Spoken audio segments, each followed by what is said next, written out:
It's a secret, but it's an open secret. It's plain to all, but only if you see and understand. Then don't you understand this parable? Then how will you understand any parable? It's a secret, but it's an open secret. It's plain to all, but only if you see and understand. Then Jesus said to them, don't you understand this parable? Then how will you understand any parable?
It's a secret, but it's an open secret.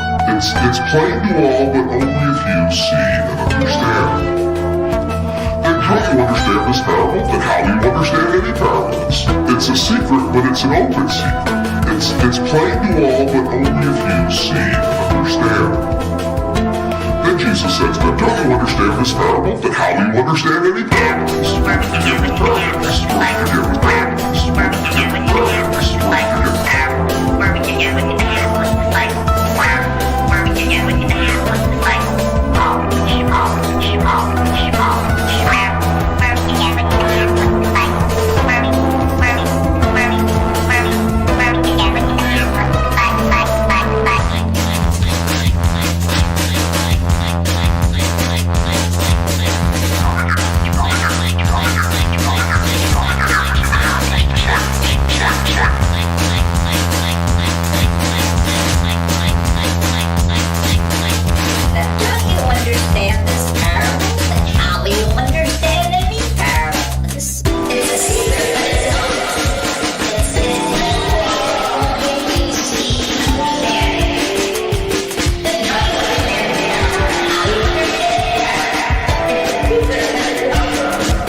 My mic was muted the whole time. Ain't that a shame? Well, welcome everybody. It's another chill stream. We got stuff to watch. We're going to start off with the latest from Kale Zeldin. Much chat in the in the group chat. Many memes were memed about this video. So I'm going to get that going, and then I'm going to get the music playing, and we will get going. If you missed Afriel Pilotson's stream last night, you missed a really good one. I probably talked too much, but wouldn't be the first time. Probably won't be the last. Let's see. What is it called? Is literacy the new lost cause? I probably should have not. Oh. Hey, Nico. Good morning, sir. It's a chill stream. It's a Sunday chill stream. What do you think? About to listen to the newest from Kale Zeldin. See what old Uncle Kale has to say. Let's see what old Uncle Kale has to say about the situation. And actually, you know what? I need to stop sharing and reshare because I did the audio, and you guys will get double. My apologies. My sincerest apologies. New studio. This is actually a barn that we have here at the house that I don't use, but I figured it could be a cool space to record and give you my musing. So today, I wanted to talk a little bit about two things: the culture war and being literate. Last week, I wrote up and posted two Substacks. One was about the sacking of Dr. Jen Frey at the University of Tulsa Honors Program, and a follow-up stack I did on the 1941 syllabus of W.H. Auden when he taught a class at the University of Michigan. And if you've seen it, I'll include a link to both the picture of the syllabus, but it's in my Substack. And if you take a look at the syllabus, it is for one term, and it is a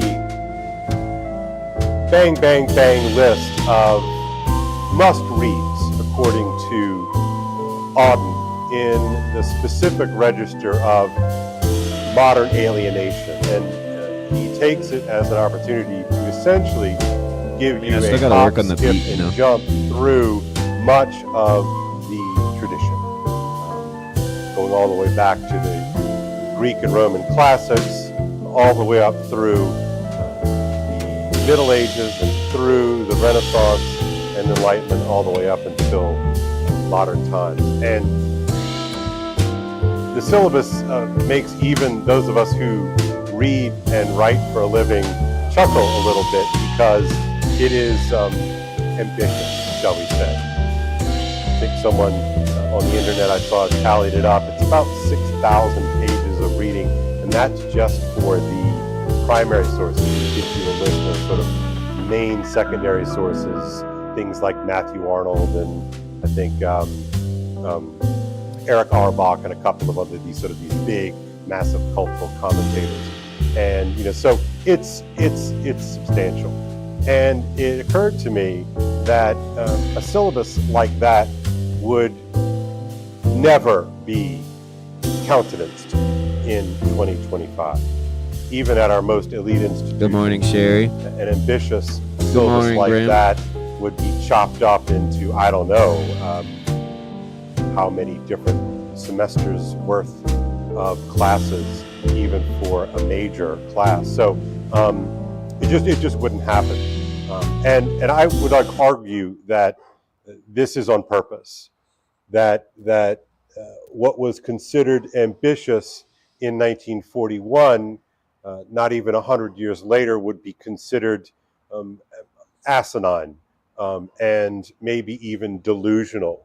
And so for me, the question remains like, well, why? What happened that a highly literate man like W.H. Auden, a poet and a writer, would prescribe such an amazing reading list for, I believe it was a freshman or sophomore class.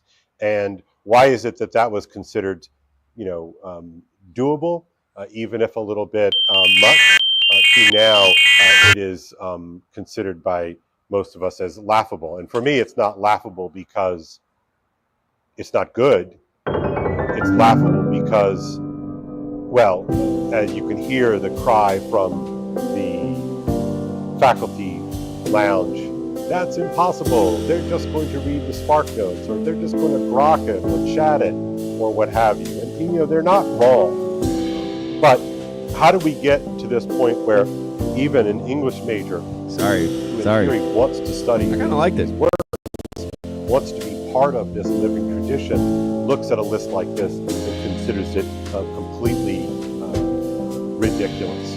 And my argument is that what My apologies, everyone. My apologies. is, My apologies for the awful sound. pretty piss poor relative to what passed for aspirationally literate in 1941. And not only would the sheer volume count be considered absurd, but it also, my sense is it would be considered almost unseemly to make it so Eurocentric or white hetero cis patriarchal in nature. And My man that said kind of Citero. ideology which has come to dominate the academy, and of course what dominates the academy trickles down to the high school level, which Howdy, trickles Dingy. down Howdy. to the middle school level and the elementary school level, is that we are in this weird place where we have access to all of those things at the touch of a finger. I can take my phone right now. So I can take my phone right now, which is recording this, so I don't have it in my hands, and I can have immediate access to all of the PDFs of all of these things, and 2 and 3 and 4 times that amount. And yet, in this time of hyper access, we find ourselves in the strange position of not being willing to, as they say, do the work. And why is that? What passes for literacy today? Part of this is we are more distracted. We have more distraction at our fingertips. We can go on our phone and get to the bottom of our day and not even come close to scratching the surface of what is available on the internet. But why have our day and not even forsaken this stuff? And I would say that in order to engage in a syllabus like Auden's 1941 syllabus, you have to have the desire to do it in the first place, but you also have to have a kind of habit of being Good to see you, Yanni. that would allow you to take on such a seemingly impossible task. I myself was looking through some old syllabi from the coursework that I took in the mid-90s for undergraduate work at Thomas More College, and even a lower level course called Ritual and Community, and I can put the link to that syllabus, or the picture of that syllabus will be below here too. Would just be was truly a remarkable experience that I had in the mid-90s, and one in which no one would dare do now. We just don't have the capacity, it would seem, or the desire to tackle such greatness, such depth. Now, the other part of that is that the value of these great works, and I'm not talking about the capital G, capital B great books. I'm not working from a sort of a specific set list. I'm talking about old books just in general, this large inheritance that we have access to technically, but we do not seem to have access to it affectively. We do not have access to it in terms of the level of desire. We seem to have been groomed to go in the opposite direction, that many of our students simply do not come with the sort of the deep background, these habits of reading, these habits of being that would allow a syllabus like that to open up. And I think that this is criminal, that the guardians of culture, such as it is, and have fallen asleep on the job. And of course, it's not just the fault of college professors. I will certainly, they are part of this new reality, but our technologies have cannibalized us in such a way that even an ambitious student working on his or her own would just be swimming in the impossibility of the syllabus. And yet, from my perspective, me and my classmates in 1992 and 93 and 94 and 95 were in fact capable of much more. In fact, our expectations spoke for themselves. None of us complained that it was stupid. We may have complained that we were running out of time to get 150 pages of the Brothers Karamazov done for Tuesday afternoon. We may have groused that, how does one read 50 pages of Aristotle's Politics or Nicomachean Ethics or the laws of the Republic? And we might struggle to sort of get that done, but none of us felt that this was work that was unworthy of our time and attention. And yet, one gets the distinct sense that no one seems to think that this kind of work is worth their time and attention. Part of that is perhaps our cult of efficiency, our cult of use versus good. So there's been a shift in value that has occurred. And I wonder what the downstream costs of this will be. And so that takes me to the situation at the University of Tulsa. Full disclosure, I do not know Dr. Frey. I follow her on Twitter. I have listened to her podcast, The Sacred and Profane. I have read her essays in journals, and I think the world of her. I think she's a first-rate academic. And in one video which I watched, she talks really movingly about coming to the great works sort of innocently. She goes to college, and she did not come from a kind of churched background or anything like that. But it was in reading Augustine's Confessions that she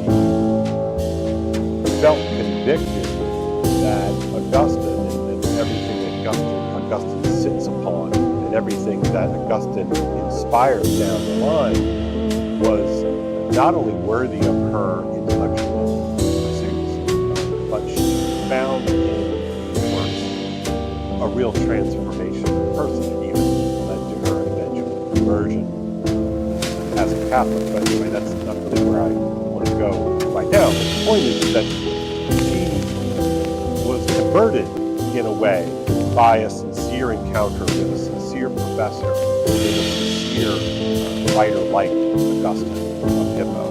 And this ancient book that is, what I believe, 400s, this ancient book was so alive, became so present to her, and like Augustine,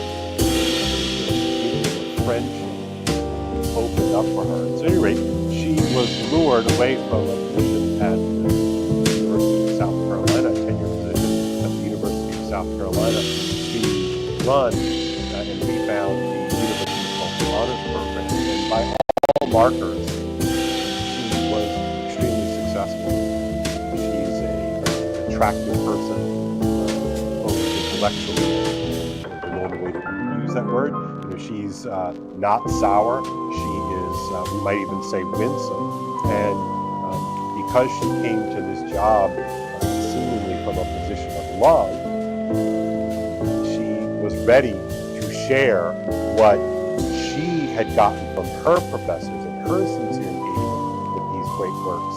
She brought that and sought to bring that to the next generation, a real teacher's heart. And like I said, she was incredibly successful. There was grant money coming in. There was, I think, a 400 or 500% increase in enrollment for that particular program. And a new provost comes in and basically removes her. She's on the job in the philosophy department, so there's that. But there's this sort of underlying question of, well, what happened? What's going on? And, I have my own theories, none of which are particularly charitable to those people who would come in and destroy the work that she was doing. Just making sure that reported, yes, reported. But they unceremoniously took her off the job, as it were. And, again, I don't know her, and I'm not trying to get her into any kind of trouble. I'm just a watcher. I'm monitoring the situation, as we like to say on the social. And in my monitoring of the situation, it seems to me like this was not just a stupid move on the part of the university, but it was a malignant one. In other words, the kind of success that Dr. Frey was having, kind of winning attitude and all of the various markers that follow winning in this context, suggested that sacking her, taking her off of the job was short-sighted. My argument is that it was not short-sighted, that this is probably done on purpose. As a veteran of graduate school, I know the kind of pettiness, the kind of attitudes that can swarm around these departments, and perhaps those that were around at the University of Tulsa did not want to win quite that way. And so I know a lot of people do not like chatter about the culture war. I know that a lot of people find the analogy to be disquieting. But I would submit to you that the culture war doesn't care what you think about the culture war. The culture war, which is ultimately a war about the future. Who owns the future? Well, the culture war doesn't care about you, but it certainly cares about your work. And it's extremely frustrating for someone who has dedicated my life to teaching literature and history and philosophy and theology, that a successful endeavor like the University of Tulsa Honors Program can be so unceremoniously kneecapped right as it is catching momentum and growing. So what does this mean for those of us who are more small T, traditionally minded, is that one wonders if any of these institutions are ultimately salvageable. Because I would love for somebody just to sort of come out and say, well, what exactly was wrong with what Dr. Frey was trying to accomplish? What did she do? And look, maybe it'll come out that there was some, financial mismanagement.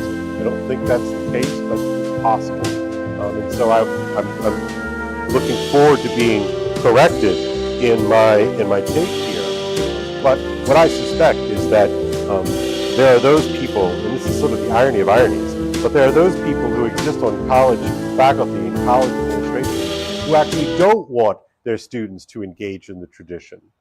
That they want to engage in this sort of hyper-modern and postmodern leveling of anything that has been received, right? This perennial attempt on the part of Marxist professors or postmodernist professors to also we got the man kind of year zero here himself. Not on their watch is in the building. Poor unsuspecting young undergrad encounter Augustine qua Augustine, to encounter Shakespeare as Shakespeare. Oh, no. We can't have that. What we really need is that any kind of engagement with these works has to come heavily framed with big asterisks on it, saying that this is the work of a different time, that this work is ultimately dangerous, that it reinscribes the narratives of dominance and colonialism upon a new generation. And I do suspect that that is what is at heart going on here. And so, this is a war. So what are we to do? I suspect that the answer to these kinds of questions, if we at all care about literacy, and I do, you can call me John the Savage from Aldous Huxley's Brave New World. I care about a world that is literate in that deep, old-fashioned sense. That we somehow need to find a way to connect our young people with a tradition that I know for me fed and built me out no. as a more deep I lost human that being. whole song. Why wouldn't we want that for our children? Why wouldn't they want that for their students? You got to be Other joshing than me right some now. kind of ideological motivation. You got to be Josh. I guess that a sincere reading of an Augustine or a Dante or Dostoevsky or Dickens is Unbelievable. ultimately dangerous. And so I guess that means we going have to back do my Italian disco. Auden I guess that's what that curriculum. means. Hi, Gigi. Going back to my Auden curriculum Dadgummit. comment, that what they can't abide is a student, is a human being who is deeply informed by the tradition, because there's nothing more problematic, there's nothing more dangerous than wrongthink. And as we all know, Shakespeare will give you wrongthink. Homer will give you wrongthink. Plato will give you wrongthink. Now, for those of us who've read all these different people and their works, you know that there is no hegemony when it comes to, comparing, I don't know, Shakespeare with Mary Shelley, or, Dostoevsky with Nietzsche. It's not like some sort of political program. It's much more varied, and irony of ironies, it's actually much more diverse. But it's the wrong kind of diversity, intellectual diversity. And so if we want the next generation to be able to tap into and achieve some kind of mastery at the level of what Auden was looking for, we need to enculturate them into these habits of mind, these habits of being. Because if we don't, then we lose them. It has occurred to me that we can choose a kind of new dark ages. And with the advent of the tech revolution and artificial intelligence, with the advent of all of these shortcuts, these life hacks, we run the risk of having access to tons and tons of information, but we have no way of understanding it. As a longtime high school teacher, past 25 years now, I worry that we are all becoming idiots. And I mean idiots in a kind of technical way. We are all becoming private persons, unable to relate to each other, unable to relate to past generations, unable ultimately to even create a new generation. We become hyper-private, hyper-individual. And I think that is the nature of the war. That is the nature of the culture war. That the enemy wins when we can't relate. And I know for me, I learned to relate to these old books, which in an interesting and maybe somewhat mysterious way allowed me to relate to myself. It was through that sincere engagement with the tradition that I became to have a sense of myself as a human being, not only as a spectator, but as a participant in this work, a participant in culture. And so I want to encourage everyone to think through these matters. What does it mean to be a literate person? Again, you don't have to be, you don't have to have 100, 200, 300, 400, 500 volumes under your belt, but rather some sense that we, all of us, sit atop a patrimony that is worth preserving.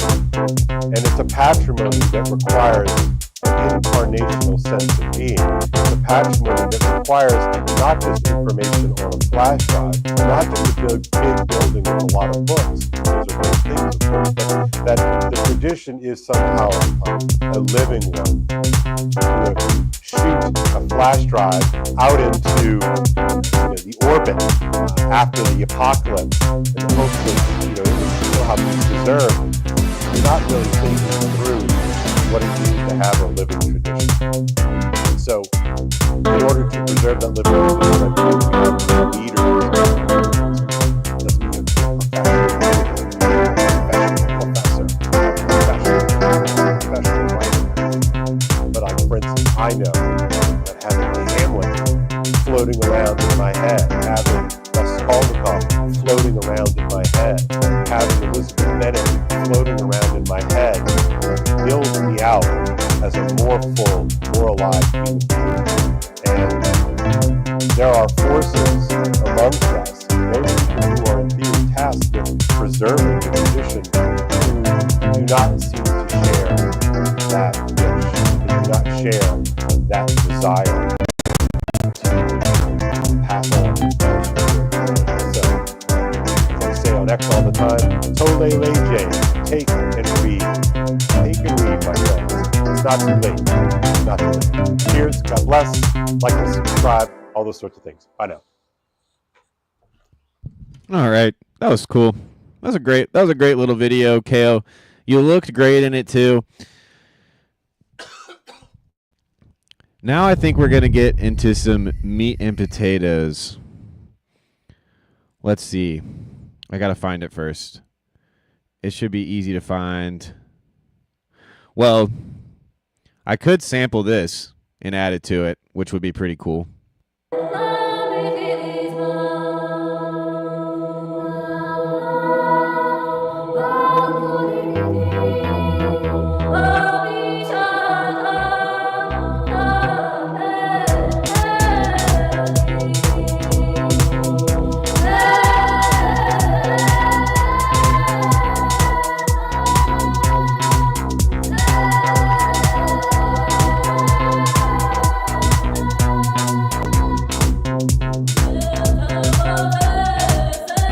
Already in sync, basically.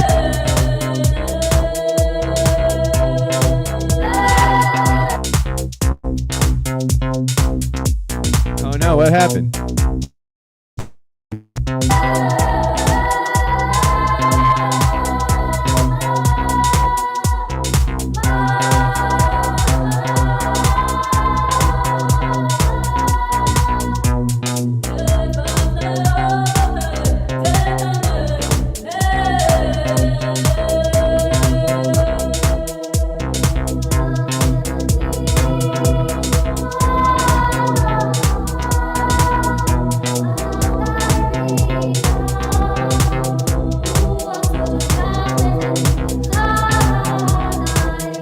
Vibing with this, I'm not gonna lie.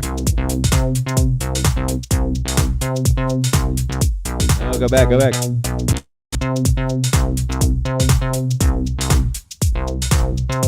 Yeah, we're gonna have to play that one from the beginning.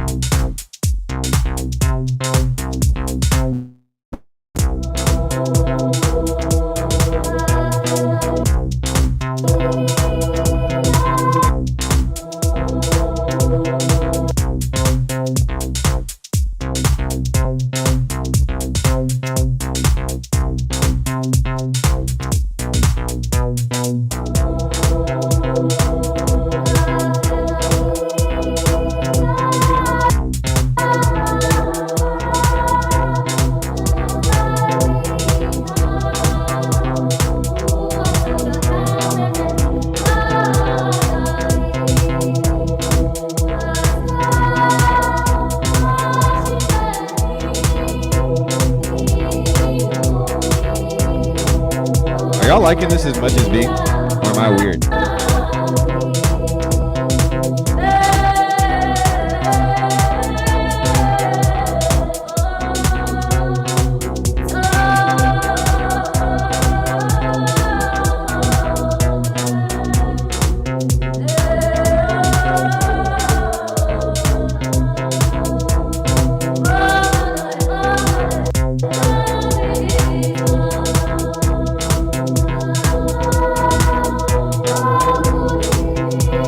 With me. I think I saw it before Burn, but yeah.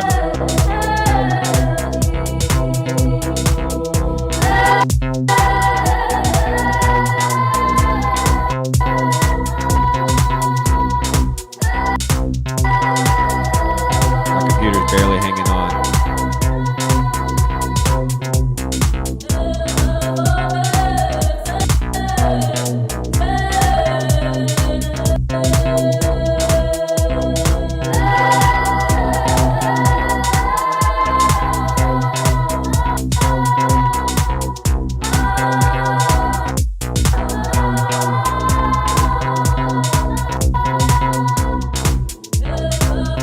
Now I just need like a cigarette and a Aperol spritz, maybe some Campari. Really, what I'd love is some Fernet right now. Some Fernet Branca. Where my Fernet heads at?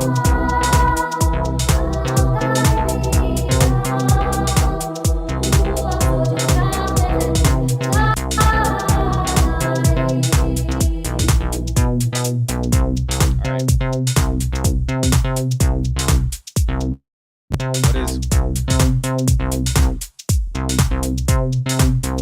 Check out the old Enigma stuff. Okay, we gotta look up old Enigma.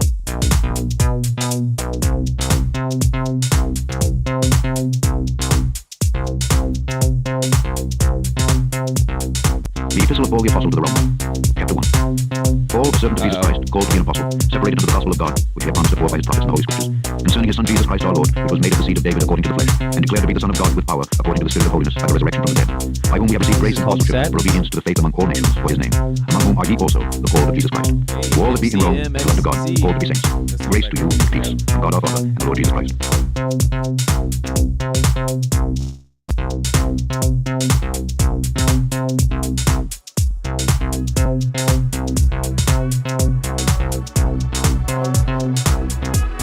Right now they're at double speed.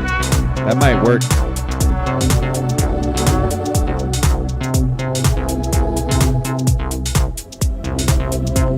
What up, Al? Good evening. This is the voice of Enigma. In the next hour, we will take you with us into Let's go, Nico. into the world of music, spirit, and meditation. I hope I don't get copyright struck for this, Kale. Deep breath and relax.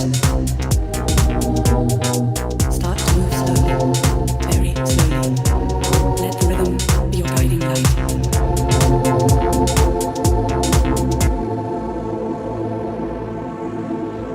Does this have its like own beats? Yeah. Okay. I can't jack somebody else's style, Kale. I can't do that, brother. What do I look like jacking somebody else's style, huh? What do I look like doing that? On the open internet, no less. Forget about it. But I did have an idea.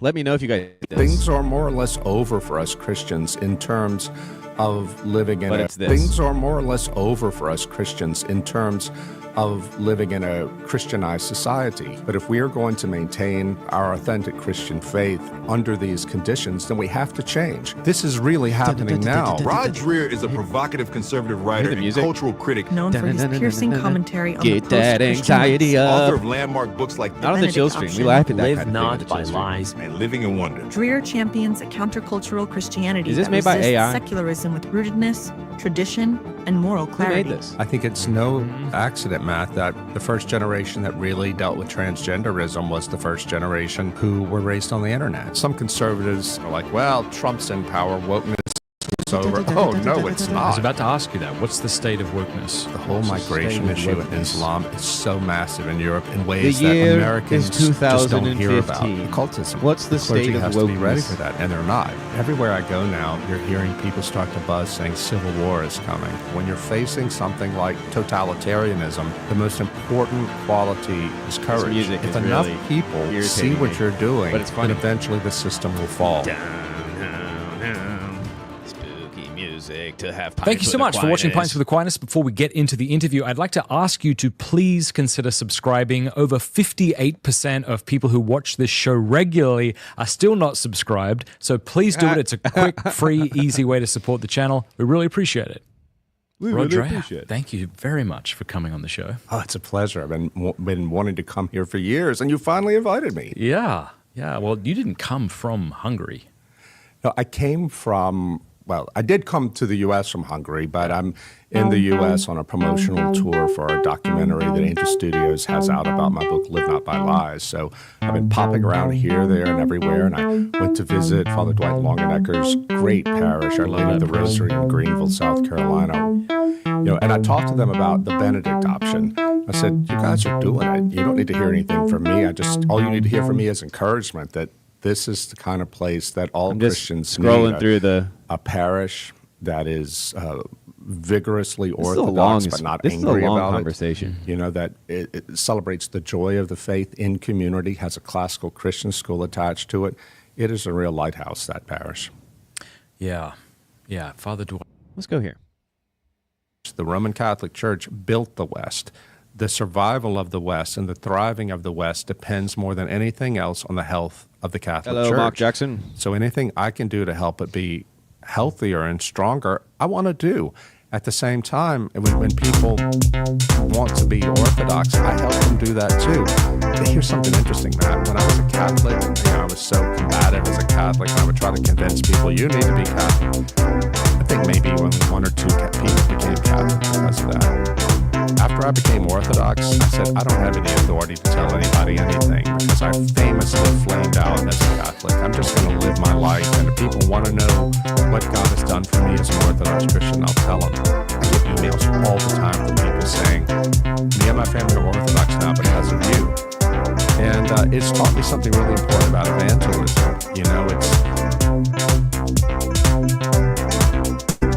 A lot of men, especially young men, love, as you say, the apologetics, the scrap. Good to see you, Kale. When you live long enough as a man... Maybe I'll pause this. I think it's a good time for a break for me. I'll go ahead and drop the link. I'll let this keep playing, I suppose, until somebody comes in. But I need to go fill up my coffee. And, use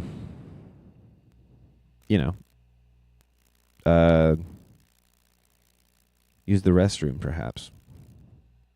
Let's see. I mean, I've got a lot of work to do on this beat still, but I don't know if I want to get into this 3-hour conversation. If you've got any other, we're taking requests here on the Chill Stream. If you've got a video that you'd like to see or something you'd like to talk about, feel free to come on. Just keep it chill, ladies and gentlemen. Keep it chill. And I'll be honest with you, folks. I don't really want to talk about liberalism and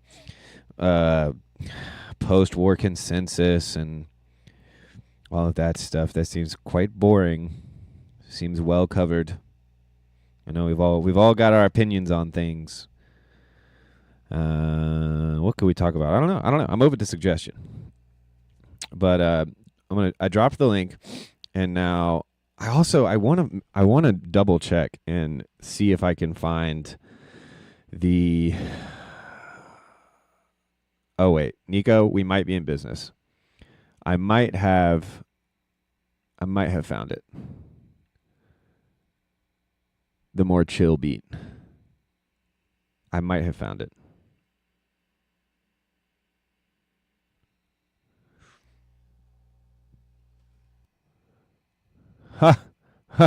Okay, let's go ahead and save this, folks, because I did find it. Whew. That was scary. That was very scary. I hadn't saved it yet, so it saved as Untitled 10. And so that was ultimately the problem. But it did not save my last performance, so that was only for you guys and recorded only on YouTube. Nico says it's chilling time. It's chilling. It's chilling time. Save. Yeah, I'll let this run a little bit.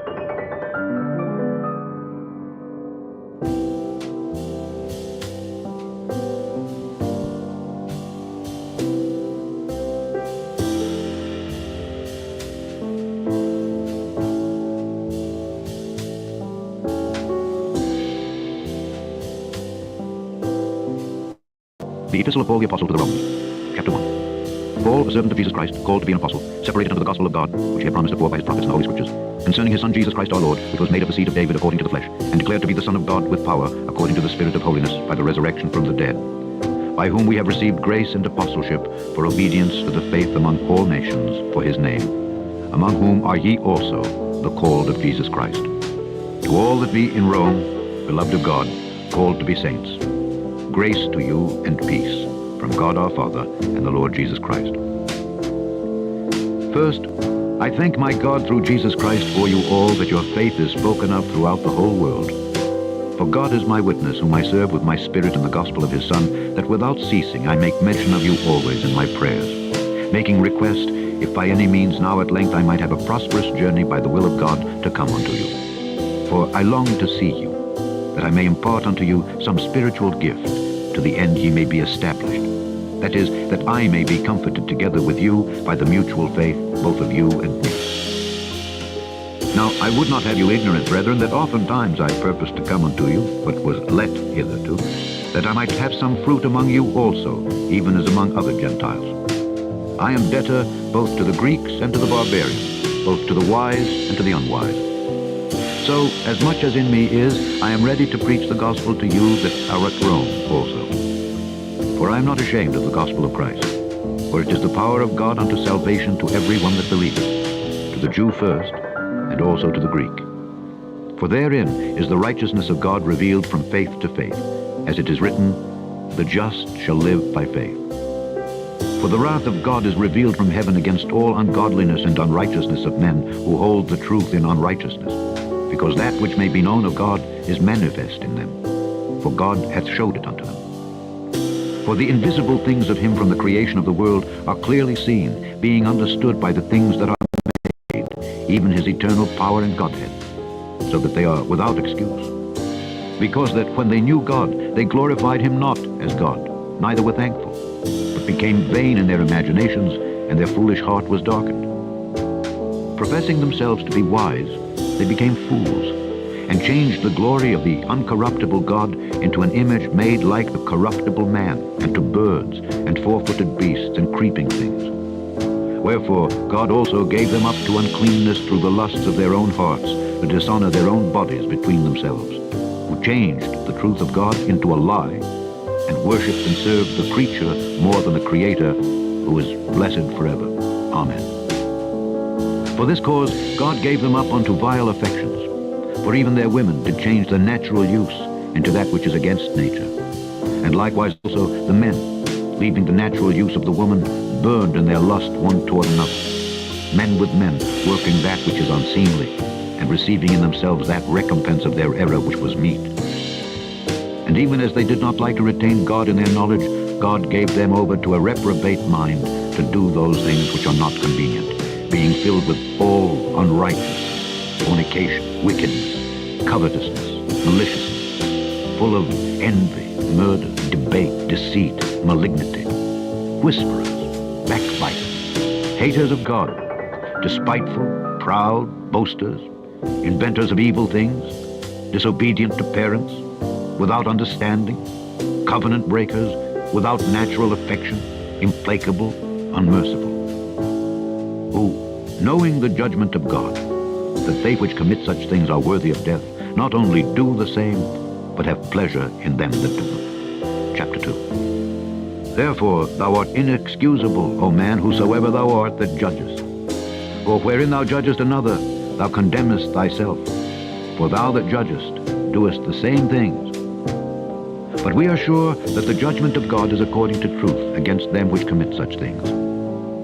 And thinkest thou this, O man that judgest them which do such things, and doest the same, that thou shalt escape the judgment of God? Or despisest thou the riches of his goodness and forbearance and longsuffering, not knowing that the goodness of God leadeth thee to repentance? But after thy hardness and impenitent heart treasurest up unto thyself wrath against the day of wrath and revelation of the righteous judgment of God, who will render to every man according to his deeds. To them who by patient continuance in well-doing seek for glory and honor and immortality, eternal life. But unto them that are contentious and do not obey the truth, but obey unrighteousness, indignation and wrath, tribulation and anguish, upon every soul of man that doeth evil, of the Jew first, and also of the Gentile. But glory, honor, and peace to every man that worketh good, to the Jew first, and also to the Gentile. For there is no respect of persons with God. For as many as have sinned without law shall also perish without law, and as many as have sinned in the law shall be judged by the law. For not the hearers of the law are just before God, but the doers of the law shall be justified. For when the Gentiles, which have not the law, do by nature the things contained in the law, these, having not the law, are a law unto themselves, which show the work of the law written in their hearts, their conscience also bearing witness, and their thoughts the meanwhile accusing or else excusing one another. In the day when God shall judge the secrets of men by Jesus Christ, according to my gospel. Behold, thou art called a Jew, and restest in the law, and makest thy boast of God, and knowest his will, and approvest the things that are more excellent, being instructed out of the law, and art confident that thou thyself art a guide of the blind, a light of them which are in darkness, an instructor of the foolish, a teacher of babes, which hast the form of knowledge and of the truth in the law. Thou therefore, which teachest another, teachest thou not thyself? Thou that preachest a man should not steal, dost thou steal? Thou that sayest a man should not commit adultery, dost thou commit adultery? Thou that abhorrest idols, dost thou commit sacrilege? Thou that makest thy boast of the law, through breaking the law dishonorest thou God? For the name of God is blasphemed among the Gentiles through you, as it is written. For circumcision verily profiteth, if thou keep the law. But if thou be a breaker of the law, thy circumcision is made uncircumcision. Therefore, if the uncircumcision keep the righteousness of the law, shall not his uncircumcision be counted for circumcision? And shall not uncircumcision, which is by nature, if it fulfill the law, judge thee, who by the letter and circumcision dost transgress the law? For he is not a Jew, which is one outwardly. Neither is that circumcision which is outward in the flesh. But he is a Jew which is one inwardly. And circumcision is that of the heart, in the spirit, and not in the letter, whose praise is not of men, but of God. Chapter 3. What advantage then hath the Jew, or what profit is there of circumcision? Much every way, chiefly because that unto them were committed the oracles of God. For what if some did not believe? Shall their unbelief make the faith of God without effect? God forbid. Yea, let God be true, but every man a liar. As it is written, that thou mightest be justified in thy sayings, and mightest overcome when thou art judged. But if our unrighteousness commend the righteousness of God, what shall we say? Is God unrighteous who taketh vengeance? I speak as a man. God forbid. For then how shall God judge the world? For if the truth of God hath more abounded through my lie unto his glory, why yet am I also judged as a sinner? And not rather, as we be slanderously reported, and as some affirm that we say, let us do evil that good may come, whose damnation is just. What then? Are we better than they? No, in no wise. For we have before proved both Jews and Gentiles that they are all under sin. As it is written, there is none righteous, no, not one. There is none that understandeth. There is none that seeketh after God. They are all gone out of the way. They are together become unprofitable. There is none that doeth good, no, not one. Their throat is an open sepulchre. With their tongues they have used deceit. The poison of asps is under their lips, whose mouth is full of cursing and bitterness. Their feet are swift to shed blood. Destruction and misery are in their ways. And the way of peace have they not known. There is no fear of God before their eyes. I'm going to keep working on this Now song. we know that what things soever the law saith, it saith to them who are under the law, that every mouth may be stopped, and all the world may become guilty before God. Therefore, by the deeds of the law, there shall no flesh be justified in his sight. For by the law is the knowledge of sin. But now the righteousness of God without the law is manifested, being witnessed by the law and the prophets, even the righteousness of God, which is by faith of Jesus Christ, unto all and upon all them that believe. For there is no difference, For all have sinned and come short of the glory of God, being justified freely by his grace through the redemption that is in Christ Jesus, whom God hath set forth to be a propitiation through faith in his blood, to declare his righteousness for the remission of sins that are past through the forbearance of God. To declare, I say, at this time his righteousness, that he might be just, and the justifier of him which believeth in Jesus. Where is boasting then? It is excluded. By what law? Of works? Nay, but by the law of faith. Therefore we conclude that a man is justified by faith without the deeds of the law. Is he the God of the Jews only?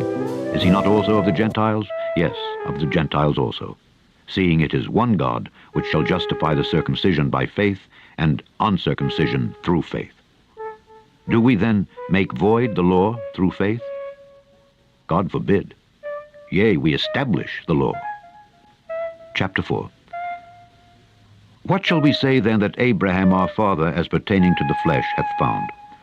For if Abraham were justified by works, he hath whereof to glory, but not before God. For what saith the Scripture? Abraham believed God, and it was counted unto him for righteousness. Now to him that worketh is the reward not reckoned of grace, but of debt. But to him that worketh not, but believeth on him that justifieth the ungodly, his faith is counted for righteousness. Even as David also describeth the blessedness of the man unto whom God imputeth righteousness without works, saying, Blessed are they whose iniquities are forgiven, and whose sins are covered. Blessed is the man to whom the Lord will not impute sin. Cometh this blessedness then upon the circumcision only, or upon the uncircumcision also? For we say that faith was reckoned to Abraham for righteousness. How was it then reckoned? When he was in circumcision or in uncircumcision? Not in circumcision, but in uncircumcision. And he received the sign of circumcision, a seal of the righteousness of the faith which he had, yet being uncircumcised, that he might be the father of all them that believe, though they be not circumcised, that righteousness might be imputed unto them also. And the father of circumcision, to them who are not of the circumcision only, but who also walk in the steps of that faith of our father Abraham, which he had, being yet uncircumcised. For the promise that he should be the heir of the world was not to Abraham or to his seed through the law, but through the righteousness of faith. Graham's always keeping me honest For if with they my which are of the law be heirs, faith is made void, with my and the banners. promise made of none effect. Because the law worketh wrath. For where no law is, there is no transgression. Therefore it is of faith, that it might be by grace, to the end the promise might be sure to all the seed, not to that only which is of the law, but to that also which is of the faith of Abraham, who is the father of us all. As it is written, I have made thee a father of many nations. Before him whom he believed, even God, who quickeneth the dead, and calleth those things which be not as though they were, who against hope believed in hope, that he might become the father of many nations, according to that which was spoken, so shall thy seed be. And being not weak in faith, he considered not his own body now dead, when he was about 100 years old, neither yet the deadness of Sarah's womb. He staggered not at the promise of God through unbelief, but was strong in faith, giving glory to God, and being fully persuaded that what he had promised he was able also to perform. And therefore it was imputed to him for righteousness. Now, it was not written for his sake alone that it was imputed to him, but for us also, to whom it shall be imputed, if we believe on him that raised up Jesus our Lord from the dead, who was delivered for our offenses, and was raised again for our justification. Chapter 5. Therefore, being justified by faith, we have peace with God through our Lord Jesus Christ, by whom also we have access by faith into this grace wherein we stand, and rejoice in hope of the glory of God. And not only so, but we glory in tribulations also, knowing that tribulation worketh patience, and patience experience, and experience hope. And hope maketh not ashamed, because the love of God is shed abroad in our hearts by the Holy Ghost which is given unto us. For when we were yet without strength, in due time Christ died for the ungodly. For scarcely for a righteous man will one die, yet peradventure for a good man some would even dare to die. But God commendeth his love toward us, in that while we were yet sinners, Christ died for us. Much more then, being now justified by his blood, we shall be saved from wrath through him. For if, when we were enemies, we were reconciled to God by the death of his Son, much more, being reconciled, we shall be saved by his life. And not only so, but we also joy in God through our Lord Jesus Christ, by whom we have now received the atonement. Wherefore, as by one man sin entered into the world, and death by sin, and so death passed upon all men, for that all have sinned. For until the law, sin was in the world, but sin is not imputed when there is no law. Nevertheless, death reigned from Adam to Moses, even over them that had not sinned after the similitude of Adam's transgression, who was the figure of him that was to come. But not as the offense, so also is the free gift. For if through the offense of one many be dead, much more the grace of God and the gift by grace which is by one man, Jesus Christ, hath abounded unto many. And not as it was by one that sinned, so is the gift. For the judgment was by one to condemnation, but the free gift is of many offenses unto justification. For if by one man's offense death reigned by one, much more they which receive abundance of grace and of the gift of righteousness shall reign in life by one, Jesus Christ. Therefore, as by the offense of one, judgment came upon all men to condemnation, even so, by the righteousness of one, the free gift came upon all men unto justification of life. Whereas by one man's disobedience many were made sinners, so by the obedience of one shall many be made righteous. Moreover, the law entered that the offense might abound. But where sin abounded, grace did much more abound. That as sin hath reigned unto death, even so might grace reign through righteousness unto eternal life by Jesus Christ our Lord. Chapter 6. What shall we say then? Shall we continue in sin, that grace may abound? God forbid. How shall we that are dead to sin live any longer therein? Know ye not that so many of us as were baptized into Jesus Christ were baptized into his death? Therefore we are buried with him by baptism into death, that like as Christ was raised up from the dead by the glory of the Father, even so we also should walk in newness of life. For if we have been planted together in the likeness of his death, we shall be also in the likeness of his resurrection. Knowing this, that our old man is crucified with him, that the body of sin might be destroyed, that henceforth we should not serve sin. For he that is dead is freed from sin. Now, if we be dead with Christ, we believe that we shall also live with him, knowing that Christ being raised from the dead dieth no more. Death hath no more dominion over him. For in that he died unto sin once, but in that he liveth unto God. Likewise reckon ye also yourselves to be dead indeed unto sin, but alive unto God, through Jesus Christ our Lord. Eventually we'll get to Let Romans not sin, 13 therefore, and Mark reign Parker will in have your to jump mortal on. body, that ye should obey it in the lust thereof. Neither yield ye your members as instruments of unrighteousness unto sin, but yield yourselves unto God, as those that are alive from the dead, and your members as instruments of righteousness unto God. For sin shall not have dominion over you, for ye are not under the law, but under grace. What then? Shall we sin because we are not under the law, but under grace? God forbid. Know ye not that to whom ye yield yourselves servants to obey, his servants ye are to whom ye obey, whether of sin unto death, or of obedience unto righteousness? But God be thanked that ye were the servants of sin, but ye have obeyed from the heart that form of doctrine which was delivered you. Being then made free from sin, ye became the servants of righteousness.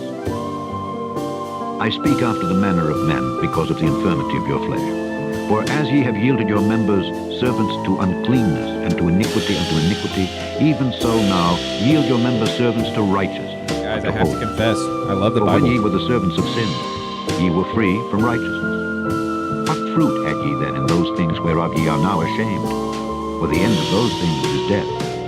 But now, being made free from I think sin, what I'm going to do is and become servants to God, have the song ye have your start out fruit like unto this, holiness, and the end everlasting and life. then I'm going to sample this For the wages and of turn sin it into like a chill is hop death. beat. But the gift of God is eternal life through Jesus Christ our Lord. Chapter 7. Know ye not, brethren, for I speak to them that know the law, how that the law hath dominion over a man as long as he liveth? For the woman which hath an husband is bound by the law to her husband so long as he liveth. But if the husband be dead, she is loosed from the law of her husband. So then, if while her husband liveth she be married to another man, she shall be called an adulteress. But if her husband be dead, she is free from that law, so that she is no adulteress, though she be married to another man. Wherefore, my brethren, ye also are become dead to the law by the body of Christ, that ye should be married to another, even to him who was raised from the dead, that we should bring forth fruit unto God.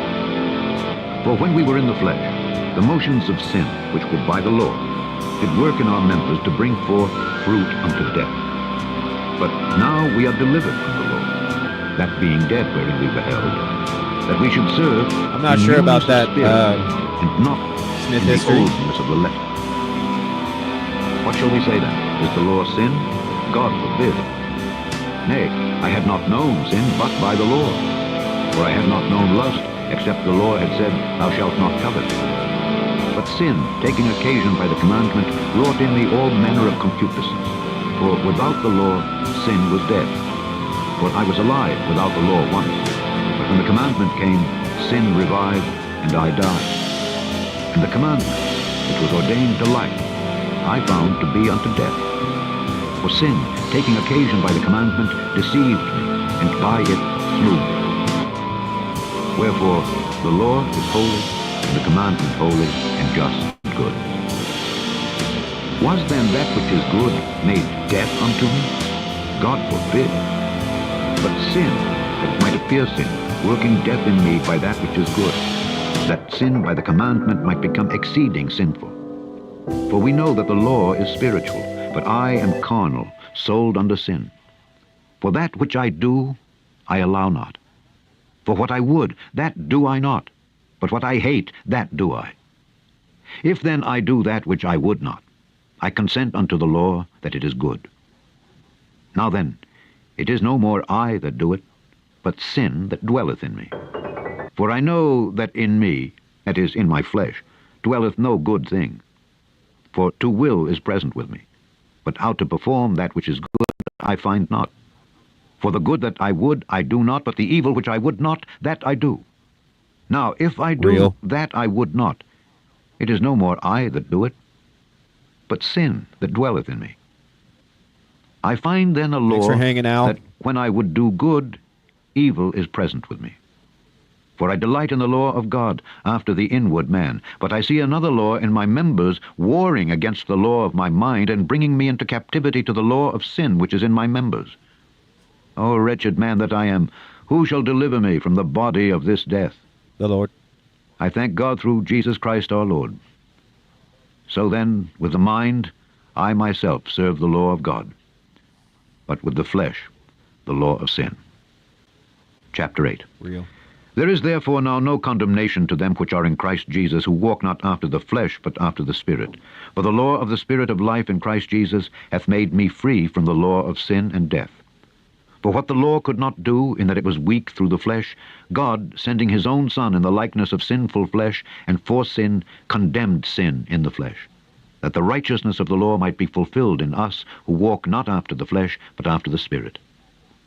For they that are after the flesh do mind the things of the flesh, but they that are after the Spirit, the things of the Spirit. For to be carnally minded is death, but to be spiritually minded is life and peace. Because the carnal mind is enmity against God, for it is not subject to the law of God, neither indeed can be. So then, they that are in the flesh cannot please God. But ye are not in the flesh, but in the Spirit, if so be that the Spirit of God dwelleth in you. Now if any man have not the Spirit of Christ, he is none of his. And if Christ be in you, the body is dead because of sin, but the Spirit is life because of righteousness. But if the Spirit of him that raised up Jesus from the dead dwell in you, he that raised up Christ from the dead shall also quicken your mortal bodies by his Spirit that dwelleth in you. Therefore, brethren, we are debtors not to the flesh, to live after the flesh. For if ye live after the flesh, ye shall die. But if ye through the Spirit do mortify the deeds of the body, ye shall live. For as many as are led by the Spirit of God, they are the sons of God. For ye have not received the spirit of bondage again to fear, but ye have received the Spirit of adoption, whereby we cry, Abba, Father. The Spirit itself beareth witness with our spirit that we are the children of God, and if children, then heirs, heirs of God, and joint heirs with Christ, if so be that we suffer with him, that we may be also glorified together. For I reckon that the sufferings of this present time are not worthy to be compared with the glory which shall be revealed in us. For the earnest expectation of the creature waiteth for the manifestation of the sons of God. For the creature was made subject to vanity, not willingly, but by reason of him who hath subjected the same in hope. Because the creature itself also shall be delivered from the bondage of corruption into the glorious liberty of the children of God.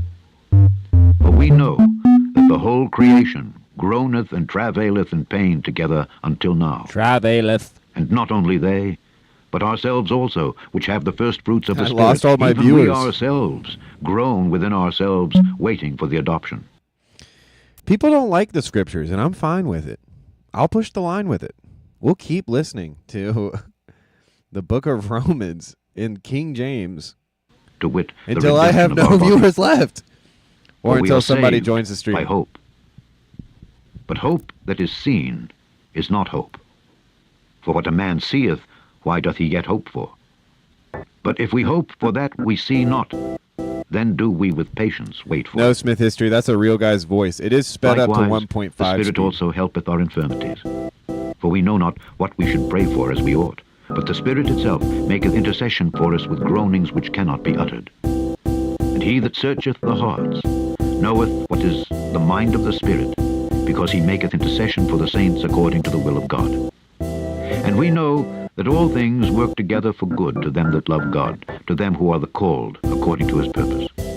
For whom he did foreknow, he also did predestinate to be conformed to the image of his Son, that he might be the firstborn among many brethren.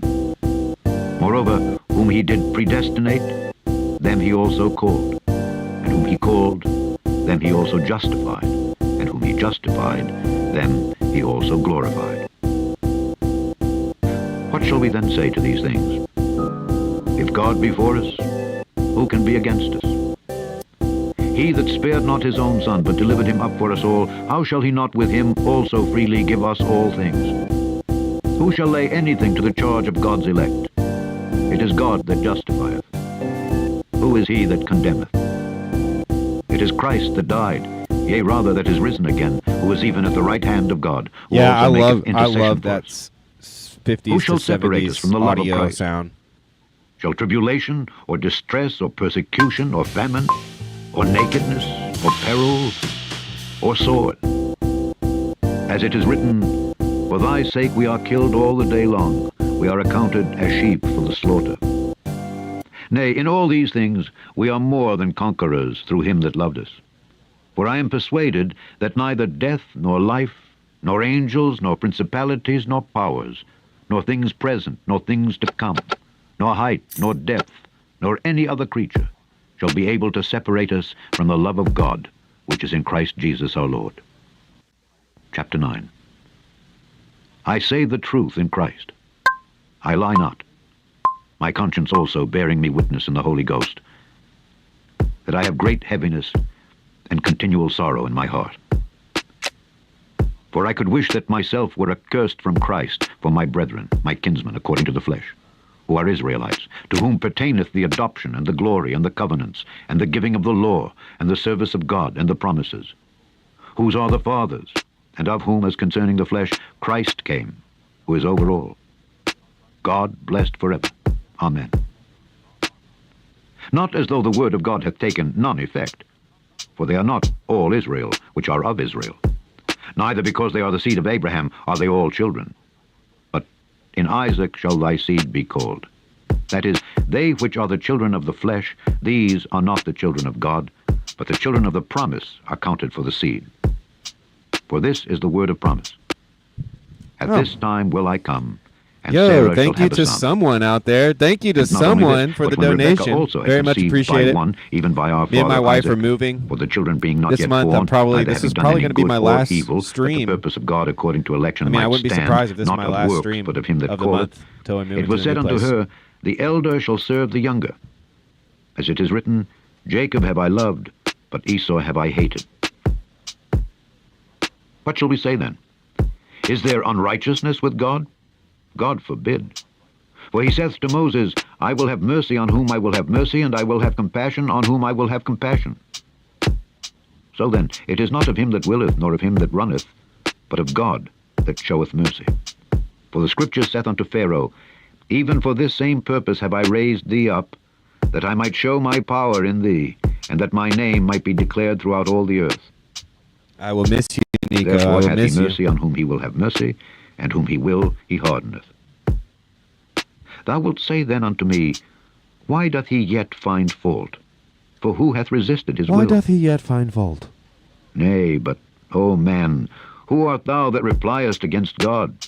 Shall the thing formed say to him that formed it, Why hast thou made me thus? Hath not the potter power over the clay, of the same lump to make one vessel unto honor, and another unto dishonor? This What part if God, trips up a willing lot to of show people. his wrath, and Lots to of make his arguments power over this known, part. endured with much long suffering the vessels of wrath fitted to destruction, and that he might make known the riches of his glory on the vessels of mercy, which he had afore prepared unto glory, even us, whom he hath called, not of the Jews only, but also of the Gentiles. As he saith also in Ozee, I will call them my people, which were not my people, and her beloved, which was not beloved. And it shall come to pass that in the place where it was said unto them, Ye are not my people, there shall they be called the children of the living God. Esaias also crieth concerning Israel, Though the number of the children of Israel be as the sand of the sea, a remnant shall be saved. For he will finish the work and cut it short in righteousness, because a short work will the Lord make upon the earth. And as Isaiah said before, Except the Lord of Sabaoth had left us a seed, we had been as Sodom, and been made like unto Gomorrah. What shall we say then? That the Gentiles, which followed not after righteousness, have attained to righteousness, even the righteousness which is of faith. But Israel, which followed after the law of righteousness, hath not attained to the law of righteousness. Wherefore? Because they sought it not by faith, but as it were by the works of the law. For they stumbled at that stumbling stone, as it is written, Behold, I lay in Zion a stumbling stone and rock of offense, and whosoever believeth on him shall not be ashamed. Chapter 10. Brethren, my heart's desire and prayer to God for Israel is that they might be saved. For I bear them record that they have a zeal of God, but not according to knowledge. For they, being ignorant of God's righteousness, and going about to establish their own righteousness, have not submitted themselves unto the righteousness of God. For Christ is the end of the law for righteousness to every one that believeth. For Moses describeth the righteousness which is of the law, that the man which doeth those things shall live by them. But the righteousness which is of faith speaketh on this wise, Say not in thine heart, Who shall ascend into heaven? That is, to bring Christ down from above. Or, Who shall descend into the deep? That is, to bring up Christ again from the dead. But what saith it? The word is nigh thee, even in thy mouth and in thy heart. That is, the word of faith, which we preach. That if thou shalt confess with thy mouth the Lord Jesus, and shalt believe in thine heart that God hath raised him from the dead, thou shalt be saved. For with the heart man believeth unto righteousness, and with the mouth confession is made unto salvation. For the Scripture saith, Whosoever believeth on him shall not be ashamed. For there is no difference between the Jew and the Greek, for the same Lord over all is rich unto all that call upon him. For whosoever shall call upon the name of the Lord shall be saved. How then shall they call on him in whom they have not believed? And how shall they believe in him of whom they have not heard? And how shall they hear without a preacher? And how shall they preach except they be sent? Biosmith history. As it is written, How beautiful are the feet of them that preach the gospel of peace, and bring glad tidings of good things. But they have not all obeyed the gospel. For Isaiah saith, Lord, who hath believed our report?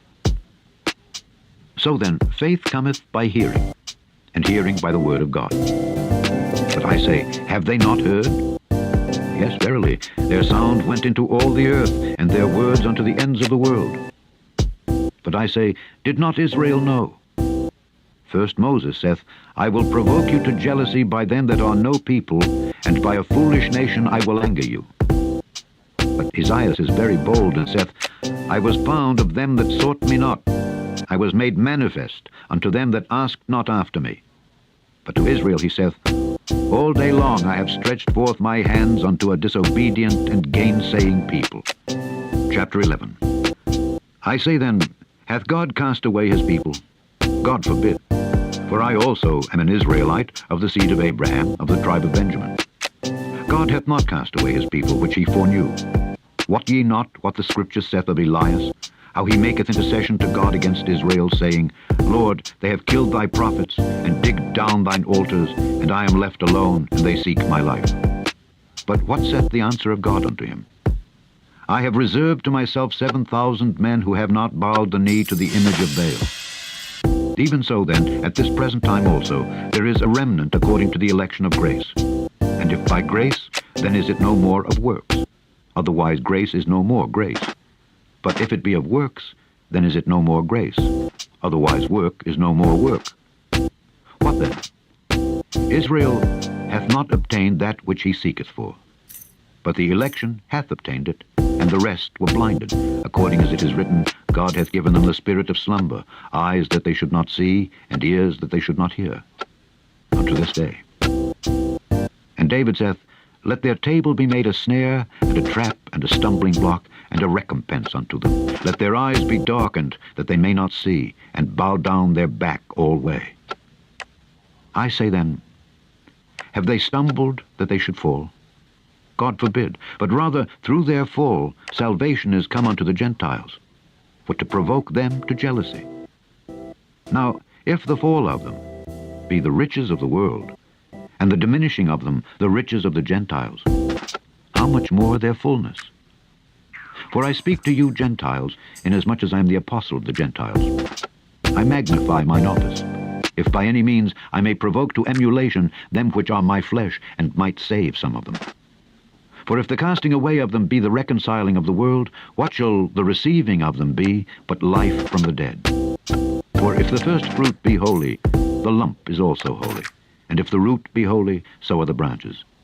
And if some of the branches be broken off, and thou, being a wild olive tree, will graft in among them, and with them partakest of the root and fatness of the olive tree, boast not against the branches. But if thou boast, thou bearest not the root, but the root thee.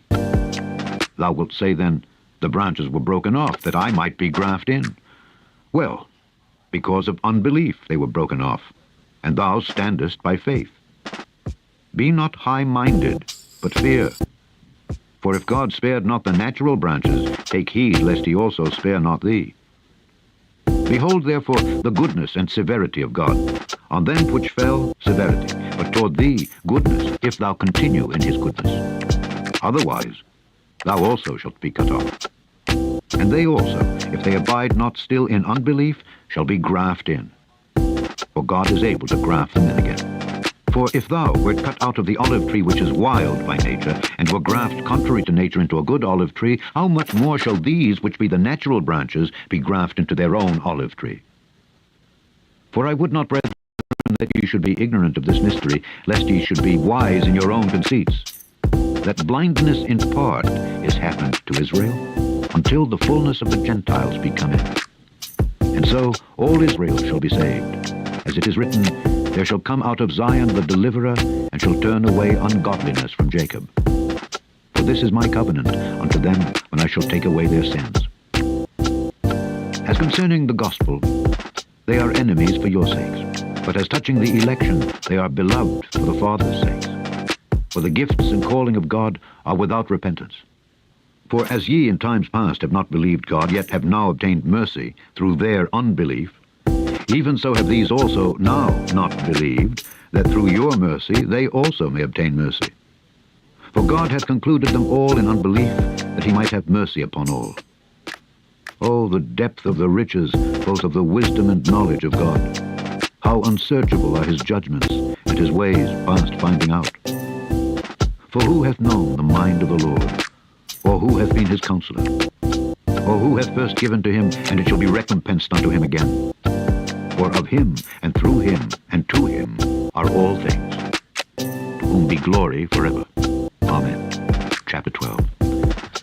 I beseech you, therefore, brethren, by the mercies of God, that ye present your bodies What a up, living Nick? sacrifice, holy, acceptable unto God, which is your reasonable service.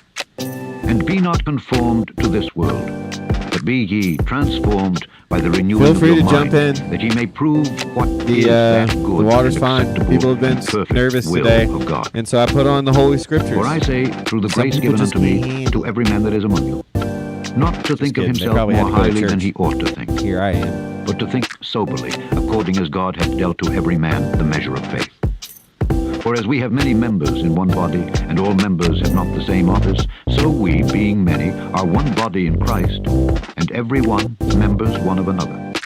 Having then gifts differing according to the grace that is given to us, whether prophecy, let us prophesy according to the proportion of faith, or ministry, let us wait on our ministry, or he that teacheth on teaching, or he that exhorteth on exhortation. He that giveth, let him do it with simplicity. He that ruleth with diligence. So, good to see you, Nick. Good to see you, Michael. We started off the day working on a pretty chill beat while we listened to Cale Zeldin, his latest from a barn. Looked really cool. Great visuals.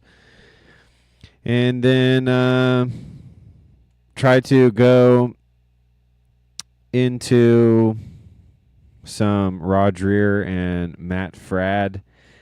And I wasn't really feeling it. And at one point, my Logic crashed. My program crashed. And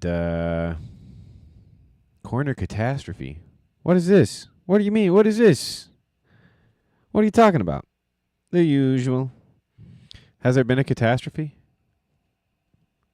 What did I miss? LOL, shouts out to Drake. What did I miss? So, yeah, now I'm just playing the Bible, working on this beat. I've made like 3 beats during this whole stream. One at the beginning, then it crashed, and Cale was here, so I made an Italian disco song. That was actually that was actually some pretty cool stuff in that part. I recommend going back to it if you haven't.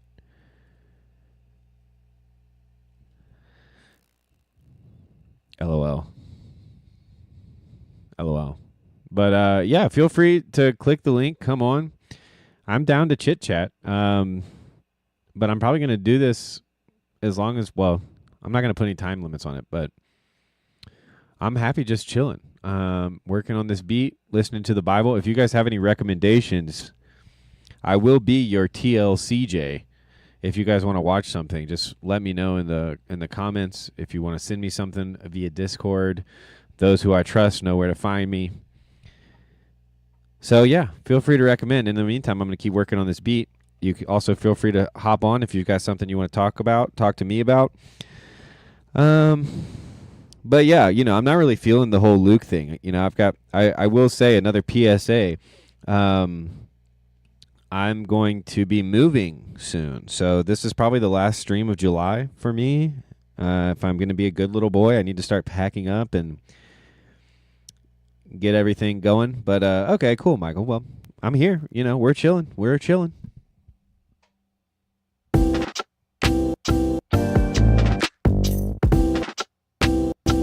He that showeth mercy with cheerfulness. Let love be without dissimulation. Abhor that which is evil. Cleave to that which is good. Be kindly affectioned one to another with brotherly love, in honor preferring one another. Not slothful in business, fervent in spirit, serving the Lord. Rejoicing in hope, patient in tribulation, continuing instant in prayer, distributing to the necessity of saints, given to hospitality. Bless them which persecute you. Bless and curse not. Rejoice with them that do rejoice, and weep with them that weep. Be of the same mind one toward another. Mind not high things, but condescend to men of low estate. Be not wise in your own conceits. Recompense to no man evil for evil. Provide things honest in the sight of all men. If it be possible, as much as lieth in you, live peaceably with all men. Dearly beloved, Avenge not yourselves, but rather give place unto wrath. For it is written, Vengeance is mine, I will repay, saith the Lord. Therefore, if thine enemy hunger, feed him. Nick, Michael, y'all are If he next. thirst, give him drink. For in so doing, thou shalt heap coals of fire on his head. Be not overcome of evil, but overcome evil with good. Chapter 13. Let every soul be subject unto the higher powers, for there is no power but of God. The powers that be are ordained of God. Whosoever therefore resisteth the power resisteth the ordinance of God. Now we're on Romans They that 13, resist so Mark shall Parker, if receive you're to out there, themselves feel free. damnation. For Feel free, rulers brother. are not a terror to good works, but to the evil. Wilt thou then not be afraid of the power? Do that which is good, and thou shalt have praise of the same. For he is the minister of God to thee for good. But if thou do that which is evil, be afraid. For he beareth not the sword in vain, for he is the minister of God, a revenger, to execute wrath upon him that doeth evil. Wherefore ye must needs be subject, not only for wrath, but also for conscience sake. For this cause pay ye tribute also. I like the term. For they are God's needs be. ministers, attending continually upon this very thing. Render therefore to all their dues. Tribute to whom tribute is due, custom to whom custom, fear to whom fear, honor to whom honor. Owe no man anything but to love one another. For he that loveth another hath fulfilled the law. For this, thou shalt not commit adultery, thou shalt not kill, thou shalt not steal, thou shalt not bear false witness, thou shalt not covet. And if there be any other commandment, it is briefly comprehended in this saying, namely, thou shalt love thy neighbor as thyself. Love worketh no ill to his neighbor. Therefore, love is the fulfilling of the law. And that knowing the time, that now it is high time to awake out of sleep. For now is our salvation nearer than when we believed. The night is far spent, the day is at hand. Let us therefore cast off the works of darkness, and let us put on the armor of light. Let us walk honestly as in the day, not in rioting and drunkenness, not in chambering and wantonness, not in strife and envying. But put ye on the Lord Jesus Christ, and make not provision for the flesh to fulfill the lusts thereof. Chapter 14. Him that is weak in the faith receive ye, but not to doubtful disputations. For one believeth that he may eat all things, another who is weak eateth herbs. Let not him that eateth despise him that eateth not, and let not him which eateth not judge him that eateth, for God hath received him. Who art thou that judgest another man's servant? To his own master he standeth or falleth. Yea, he shall be holden up, for God is able to make him stand. One man esteemeth one day above another, another esteemeth every day alike. Let every man be fully persuaded in his own mind. He that regardeth the day regardeth it unto the Lord, and he that regardeth not the day, to the Lord he doth not regard it. He that eateth, eateth to the Lord, for he giveth God thanks. And he that eateth not, to the Lord he eateth not, and giveth God thanks. For none of us liveth to himself, and no man dieth to himself. For whether we live unto the Lord, and whether we die unto the Lord. Whether we live therefore or die, we are the Lord's. For to this end Christ both died and rose and revived, that he might be Lord both of the dead and living. But why dost thou judge thy brother? Or why dost thou set at naught thy brother? For we shall all stand before the judgment seat of Christ. For it is written, As I live, saith the Lord, every knee shall bow to me, and every tongue shall confess to God. So then, every one of us shall give account of himself to God. Let us not therefore judge one another any more, but judge this rather, that no man put a stumbling block or an occasion to fall in his brother's way. I know and am persuaded by the Lord Jesus that there is nothing unclean of itself. But to him that esteemeth anything to be unclean, to him it is unclean. But if thy brother be grieved with thy meat, now walkest thou not charitably. Destroy not him with thy meat, for whom Christ died. Let not then your good be evil spoken of. For the kingdom of God is not meat and drink, but righteousness and peace and joy in the Holy Ghost. For he that in these things serveth Christ is acceptable to God and approved of men. Let us therefore follow after the things which make for peace, and things wherewith one may edify another. For meat, destroy not the work of God. All things indeed are pure, but it is evil for that man who eateth with offense. It is good neither to eat flesh, nor to drink wine, nor anything whereby thy brother stumbleth, or is offended, or is made weak. Hast thou faith? Have it to thyself before God. Happy is he that condemneth not himself in that thing which he alloweth. And he that doubteth is damned if he eat, because he eateth not of faith. For whatsoever is not of faith is sin. Chapter 15. We then that are strong ought to bear the infirmities of the weak, and not to please ourselves. Let every one of us please his neighbor for his good to edification. For even Christ pleased not himself, but as it is written, the reproaches of them that reproached thee fell on me. For whatsoever things were written aforetime were written for our learning, that we through patience and comfort of the Scriptures might have hope. Now the God of patience and consolation grant you to be like-minded one toward another, according to Christ Jesus, that ye may with one mind and one mouth glorify God, even the Father of our Lord Jesus Christ. Wherefore receive ye one another, as Christ also received us to the glory of God. Now I say that Jesus Christ was a minister of the circumcision for the truth of God, to confirm the promises made unto the fathers, and that the Gentiles might glorify God for his mercy. As it is written, For this cause I will confess to thee among the Gentiles, and sing unto thy name. And again he saith, Rejoice, ye Gentiles, with his people. And again, Praise the Lord, all ye Gentiles, and laud him, all ye people. And again Isaiah saith, There shall be a root of Jesse, and he that shall rise to reign over the Gentiles. In him shall the Gentiles trust. Now the God of hope fill you with all joy and peace in believing, that ye may abound in hope through the power of the Holy Ghost. And I myself also am persuaded of you, my brethren, that ye also are full of goodness, filled with all knowledge, able also to admonish one another. Nevertheless, brethren, I have written the more boldly unto you in some sort, as putting you in mind, because of the grace that is given to me of God, that I should be the minister of Jesus Christ of the Gentiles, ministering the gospel of God, that the offering up of the Gentiles might be acceptable, being sanctified by the Holy Ghost. I have therefore, whereof I may glory through Jesus Christ, in those things which pertain to God.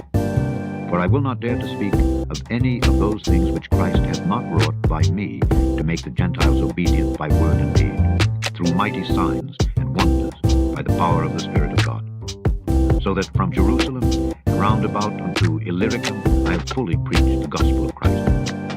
Yea, so have I strived to preach the gospel, not where Christ was named, lest I should build upon another man's foundation, but as it is written, To whom he was not spoken of, they shall see, and they that have not heard shall understand. For which cause also I have been much hindered from coming to you.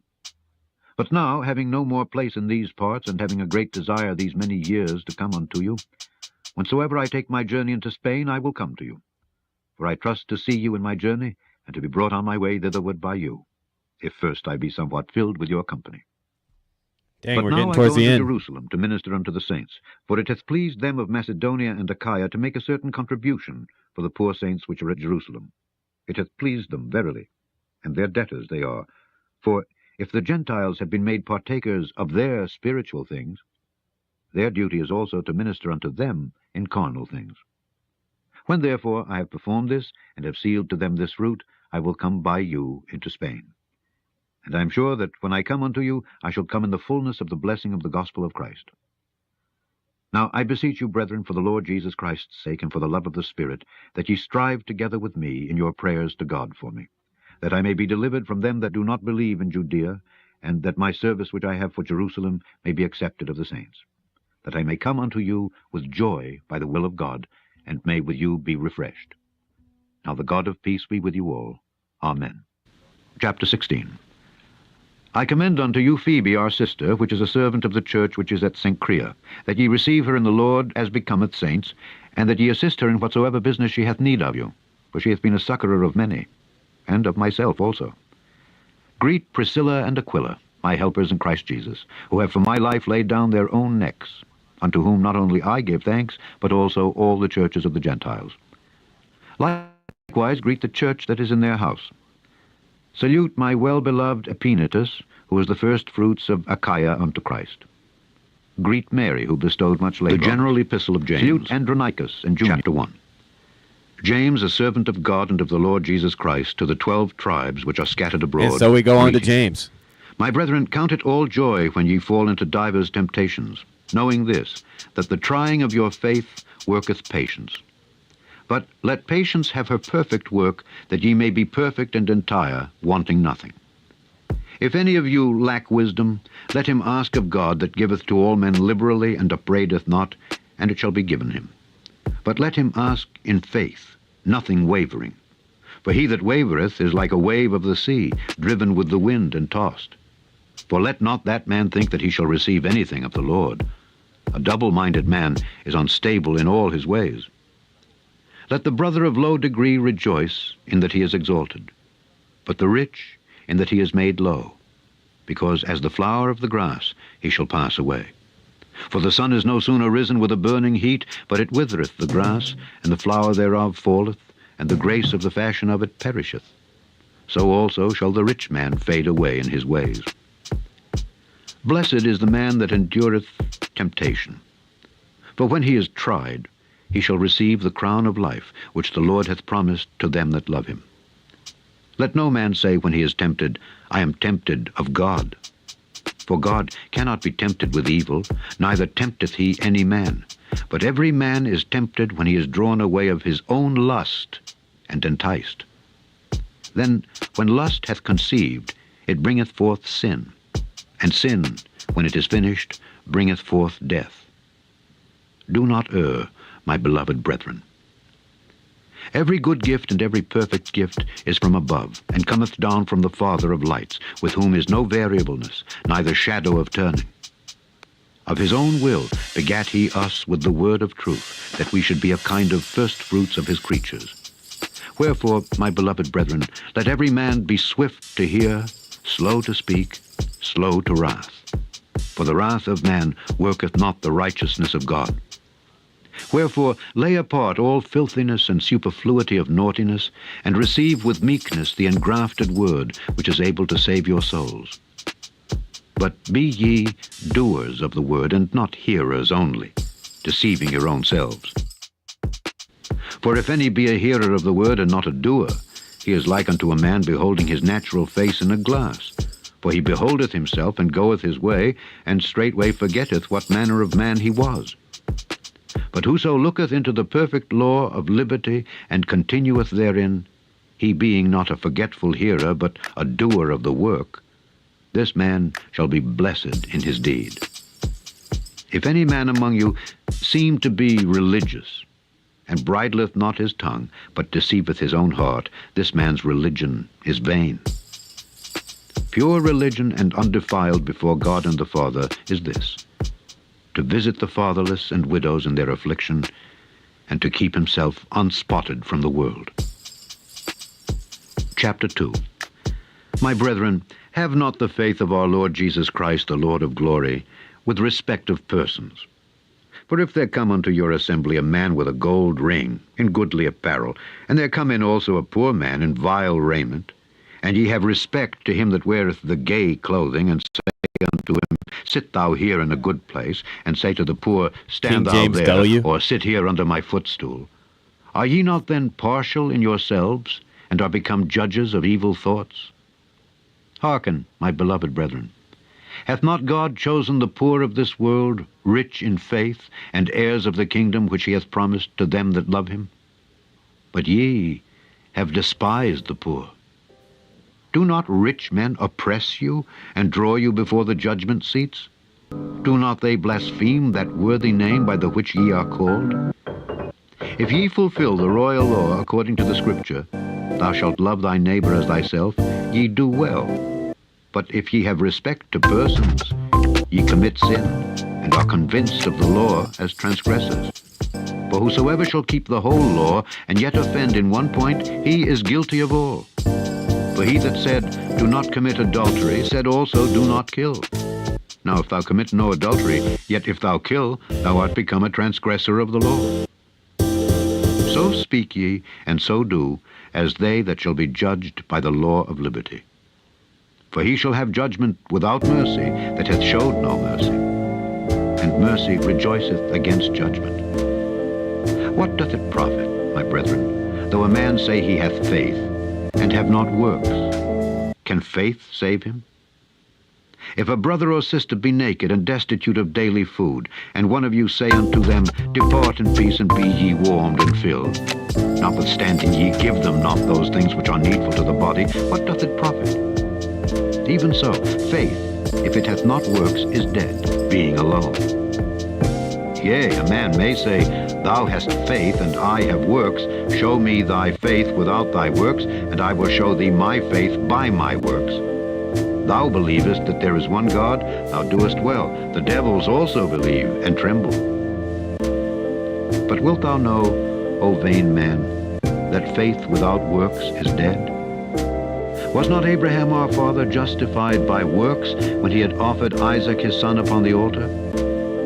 Seest thou how faith wrought with his works, and by works was faith made perfect? And the scripture was fulfilled which saith, Abraham believed God, and it was imputed unto him for righteousness, and he was called the friend of God.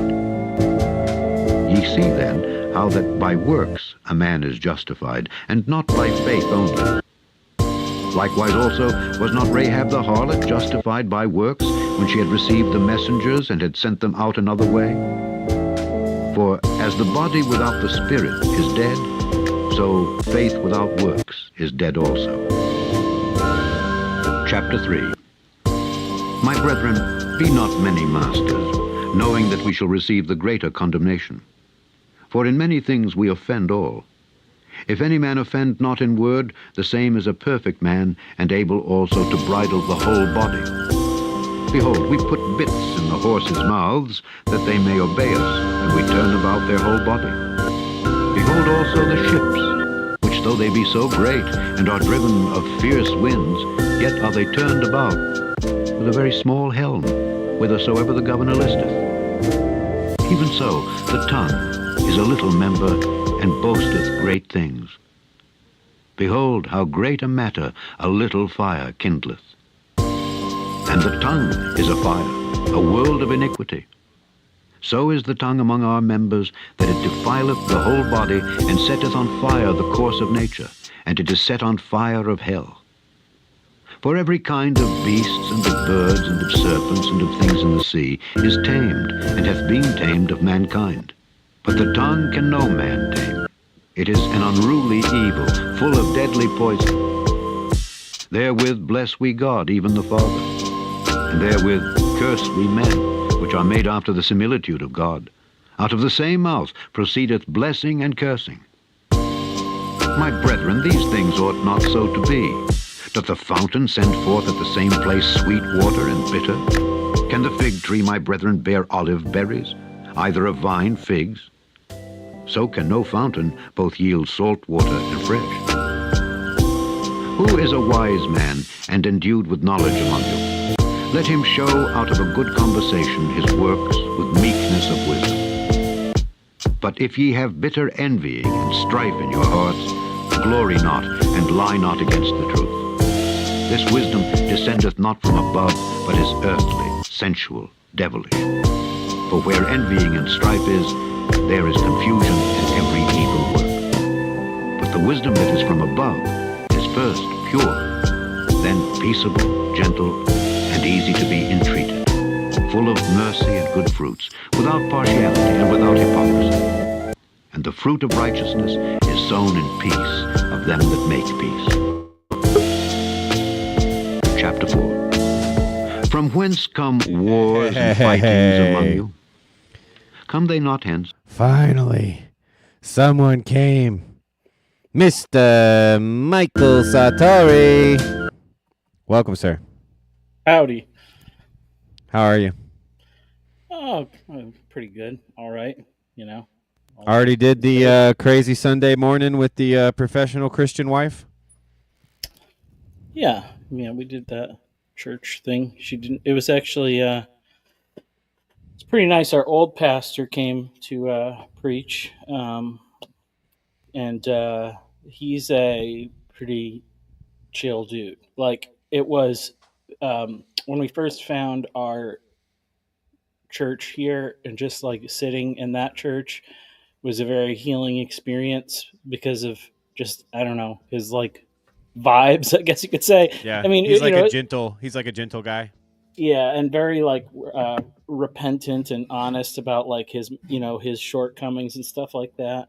And so like it was not that much of a like because when we moved, I was like, um, I want to go to church. I will volunteer at a church. I don't want to work at a church, and I don't want you to work at a church either. That's what I said to my wife. But then after, like, they had an opening and stuff, and she was like, "I really want to work there," and I'm like, "Well, okay, because this is a very different place from where we came from," and they treated her really well. Like, he was a really good boss the whole time he was there and stuff, and so yeah, and paid like more fairly. It was not a like, well, you're working for the Lord, so that's a reward in and of itself. It is, Yeah, but it is, sure, but like, what are you gonna? Are you gonna get? Are you gonna pay our rent or whatever? Or like, it's I mean, that's kind of that was the thing that our old church they did. It was actually really good. Like I would say because they had a lot of like housing available. The pastor's wife was a real estate agent, and she like got a bunch of these like crazy deals. And so they had some houses and some places for people to stay. So it was like actually a really good situation for people that were like in their early 20s and were like, I'm on fire for the Lord and I want to do ministry and stuff. They just didn't have a great plan for like when everybody transitioned, into marriage and parenthood and all that stuff. So, or basically, their plan was like, one of you guys has to go get a real job. But my wife and I were both, neither of us had figured out how to do that. So, real jobs kind of stink. yeah, they do. I miss working for the church in a lot of Yeah. ways. Yeah. It's a lot easier to kind of take seriously the little things, I suppose, for me. And do things I don't want to do. Like it's really easy to do things I don't want to do for the church. Yeah. It's really hard for me to do things I don't want to do for just some guy out there. Yeah. Yeah. So yeah, I get that. Well, what have you been thinking about recently? I saw you you read your chapter on telos and spirit. Is that right? Yes. Yes. I I have read not a couple. listened to it yet. I did a live stream with the 2 chapters, and then I just edited out the parts where like my kids were interrupting and stuff. And then the whole thing sounds bad because I keep doing this. I just checked it when I came in to make sure, but like the stupid StreamYard, it always wants to like the headphones are connected to this microphone here. Huh. And so the sound is always coming out of there, but for some reason it wants to use the microphone on the webcam, and you don't get any internal monitoring from StreamYard, so Right. I just assume it's good, and then I'm like, oh, it sounds horrible. It's like Yeah. tense. Oh man. So I'm trying to anyway, think. I don't know if I really even think about that anymore. I guess I figured out how to set my defaults or something, but yeah, I don't know. Like I said it, so I set it mostly, but just for some reason, sometimes it'll just, I don't know if it's like when the computer reboots or something, and then it goes back to just making up its own choices, or maybe it's when I like if I'm joining somebody else's stream as opposed to starting my own or whatever. But anyway, yeah. I digress. I don't know. I used to pretend to be the go-to guy on so many tech things, and now I'm just kind of like, I don't care. I don't know. Whatever. If you don't figure it out, I'm sorry. I'm not the tech guy anymore. But well, what was the experience like reading that chapter? Did you agree with everything? Would you have put anything differently? Did you do any editing on the spot? I think I did a good job. Yeah, I think they were pretty good. So I read 2 chapters. It was before the 4th of July, with the whole, with liberalism in the in the mix, and I thought that they were pertinent to those discussions. So I talked about like kind of the spirits of like nations and stuff, and I've mentioned this on other streams before, but like because we could say in a sense like liberty is like the spirit of America, like Statue of Liberty, Lady Liberty, and that's contrasted by like a more masculine. Uh, that's a feminine and agentic or arenic version of liberty, because it's like the liberty is for those little children that she's gathering up and protecting, whereas you contrast it with like the French Revolution, and their spirit of liberty was much more of the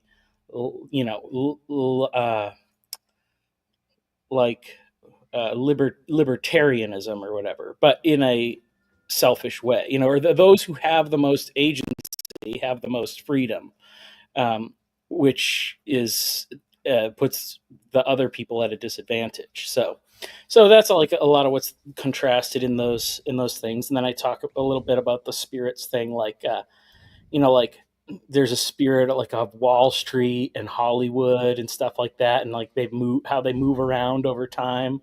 So yeah, I mean, that was pretty good stuff. But Yeah, there's deep stuff in that. I'm like not sure what string to pull on, I suppose.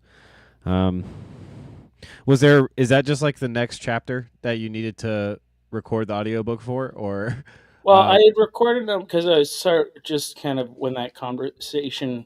Now I skipped chapter 4, so I went to like chapter 5 and 6. So I have like 1, 2, 3, 5, and 6, and then I have like 8, 9, 10. So 4 and 7 I got to get around to doing, but and then it'll be like that's a pretty good first chunk of the book or whatever anyway. So like fun fact, non sequitur, 4 and 7 were my favorite numbers as a child. That was like my you know how, I don't know if you did when you were a kid, but I had favorite numbers.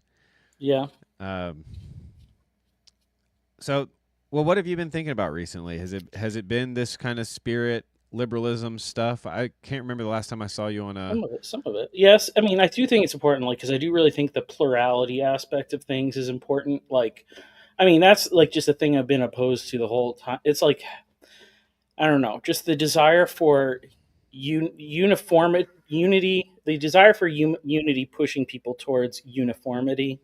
I feel like is destructive and stuff. And like, even it's like to say in this close to post liberal moment or whatever, the last vestiges, I feel like there's some things that in this last like bit that we're discovering about like humanity and like even our even in the areas of like psychology and biology and things like that, we're discovering things that if Christians really can take it to heart and integrate it into the way we think about things, like biblically, I think it'll actually improve like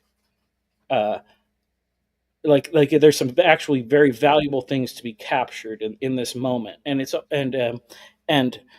what I actually said about like with that whole thing about liberty is that like, so libertas or whatever is the like Roman goddess, and she's an emergent goddess. Like they basically had this pantheon, and they were like, well, here's all the guys, Ares and or whatever, Mars and Jupiter and all the whatever the Roman names are, and then they were like, it's like they have like a map of people, and they're like, there should be something over here, but we don't know who that is. But they have like the attribute, but there's no mythology around the goddess Libertas. But she actually becomes embodied, I guess you could say, is when Rome switched from a monarchy to a republic. And and then she's like associated with the freed slaves. So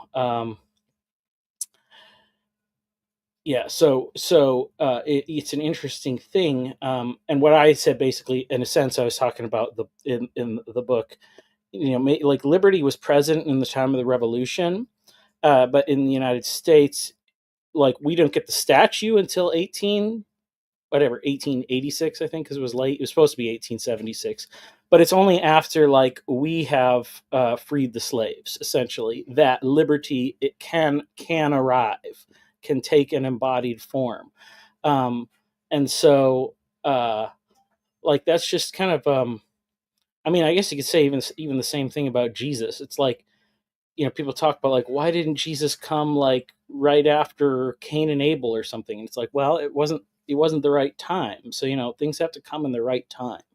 And so I think that in our current moment, when we're definitely in a moment of civilizational upheavals, that there are probably some emerging principles or things that we're discovering in this moment that are the most important things to be integrated and preserved into our next form of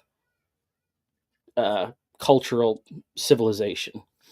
Do you have any ideas as to what those might be, or what direct, like, where should we look for those in the culture? Any hypotheses? Well, I mean, I just think a few things that I've thought of in some ways is like, okay, so this is a thing of like, okay, so there's a lot of pushback on the whole like feminism thing and stuff, because obviously it's had a lot of negative consequences. But I would say that it made more possible, like potentially some like marriages and better quality of marriages that might not have come to be in like a trad system. Like the thing is with the whole like trad things is that yes, it's like it's inherently it's focusing on the sheep, and it's focusing on the formation of sheep, which is to say, the 99 or whatever. Well, Jesus goes out and finds the last one, the missing one, the 100. And so it's like it's really easy to build systems that are good for the 99. But there is something important about getting that like 100th one too. And I think also like stuff with like what we were discovering now about neurodiversity and things like that. Like if that's like that, like I don't think that the secular like system is doing a very good job of managing that stuff, because it's actually like, okay, these are people with a ton of potential, but they also are there's trade-offs that come with that, and so they need special care. And it's almost like we have like we figured out how to find and filter those people into certain areas of success, like in uh like defense computer stuff or something, like cyber security and things like that. It's like we figured out how to identify the people that have the potential to succeed, but those people are roughly in some ways, like depending on when you start, have the potential to be exceptional in other areas, or there are other people that have the same level of potential for excellence, but they fall through the cracks and they filter out of the system.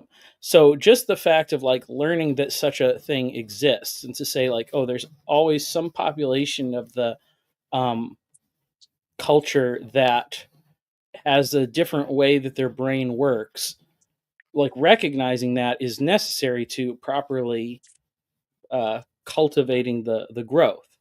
So those are a couple of examples I've kind of thought about from my my own Yeah, experience. so there's some untapped potential there based Hmm. off of kind of our stereotypes of quote unquote disability, and whatever that means. Um, but then it's also what was striking to me is like the idea you bring in feminism, but then I think of how stark a contrast the kind of trad housewife is to the Proverbs 31 woman when you Yeah. actually read it. Like she's like going out into the marketplace, she's like doing real estate deals.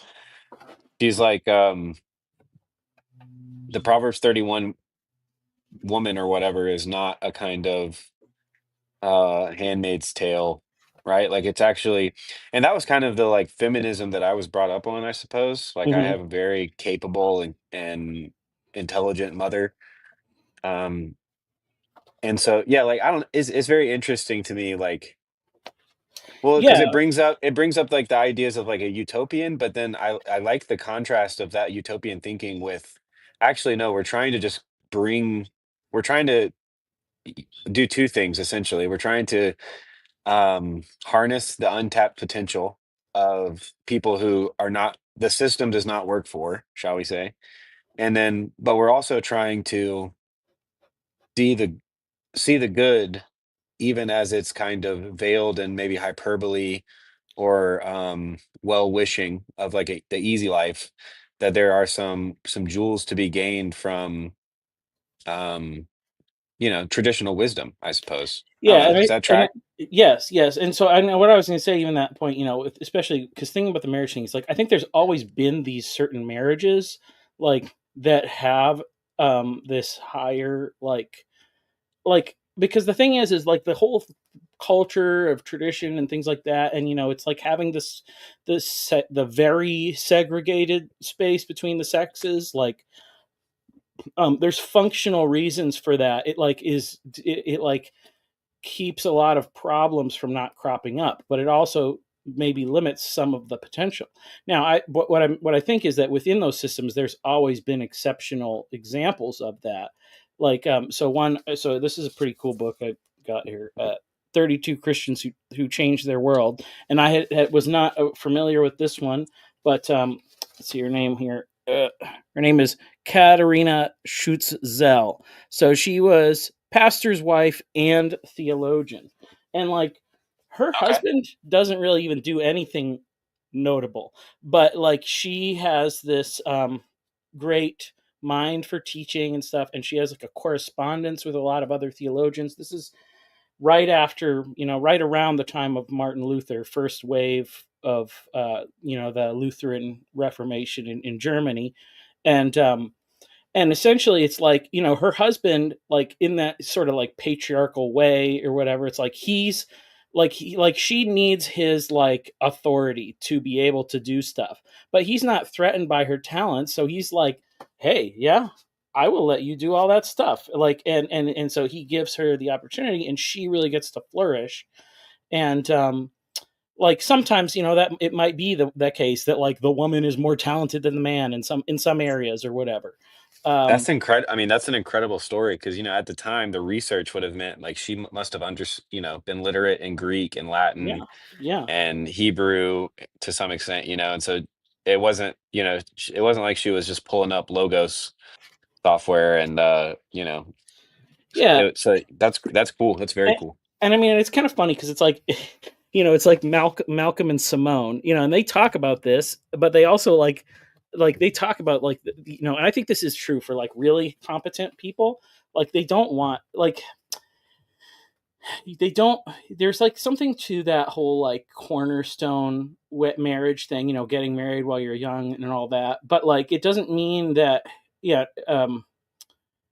But I think with may if the high achieving people are like getting the like capstone wedding, or it's like get everything, like not every guy actually wants to be married to a woman that's just like young and fertile because he's like a high value man. Like some of the really high value men actually want also like a wife that is competent and like challenges them to become a better person, and it's like, I don't know, you look at Malcolm and Simone, it's like it looks like they got a pretty good marriage going, like compared to Yeah. compared to most like pastors that are always ragging on like women need to stop wearing yoga pants and stuff like that. It's like you seem insecure. they're Yeah. you know so Yeah. There was bringing up Malcolm and Simone brings up a lot of thoughts. One is, we touched on them briefly last night on Afriel's stream. And I think what I said last night was that they kind of always like, I don't know. I didn't say this last night. I have a better way of saying it now, which I don't remember exactly what I said last night. Anyway, my kind of take on them is I oftentimes think that they're like, and this was a pattern I saw in high school. They're the nerds who don't look up to the cool kids, but look down on the cool kids. Um, and in many ways, they can't incorporate any potential critique that the cool kids might offer them, you know, as regards to like how they handle social situations, for instance.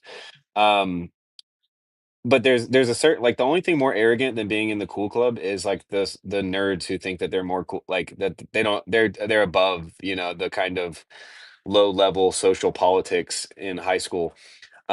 But then the other thing, and I think I actually thought this listening to Malcolm and Simone, not recent, somewhat I don't know. Time is an illusion to me right now with all this stuff going on. But um there was this situation where, kind of to what you're talking about, the quote unquote high value man.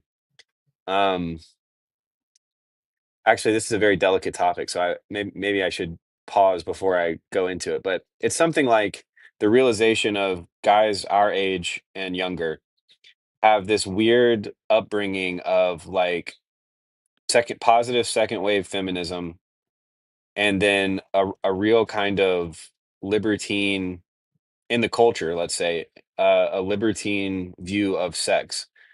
And then if you're brought up in the church, you're kind of brought up oftentimes with the you know, at least in Protestants, like the true love wins type of thing, where it was like, don't even kiss before your wedding. And so that, like, sex is like the one of these like most dangerous things for your whole life. Like, stay away from sex, stay away from drugs, almost like stay away from, you know, Yeah. it's the tension is heightened so that the youth can keep their purity for all good reasons. Um and so what came to mind the other day was like the idea of modesty or whatever. And I just realized that, like, early on, I kind of understood that, like, another like, someone else's modesty is, like, kinda totally my problem. You know, it's like, and I think part of that was, like, having a sister, but then also just, like, growing up You when mean I your did. problem as in you don't, it's not your job to correct them, or Right, right. So, like, yeah, you know, when you once managing you yourself is your problem. yeah, yeah, yeah. Yeah. Because speaking to that pastor who's, like, talking about the yoga pants or whatever, it's like, I yeah, my perspective on that, and it's probably based on how I was raised, kind of those dynamics that I was laying out. But like, I do feel in situations like that, like, in 100% agreement with you that oftentimes it's like you're telling on yourself when you say stuff like that, from especially from the pulpit. Um, but there is like, yeah, like, because I also grew up in Savannah, Georgia, where it's like super hot, and there's like you know, there's a college there, and there's a beach there, and so it's just kind of like, if immodesty is an issue, like, it's almost always, like, my fault, you know what I mean? And I don't know, I'm not trying to, like, brag on myself or whatever, but not my fault, it's my problem to deal with, right? Like, Mhm. like, even if my solution to the problem is, like, asking someone to, like, put on clothes, which has never been my solution to anything like that, it's still my issue to deal with, right? I shouldn't impose it unnecessarily on the offending, um, person, but, like, why am I saying that? Because I think that goes to what you're kind of talking about with the, like, what a high value man actually values. Because the kind of low IQ alpha male discourse is all about becoming an alpha male, and the assumption is, if I become the type of person I want to become, then the type of woman I want to be with will also value the things that I'm valuing, as you know, that the woman I want to be with agrees with me on what makes a high value man, that we share those values. And I think one thing that Malcolm and Simone recently have done a good job of is kind of just explaining that it's a much more complex picture than that. Mhm. Oftentimes what men value in being a man is very, very different than what a potential mate, what a female values in a man, and vice versa, right? Like, what a man values in a woman may be completely different to what that woman actually values in herself.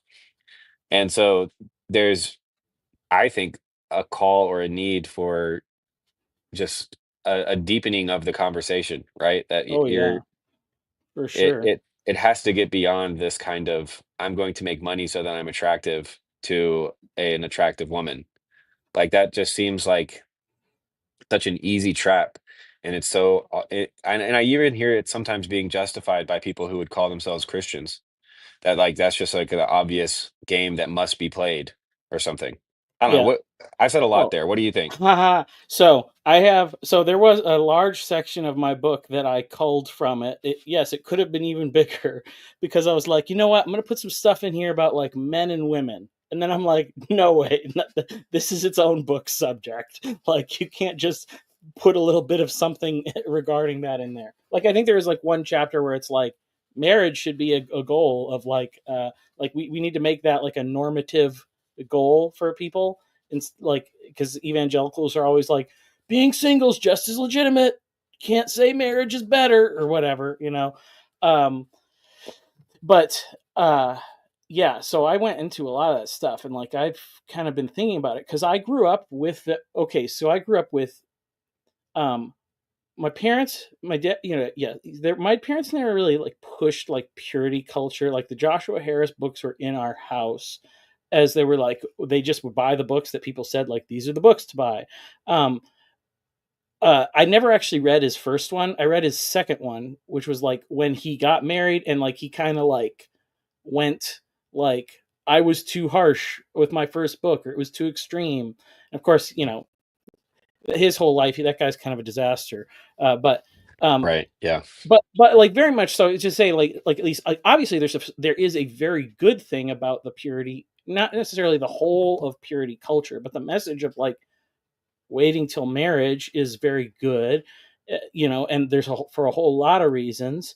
You know, I think that probably, you know, I was seeing now it's like there's more nuance of like, yeah, you know, not ever going on like a date until you're like ready to, if like you don't, you know, it's like if the first date is like starts with this weird marriage proposal to the father or something, like that's too intense probably.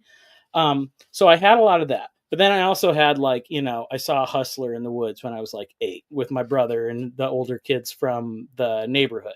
And so, you know, so both of these things are like growing in different ways in my understanding and kind of hard to like disambiguate.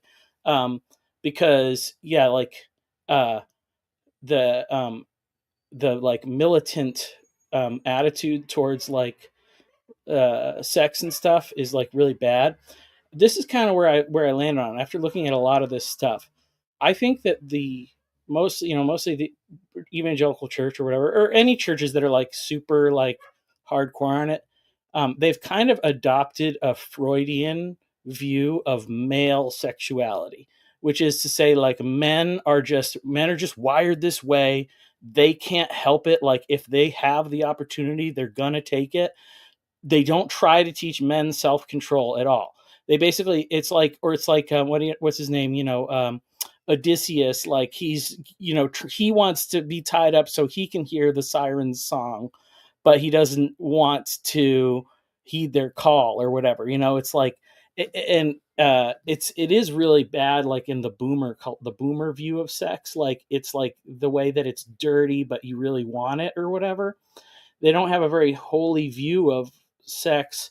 um and I think that really filters into the church, because it's like they're like, because on the one hand it's like that they're saying like pornography is like amazing in some ways. It's like it's so amazing that's why you can't resist it, like, and so you have to like jump through all these hoops because you're not going to like you can't learn in your brain to want to avoid it, so it's just weird how it like preserves the infantile kind of uh, male view, and then it externalizes all the effort onto the women. Like the women then are like sex is dirty and you're not going to like it, but your husband is going to want it, and so you need to learn to give it to him. And so it creates a lot of conflict. And then obviously what men do learn from pornography has a very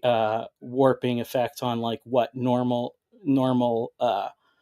relations are supposed to be like and stuff, the expectations and all that. Right. um so yeah, Yeah, so I feel like this is I have so much thoughts about this whole subject, and it's such a delicate issue, and I don't have the experience of someone like you who like works with youth group kids who like mm, bring up awkward questions. And so I'm kind of like yeah, there's so much I could Yeah. say, but I also want to be wise in how my online persona comes across. Like if this was Yeah. Discord, we could really get into it. But I wanted to ask, have you ever heard of Dan Allender? He's like I this. don't think So so. he had he's like a Christian counselor, and he's up in Seattle, and he had a school called like Mars Hill at the height of Mars Hill, and then he had to like change it to the Allender Center. Mm. He wrote a really good book, and it's actually like it's just popped up into my salience hierarchy at different times in my life for different reasons. But I think I read it when I was probably like 19 or 20 for the first time. That might be a little young. I might have been 2021 by the time I was reading it, but um it's a book called God Loves Sex, Mm. and it's basically it's very creative in the format of the book, but it's basically a kind of exegesis of Song of Solomon mixed with some kind of like counseling psychological um technique kind of displayed. And then there's also this like fictional narrative aspect where they kind of give examples of kind of some of the stuff they're talking about. Hmm. Um, and but to boil it all down, and he's actually done some pretty cool interviews talking about some of this stuff. Um, but so there's this idea of like arousal structures, Yep. right? And that one of those would be like taboo, which it kind of gets to what you're talking about with the boomers of how like um The they forbidden kind of fruit. yeah, they like did this weird mind game on themselves where it was like the most forbidden thing, and so the law increases the trespass, and next thing you know, Bob's your uncle. um, but like, so that's one aspect that was really helpful for me because he kind of gives a bit of a like I can't remember the technical term for it, but it basically he has these like I think it's four different categories of arousal structures or something, which are very interesting and seem to play, as the kids say, in terms of functionally understanding this kind of stuff. Um, but then he boils that down further, um, especially when talking about intimacy in general, like not just physical but emotional intimacy. And I love this because it's like a black pill, like total depravity type of thing, which I'm prone to appreciate. But it was that so often when we're dealing with our kind of sexuality, as it were, what we're actually dealing with is shame, which is a type of contempt, right? Like it's a contempt for oneself, a disgust of oneself. And then we're also talking about lust, which is over desire, right? Like it's not enough for us to like we can imagine only wanting to be a like nice husband who loves his wife in a very simple way. But no, that's not enough for us. We need to be King Solomon or King David looking down on the whole city and picking out his absolute favorite. And nobody can stop him. And so this kind of desire taken too far, or a what is the I guess C.S. Lewis and Aquinas talk about, or and Augustine talk about, like disordered loves, right? Like the Mm. the kind of idea that we want some things more than we ought to want them. And so basically, he says that by the end of the day, like any issues you might be having with like sexuality or desire or anything like that, it almost always comes down to hate and lust, which are also the two things that Christ talks about. He essentially raises those to the level of breaking one of the Ten Commandments. So yeah, Mm. interesting stuff. Well, yeah, I wonder. Okay, so I wonder. I mean, I don't know. This is like now. Maybe I have to read it and look into more what he says with lust, because obviously the word lust gets thrown around a whole lot, and I think that it's very frequently misapplied in this area. I mean, Right. maybe not for So everybody, but his certainly, yeah, so just quickly his yeah he basically was like, I'm using this in a special way to mean all disordered desire or all desire for something that's too much. So it could be addiction, to alcohol or food. It's just that it's desire run amok was how he was yeah. trying to use lust. So yeah, keep going. Okay, so because here's okay, so there's one thing I'd say. In some sense, okay, I brought this up at the Connecticut conference, and then just so I can say I got credit for this because other people have mentioned it before, but it was my idea. But with C.S. Lewis's transposition essay, and where he's talking about like, um, oh, well, you only have like so many bodily like functions or feelings and things, and they have to uh, like it's like a limited vocabulary, so they have to do double duty for multiple things, and the way that you determine like what is by the context. So like, one thing would be like if you get a queasy feeling in your stomach, it could be because of something you've eaten. It could be because you have to confront somebody that it's an uncomfortable thing. It could be because you're like in love with a girl, like but it's all the same like physical response.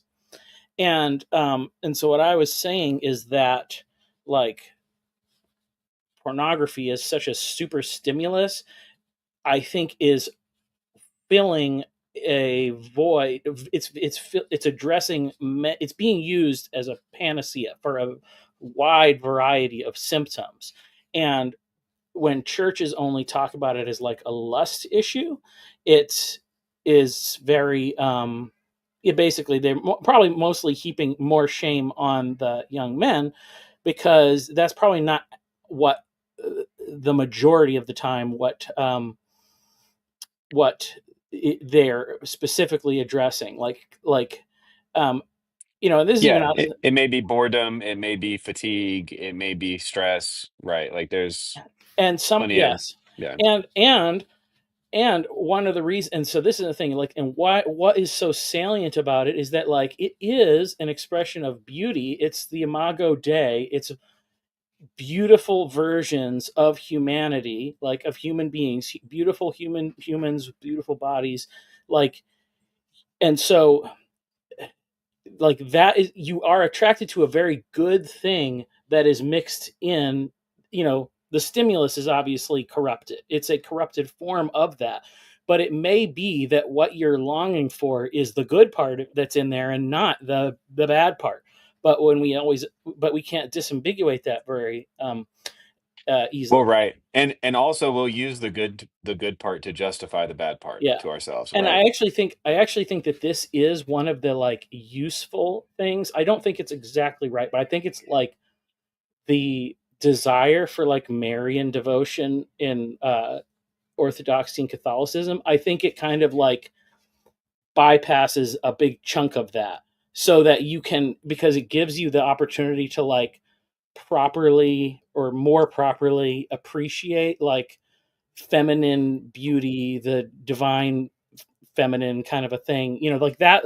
That's what people are looking for. I don't know if it's, I think it's it's mostly supposed to be directed towards your own wife more so than Mary, but like Mary kind of is like this way of desexualizing that it. And then so because obviously people get really offended if you actually say that, like, if you, that when you compare those things. I'm not comparing them. I'm saying like, yes. So think about the most pure thing that you would associate with Marian devotion, and that need is also in some ways one of the reasons why people go to Right. pornography. Yeah, I mean, it's very similar to the like philosophical idea of like everyone's always pursuing the good, whether Mm, they know they are or not. Like there's something to that for sure. And it's often the case that the worst things are the world are the best things in the world perverted. yeah, Like yeah, that's kind of also at play.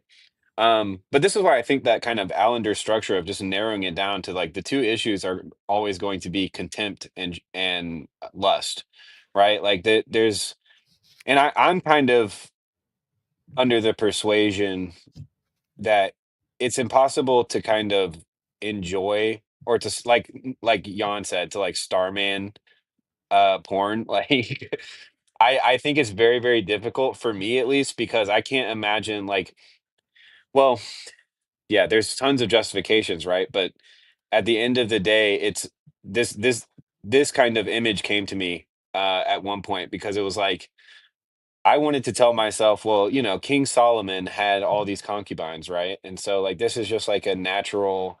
I shouldn't like think that I'm the worst sinner in the world, maybe because I've looked at porn or whatever. But the problem is, like, I'm not King Solomon. Mhm. I'm not the wisest man in the world. I can't take care of all of these ladies who are servicing Yeah. me, right? Like that's and so there's this harm that I think is done to one's soul when he takes and does not give.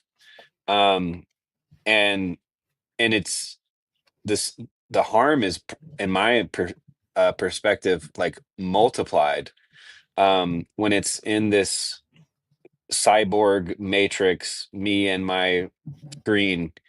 Um, so yeah, it's there are some structural issues to anyone trying to kind of like starman pornography, in my opinion. But No, as far yeah, as what you yeah. say, like the beauty and like God's intentions for sex, like of course that can be starman. Like there's book, it's a whole book in the Bible. No, Starman's the I sexual won't relationship. Starman. I won't Starman. And I think it's the same thing for women too. It's like the appeal to be doing that is because they're seeking something that's very that they're seeking a noble thing in the being admired and all that stuff. And that's just like our culture has prized certain aspects of feminine beauty over others, and so it's like we're yeah, it's a very bad corrupted system in some sense. But like it's an important thing, because when you hear people say, okay, yeah, so here's the other thing I'd say. The problem is that there is a very effective situation to like get over it, which is to more or less embrace misogyny. And I guess that would you say where you were saying contempt or whatever. Like, I mean, that's the thing with like, Amnon, he was like pining after his sister, and then once he got it, he was disgusted by her. And that's like one of those things that Malcolm and Simone are always talking about, how that it's like the disgust and attraction thing is like on a weird spectrum. Right. Um, you It's know? hate and lust. Yeah, it's hate Yeah, and lust. yeah. Um, Murder, so murder and covetousness. yeah, Murder and adultery. yeah, and so it's like, okay, well, especially as like a father of daughters, it's like, yes, I'm horrified of like the idea of like my daughters ever getting involved in like you know OF or whatever, something like that. But I am not any less. I'm probably maybe more horrified about some of the trad men that are bringing that have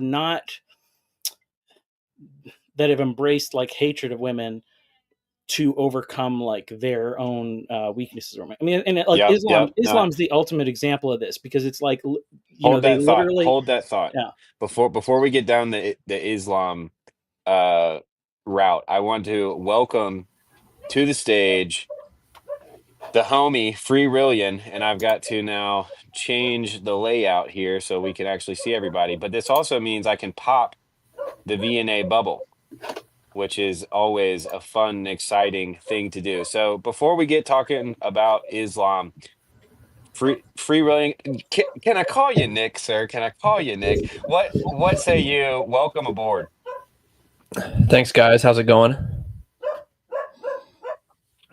Yeah, you can call me Nick. I told I had a convo with Christian the other day, and I said at this point my anonymity is just performance art. Like I've never actually been intentionally anonymous.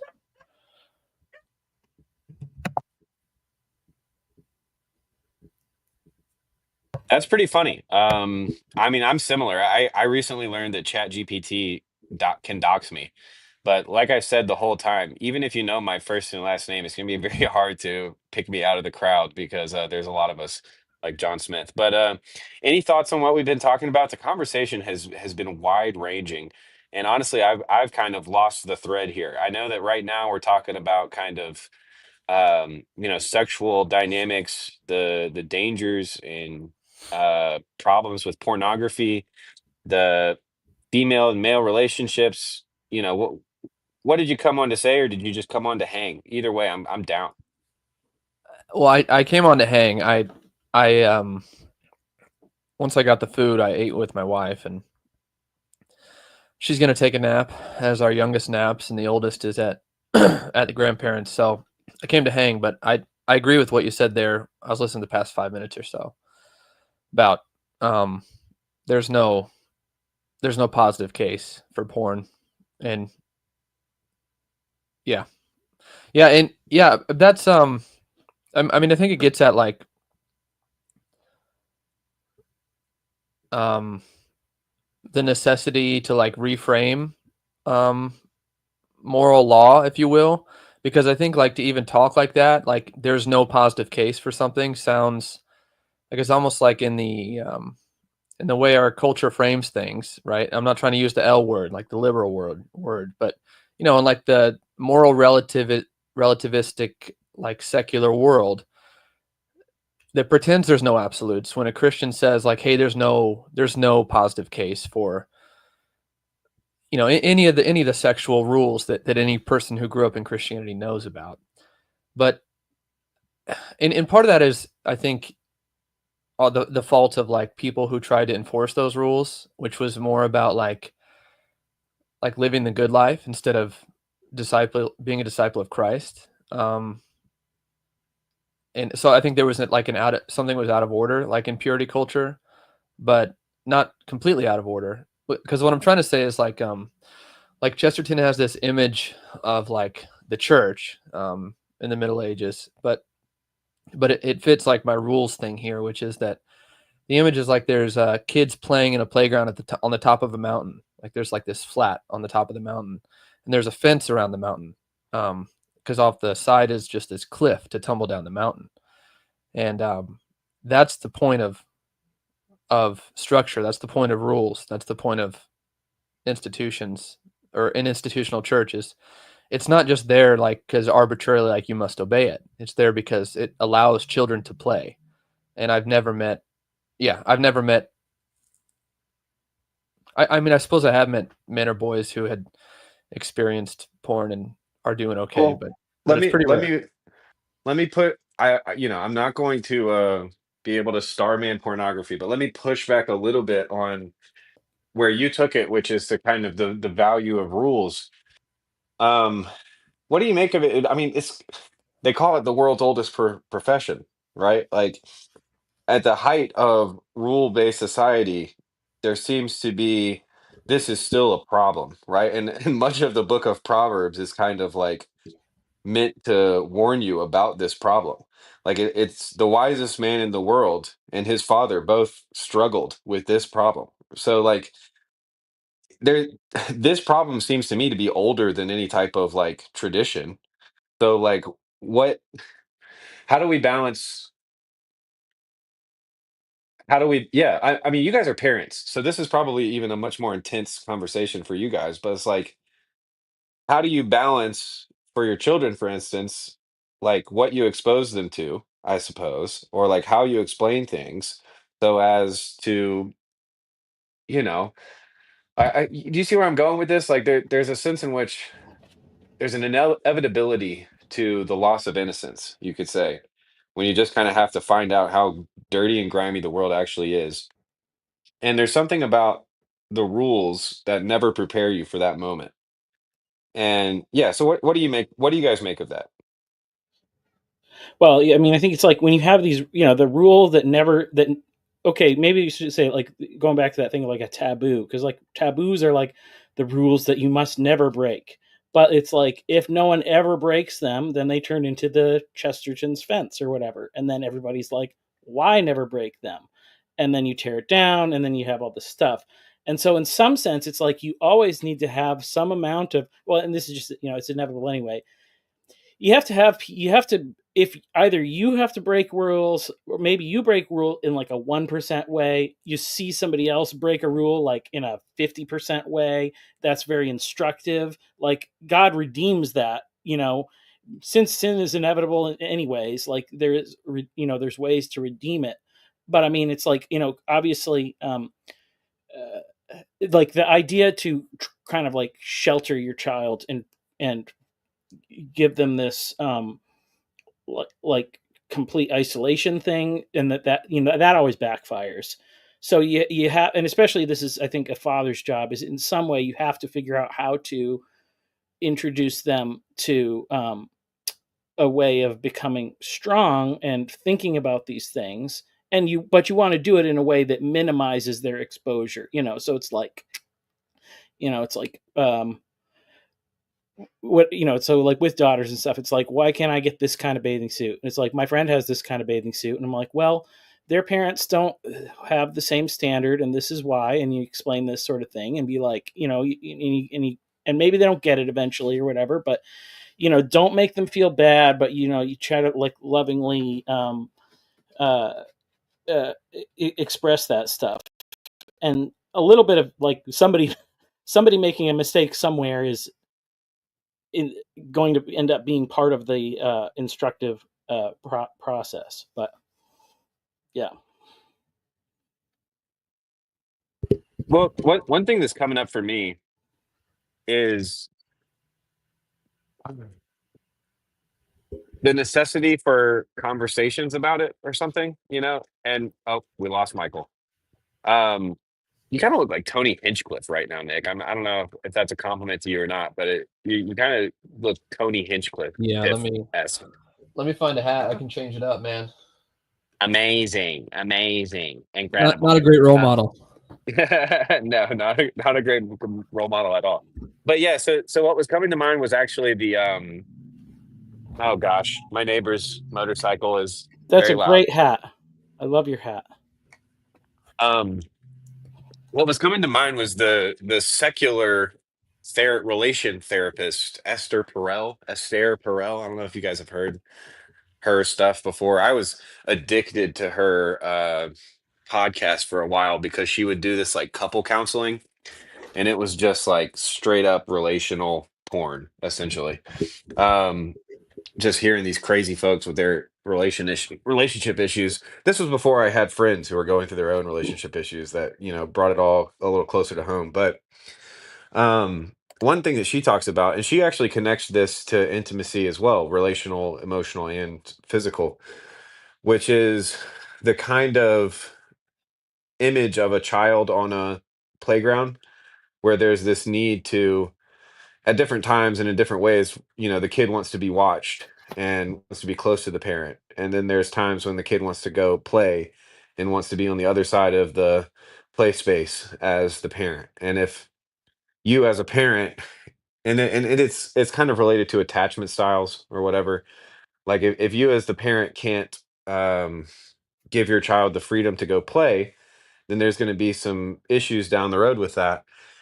Just as much as like if when the child has gone too far or played and can't come back into safety, there's going to be issues with that. So what do you make of that? It's always, this stuff needs to be talked about, but it certainly is delicate issue. So I appreciate you guys wading through the murky waters with me. Hopefully nobody's watching. Yeah, I definitely, thankfully, like, as someone who tends toward wanting to control things, not necessarily like in a tyrannical way, but in like a, in different ways, because I'm not a huge personality, but I do try to maintain control of my world, just like in my personality. And so because most of my problems throughout my life thus far have been dealing with that and overcoming that, I, hopefully, God willing, I don't think control is going to be an issue, like with my parenting. Like I'm going to set standards and hold standards, but I have no illusion of keeping my children pure by my own control mechanisms, and I'm trying to empower their choice in a world that is preying on them. So I'm also trying to get them to see like, hey, there's forces out there that think they're for you and they're not. Like with little girls, like wanting to, oh, I want to do this. It looks so good. And, it's empowering. It's like, you're 13. It's not. However, will I be able to, like in that instance, will I be able to enforce modesty to the level I want? Probably not. Right. Just because of the world we live in. And will I be able to like force my kids not to date until they're an adult, which makes all the sense in the world to anyone who's like old now. You look back at that when you were a kid and you're just like, why did anyone do that? Like, why is this a cultural phenomenon? This is stupid. Like, it was dumb. It was cool at the time, but like, will I be able to enforce that? No. I'll tell my Well, you kids, know what's listen. worse? Just What's that? Sorry. quick pause on that. You know what's worse than that is the parents who made their kids into absolute weirdos who would never be attractive to the opposite sex so that they would never have to deal with that kind of thing. I know multiple people whose parent like it's the kind of reverse of the Jordan Peterson like don't turn your kid into somebody you like hate.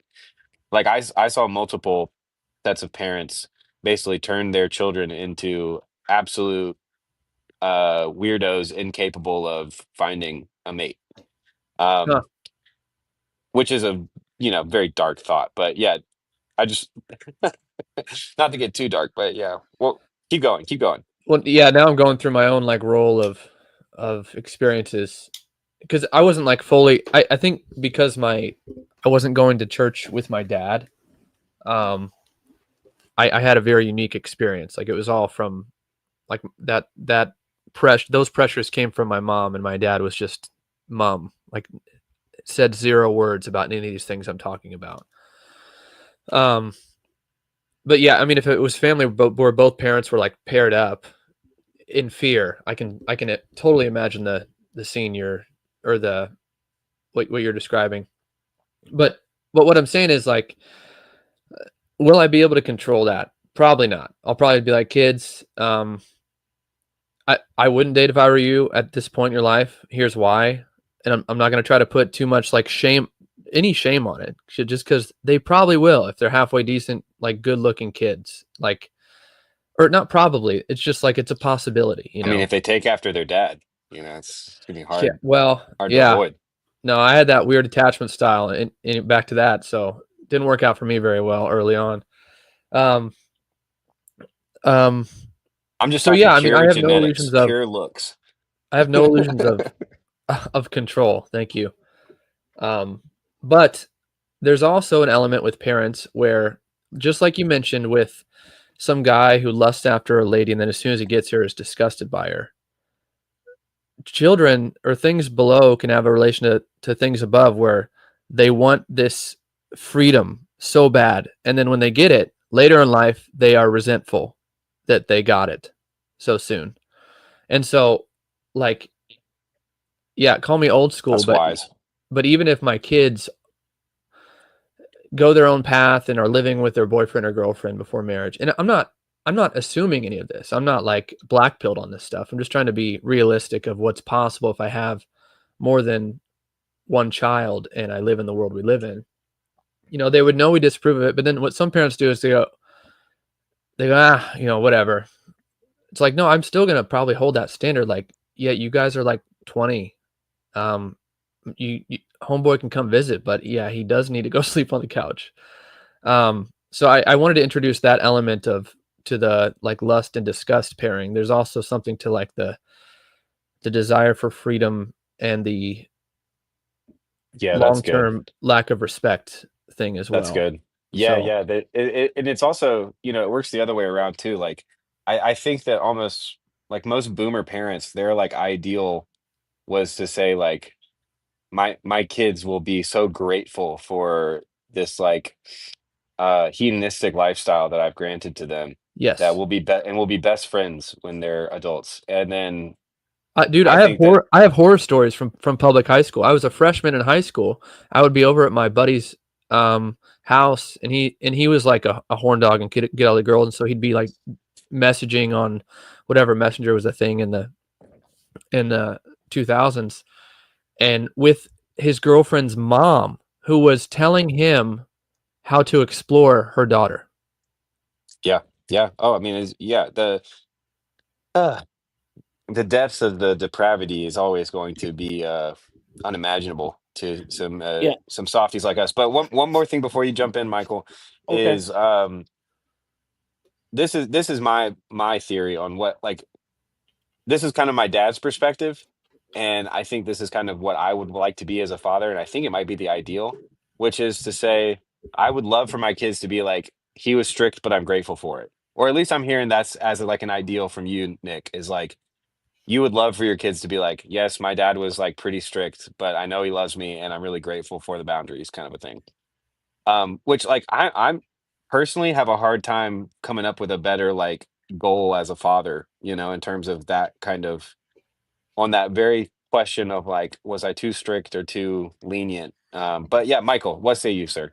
Yeah, so I was just gonna say, so that example of like the thing of like the moms that are like trying to pimp out their daughters and stuff, and like and there's this whole thing of like girls that like do that with other girls or whatever too, like trying to like get their friends to like all the weird stuff they do.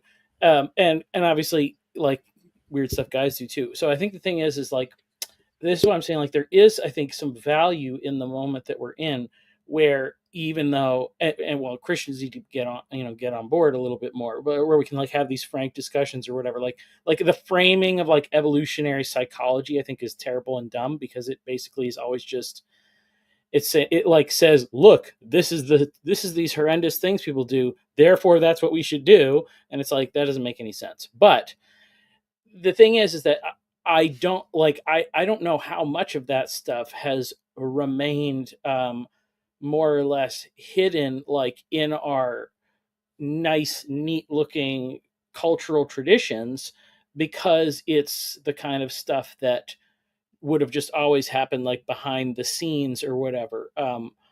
Like because like it's not like this is the first generation that's ever had sexual immorality or whatever. Like it's always been present.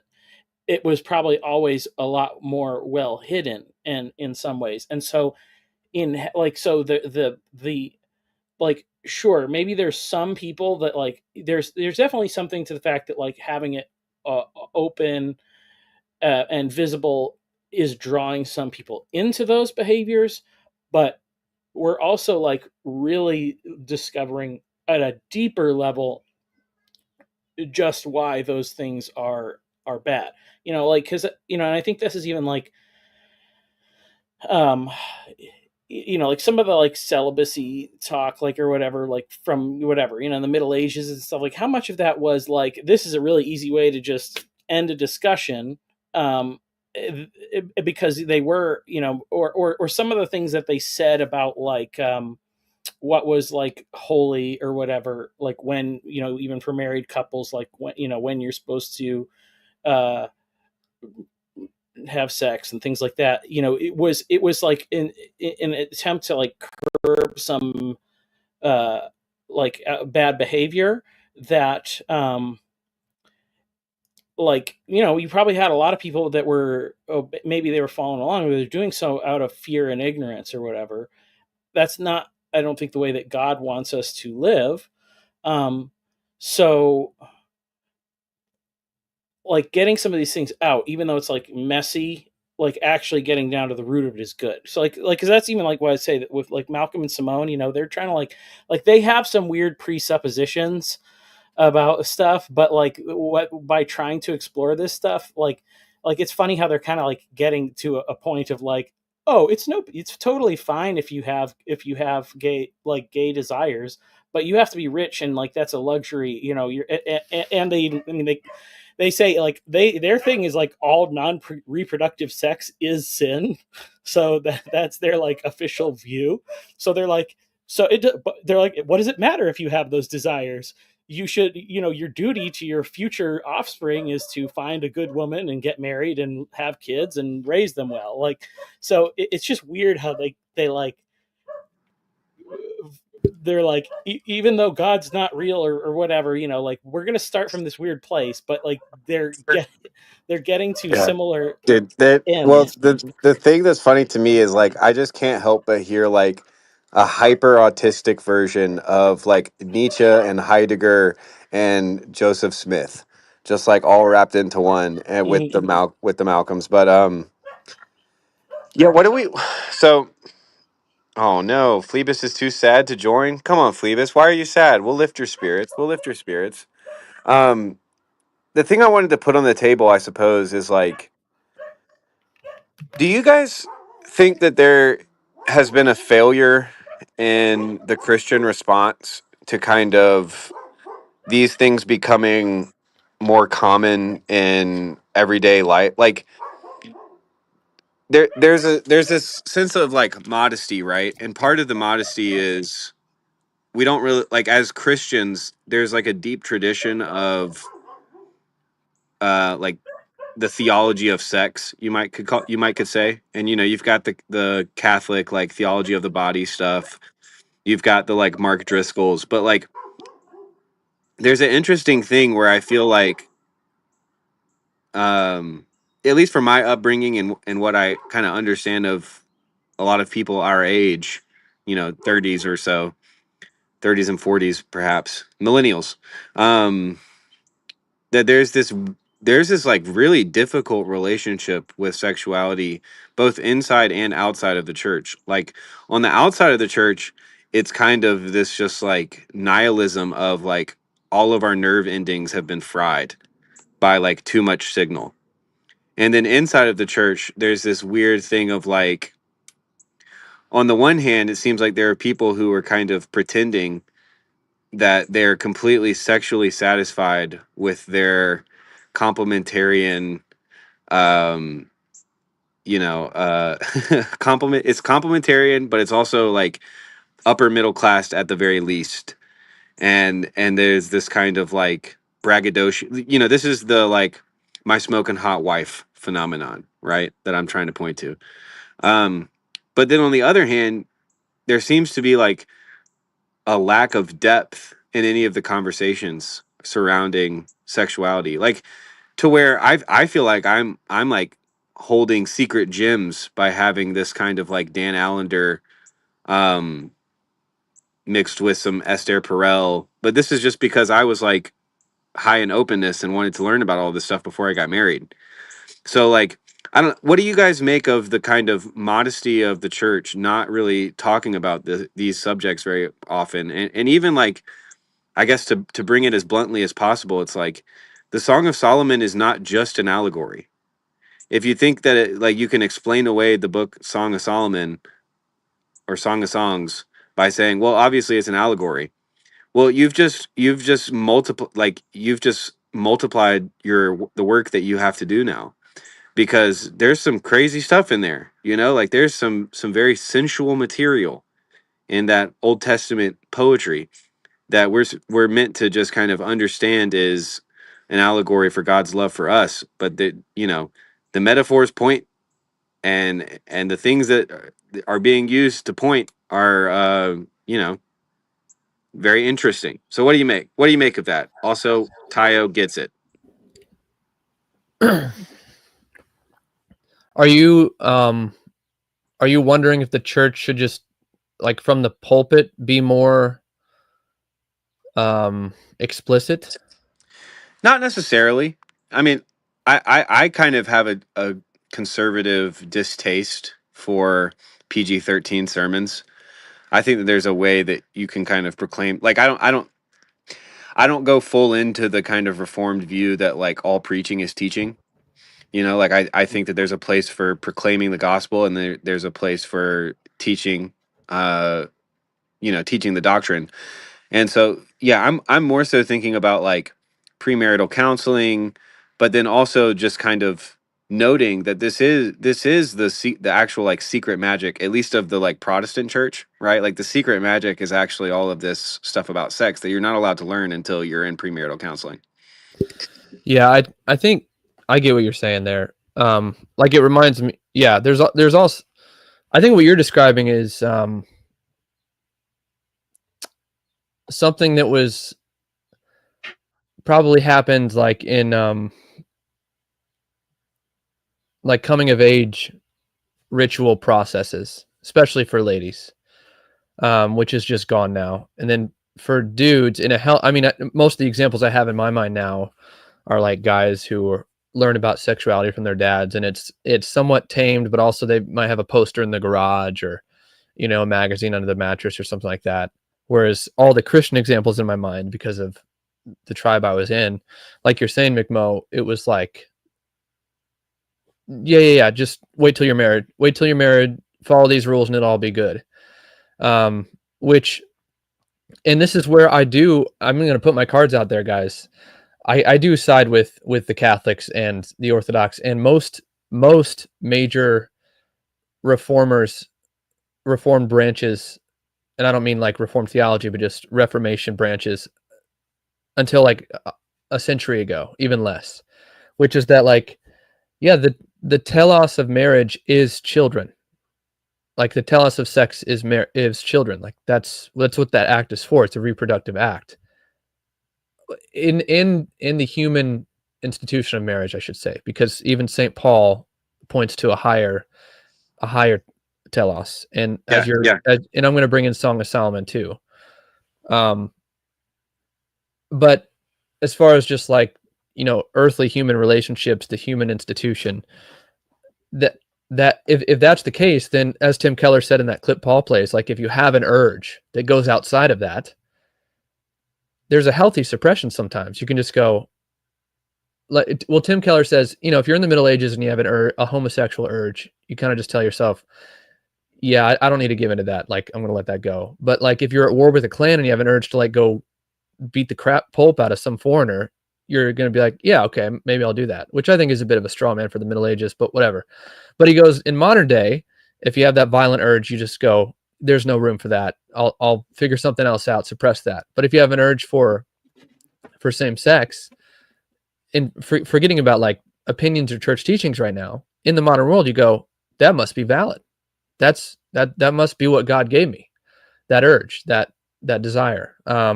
So I guess what I'm getting at is like, if the framework is this thing is for children, then anything like freaking Malcolm and Simone are saying, like anything outside that is just like, if you have the right framework, there's room to dismiss it or suppress is a strong word, but Yeah, you get what I'm saying. Well, Go ahead. Yeah. So what's almost, and I'm sorry, this has been my like big puzzle in my brain for like the past month or so, which is the idea of like the law of liberty, right? And I wonder if it's being displayed here because you basically have to pick a telos, right? Like, what is marriage for? Is the primary and you kind of spoke to this. I'm not trying to straw man you, Nick, but like it's almost like you could say there's one telos of marriage, which is children, and that would almost be like the natural law version of the telos of marriage. But what if the telos of marriage, like Paul says, which is this is the mystery, right? That the husband is Christ and the bride is the church. Do you have to choose between those necessarily?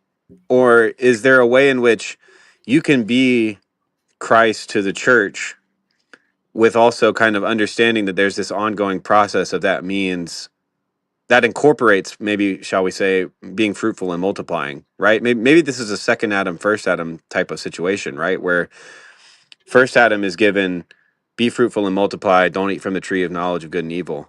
Second Adam is given, uh, you know, die for the bride, resurrect, be eaten and drunk, pour yourself out. I don't know.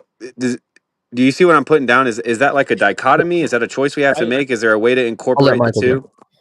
Yeah, so I think okay, so I would say one of the big. All right, so first I'll say, just to throw this out, because more with the previous conversation, the most damaging thing that I experienced was being made to feel shame for things I was just curious and confused about. So church definitely needs to get better at that. Like, just don't think about that, don't talk about that. That's not the way to go.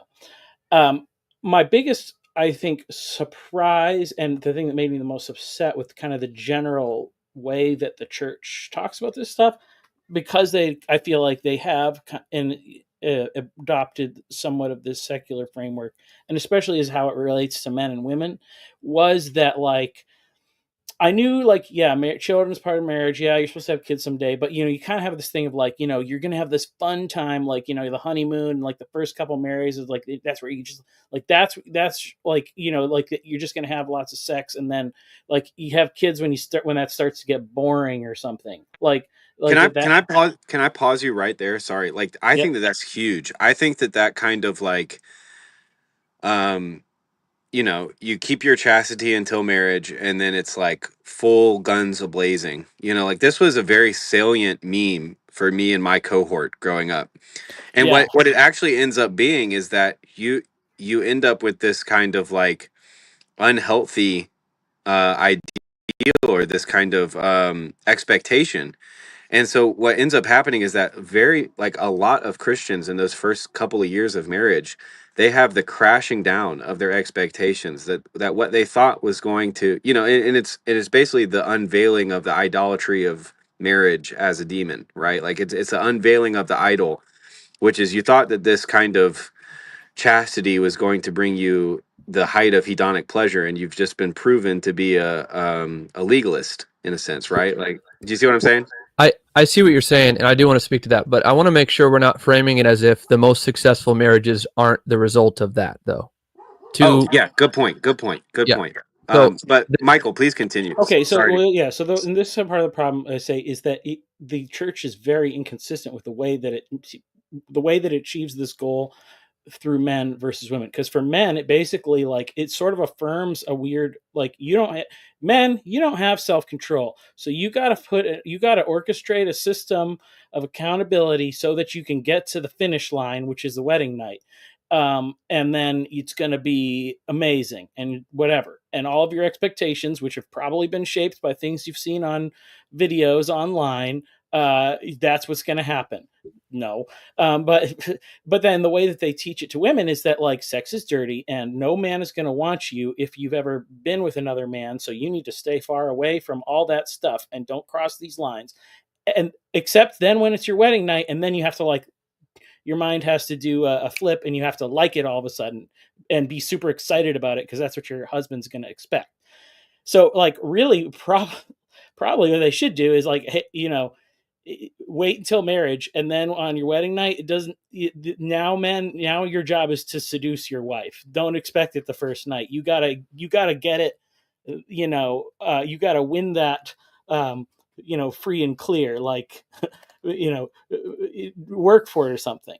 But okay, so but the thing I was saying is that whole thing, and then it's kids are kind of a drag, but it's part of what you're supposed to do, and it's whatever, and it's no, that totally, when I first had our first kid and realized how much I love this child, how much I love being a parent and all this stuff, I'm why aren't they selling this to men? They're not, because they weren't. Maybe they are. Maybe some churches are a little more, I doubt it, but that they weren't selling that to men. They weren't selling marriage with children, for the joy of being a father to men. They were just selling this is the way that sex is legit. But obviously parenthood and all that is much more fulfilling. However, also in that, it's because it's not a both and. So there's a couple things. So if you Katie Faust, she was on with Jordan Peterson. She's the children's rights activist. She's brutally hardcore against all the bad stuff, pornography, gay marriage, no fault divorce. It's everything is all humans just keep passing all these laws that put adult needs over and above the sake of children. But she brings up some really useful things that we've learned from study. So for one thing, men basically imprint on whatever they're looking at whenever the magic moment happens. So the more you are intimate with your wife, the more attractive you will find her, the more that becomes your thing. And you're not and if you're not regularly comparing her to other women, then then the power of that other form of attraction loosens on you. But also it is very good for your children's emotional health and all this stuff development to see their parents loving each other. When kids see their parents hug and kiss, it gives them a good feeling of safety and security. They get a negative feeling when it happens with step parents and stuff like that. Because it's coded to biology of the parent, the father and the mother. So there's real biological stuff. So it's you should have sex. You should have sex frequently. You should enjoy it. You should not have it with anybody else, and you should use it to have kids. And then that's kind of like that's the seems like the whole part of the package.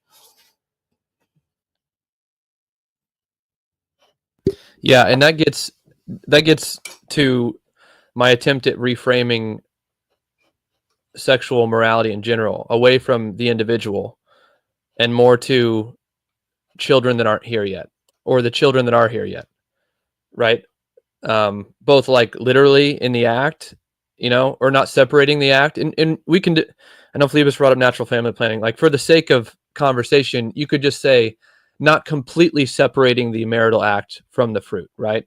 Whether or not that has to be every single time or not, like, because even in some Orthodox dioceses, there's like room for the priest if there's like postpartum situation, or they have like a bunch of kids and they're poor, for the priest to allow an exception there. So I'm not even making a pure theology of the body argument here, as just the spirit of it for the sake of the conversation. But with your examples, Michael, that extends not just to the future, but also like to just children in a community in general. Like, what allows them to thrive? Because all the rule breaking, like, if you don't actually suppress the evidence, or it's not propagandized, like there's just no argument, right? I mean, there can be discussion and there are exceptions, but this is part of my frustration, even like making these arguments or having these discussions, is because the framing is the way it is. I come across as some prude who like doesn't care. I'm like, that's because the framing's been set up a certain way. Like, it's actually so children thrive. I mean, that's why I'm making the arguments I'm making.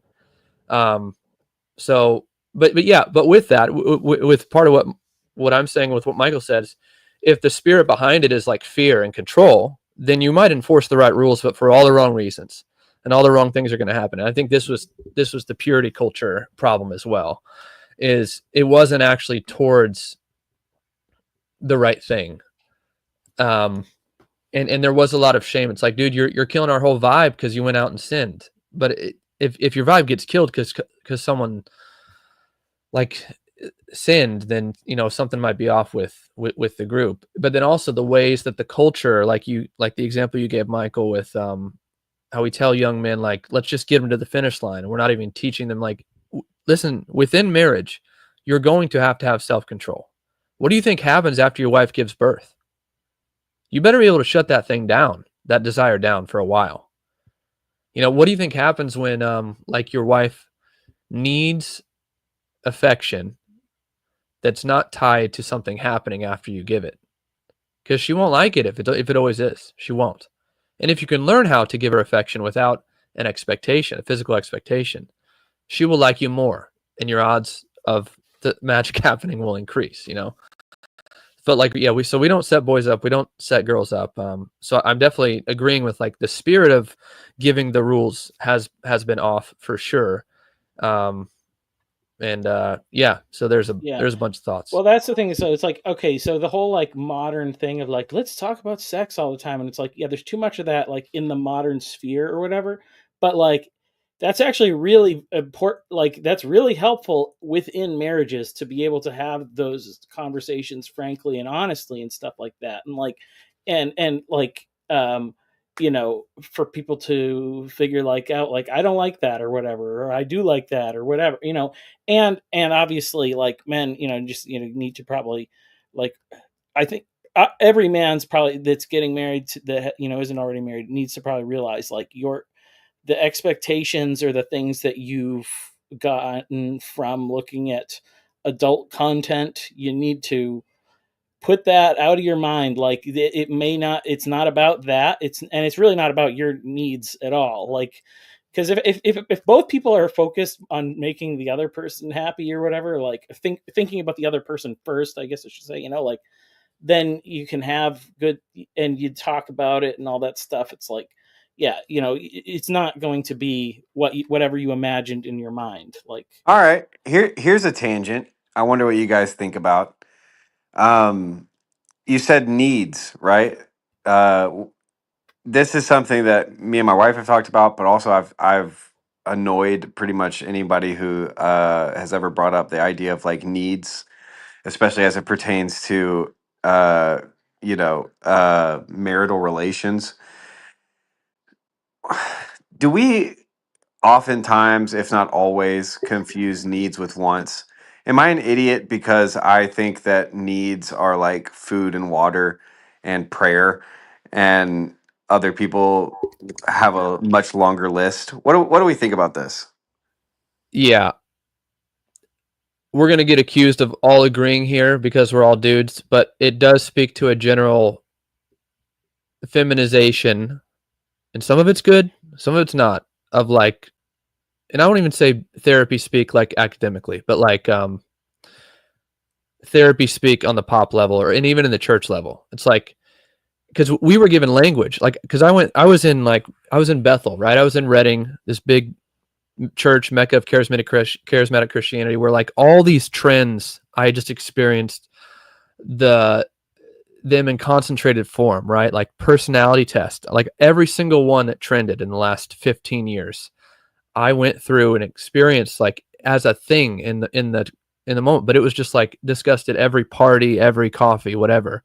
And so same thing with like love languages and the needs language and communication. So there in one of those trends, we were all taught, I think, like officially from the stage, maybe even like in class or some church thing, of like, if someone hurts you, you say, "Hey, it hurt when you did this. I need you to do this." You get that language accepted by a community, and you know who's going to rise to the top?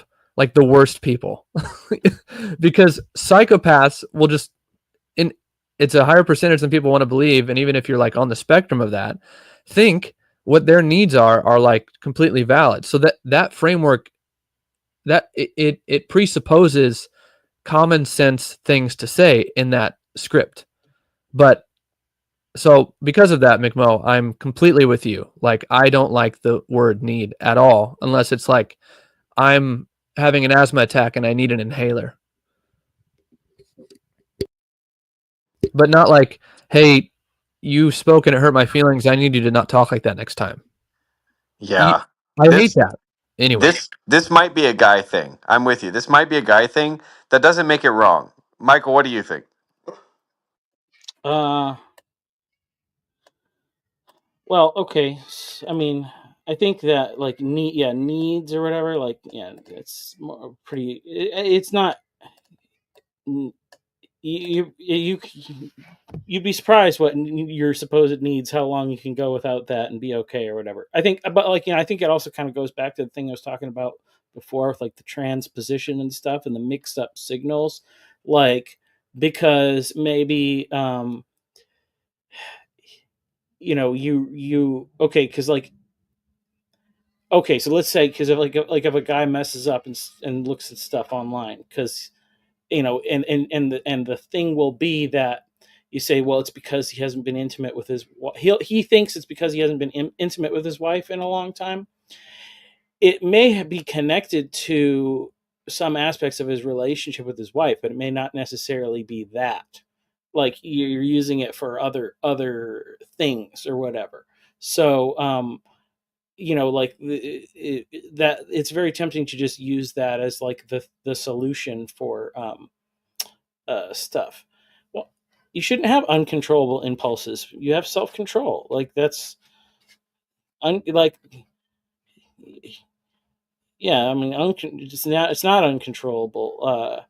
I mean, you're technically, like, the male body takes care of those things in its own ways on a physical level, if it's not been you know dealt with so much. So, like, yeah, I think it's just more like, it's a lot of that stuff's probably more connected to like your emotional stuff, and like, if you're like, because it's not hard if you love your wife, and she's like, so each time my wife's had a child, it was a C-section, which meant it was like 8 weeks off, automatic, like, uh no sex. And then it's like, okay, that's fine, because um I love you, and I want your body to heal and stuff like that. And so it's like, it's not,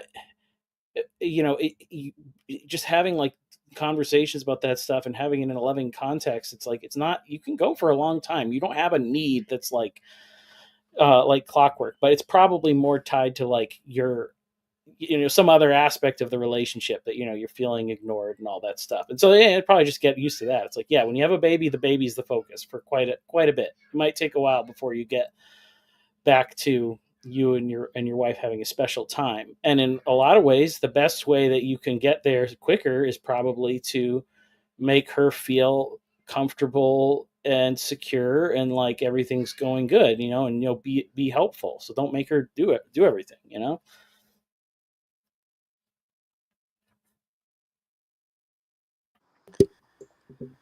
Yeah, I mean, I think we're going to be hard pressed to escape the black hole, which is like personal virtue, right? Like that. At the end of the day, so much of this kind of is going to kind of end in a conversation of personal virtue. Could you elaborate on that?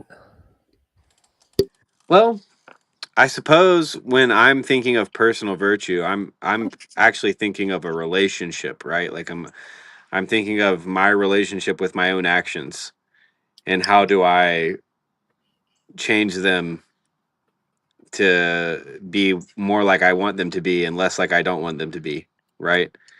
And it's funny how us three homies, we're just talking about being married and trying to figure it out, and the comments are going wild with questions of gayness We're and getting other hit from things. right, left, everywhere. We got people Yeah. joining forces who are on opposite sides over in the hive mind.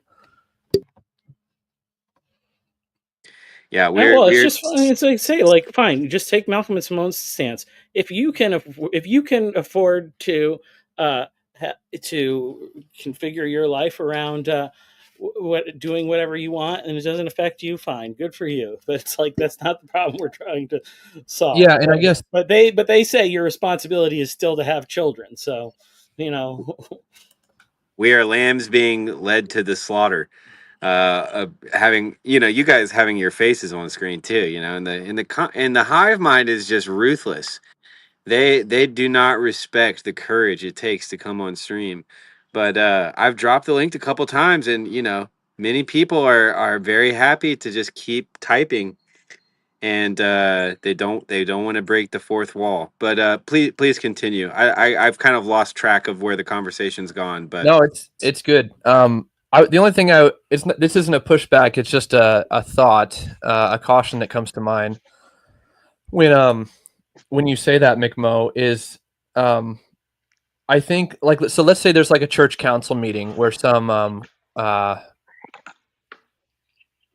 big relationship blew up within the church, and it's clear to everyone, and they're trying to figure out how to deal with. And let's just pretend like it's a church that has clear teaching on stuff.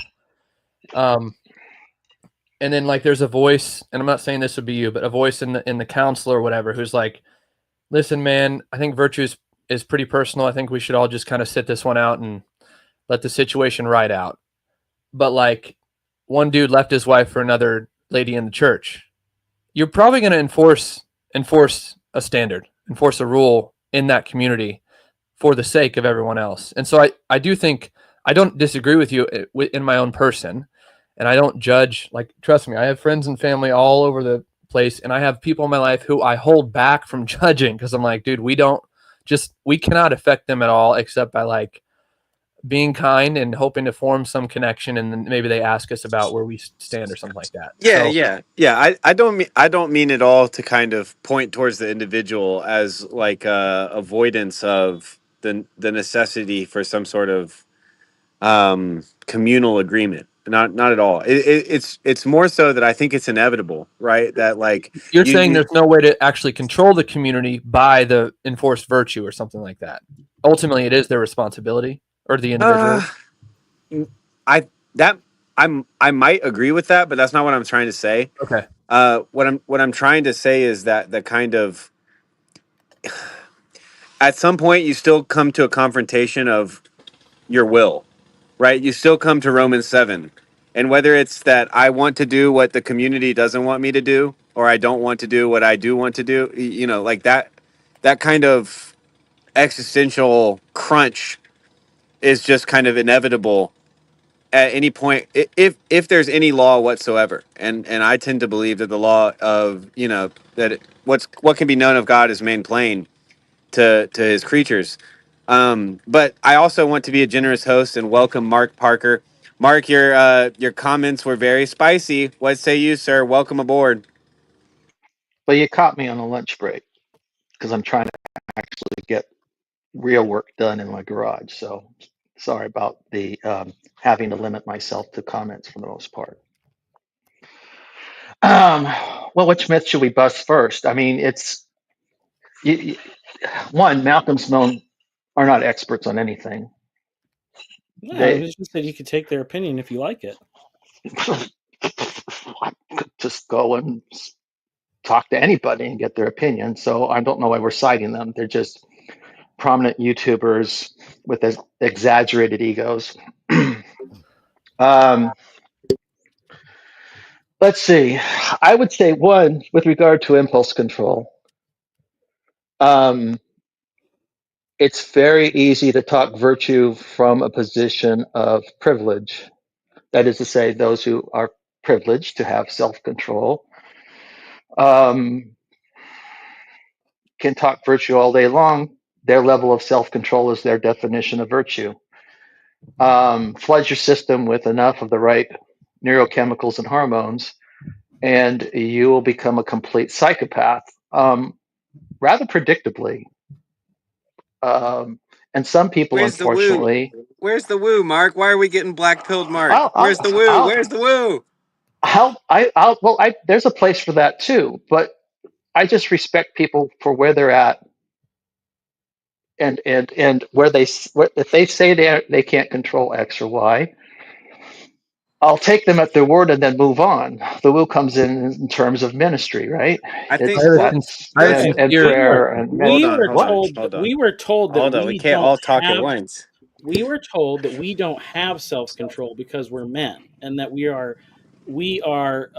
See, I was never incapable. told that. I don't know Okay. who Yeah. told Yeah. you that. I was The never personally boomers, told the that. boomers did. It was the Nobody told me boomers. that. The boomers told you that. No, they didn't. I don't. Some people's. Nobody told me that growing up, and I'm a late boomer. So there's I'm very late. Yeah. I'm borderline X. So nobody told me that. As far as the story, I mean, it's like I've seen lots of people go down various ethical forms, digression or whatever you want to call it, grossness, like the pimp mom and stuff. Those people have existed too. They used to, in the 1800s, would have, sold their daughters to brothels. Um, some of them may have even ran brothels. Those people have always existed. They're just a little more mainstream because of the internet. Um, So there's that. But if you think that, you've got, okay, like I said, which myths should we, okay, the idea that the world has told you didn't have self control. Haven't feminists been telling men that they do have self control? Why don't you control yourself more? Why don't you behave more like a gentleman? Why aren't you like we're going to even to the point where a Supreme Court justice nominee was held to account for his conduct as a 17-year-old at a party. So the secular world is not pushing necessarily libertinism. It's just pushing its own set of myths. Mark, I don't know why you woke up and chose violence, but I absolutely love it. Um, the point that I want to kind of highlight is just the fact that I think me, Nick, and Michael are more so trying to. Oh shoot, Michael has he's done the unthinkable. He's forced my hand. I'm gonna have to give him full screen because of the sunglasses. This is unavoidable. But yeah, I think it's interesting. Like I hear us trying to understand marital relations, right? And kind of maybe process some of our own particular upbringings in some sense. But I'm So I'm focus surprised. more on learning how to love. Focus more on Sure, learning sure. how to love, and rather than on projecting uh, values in broad brushstrokes on churches and society. And there's a reason why the scripture holds elders to a higher standard than the uh, rank and file. Those are the tested people. Those are the people who have proven themselves not to be, and at least they should Well, be, the okay, people who so don't go cheating on their wives. But in so fact, most of our churches are run by very average people who with average morals. yeah, yeah. I agree with most of that. I think I'm struggling to figure out where to go from here for the conversation. But before I forget, we've got Michael Sartori with the shades on. We got to give him the solo layout. Okay, I'm going to reiterate the whole frame of this conversation where I was saying it's good that we have liberalism and we can talk about these things, and and said that the church ought to learn from some of the things that we have learned in the broader uh, sphere of knowledge outside of that, because I and McMo also and Nick had the experience of growing up in an fundamentalist-ish version of evangelical that sold purity culture to in a specific way to young men, which was basically to say, like, hey, if you see pornography, you will not be able to resist it, so you got to try really hard to not ever see it, and then it's worth it. And this is the thing that they said, it's worth it though, because if you make it to your wedding night, then you get to have pornographic style sex with your wife. That was the big lie. We've talked about this many other places, and I'm saying, hey, no, that was a lie, um, and it wasn't a good one. And then that's it.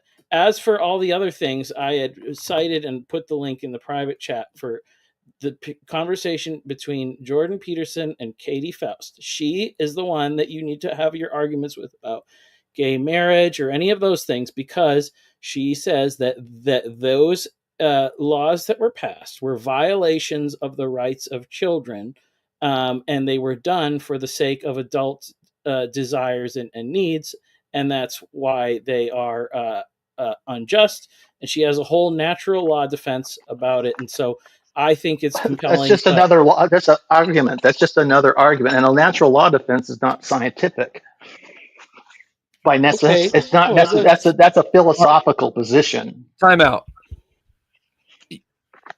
You're not doing boomers a lot of justice because you're just not hearing the framework that the three of us are arguing that it is not yours. I understand yours. I don't think you have room to like understand ours because you keep just seemingly not hearing what we're saying. What do you want me to we're hear you say? we're trying to keep back the incel revolution. That's who's coming for you, Mark. So we're trying to hold back that horde because we like what you boomers have. I like probably more than Nick. I know the fruits of liberalism, and I think that there are good things that we are discovering now that need to be incorporated into our Christian understanding of all this stuff. And there is scientific data on a lot of that stuff, and that's what I'm Let saying. let me But attempt it's let me mixed. attempt to reset the table here. Let me attempt to reset the table here. I think that much of what's operative right now is kind of the story that we told, because again, I want to focus on the Christian marriage, Mark. Like I Okay. know I know that there are lots of other forms of quote unquote marriage these days, and I only use quote unquote not to devalue those who think that whatever. I'm not trying to be polemic right now. I'm just trying to say that I think the conversation we were having was closer to, okay, how do we understand a Christian view of sexuality within the marriage, which within the family, and so what that to me has to incorporate is a lot of the trauma and a lot of the suffering that our generation has had to undergo with the kind of downstream effects of the sexual revolution, for good and for ill, for good and for ill. Hmm. And I think what would be helpful for us, Mark, is kind of like, well, I'll just speak for myself. I'm really hungry to know what someone like you, who has been married to like a kick-ass wife who gets stuff done and like is not afraid to have her own opinions. Like I don't think any of us are trying to go back to a place where we have these like quiet, submissive wives who only, do what we say. But I am very interested in trying to kind of heal some of the gender divides, as well as understand a kind of Christian notion of how do I love my wife well with all of these dynamics going on. And for you, Mark, as someone who, as far as I can tell from the complete outside, has a good relationship with your wife, and you're you're much older than all of us. No, I'm just kidding. It But takes three of you to make one of me, is what you're saying. well, you have adult Uh, children, right? Like you have adult children, so yeah, you have a no, unique no. perspective. All So of you, it sounds like all of you could probably are young enough to be my children. Yes, yeah, so we're interested in that, like husband and wife, like how but do it's we all. understand all this stuff? Okay, I would say it simply, and it's all in the book. I mean, I would say just look at the book. It's what Paul says. It's a relationship of mutual love and respect. Begin there. It's really not that difficult. Husbands, it's the way it's translated. It's wives submit to your husbands, husbands love your wives. But I think we can update the language a bit and just say it's mutual respect. When we look at love, Jesus' love by Jesus' example, it's submission. If you want to be the leader of many, you must be the servant of all, kind of thing. So it is a relationship of deep mutual respect, love, caring, gentleness, forgiveness. Mistakes will happen.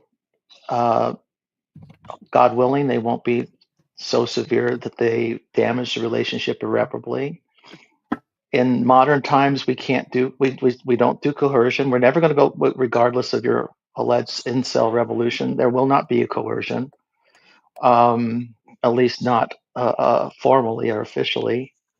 Um, we're not going back to that. So, since half the women out there can kick half the men's asses on any given day, um,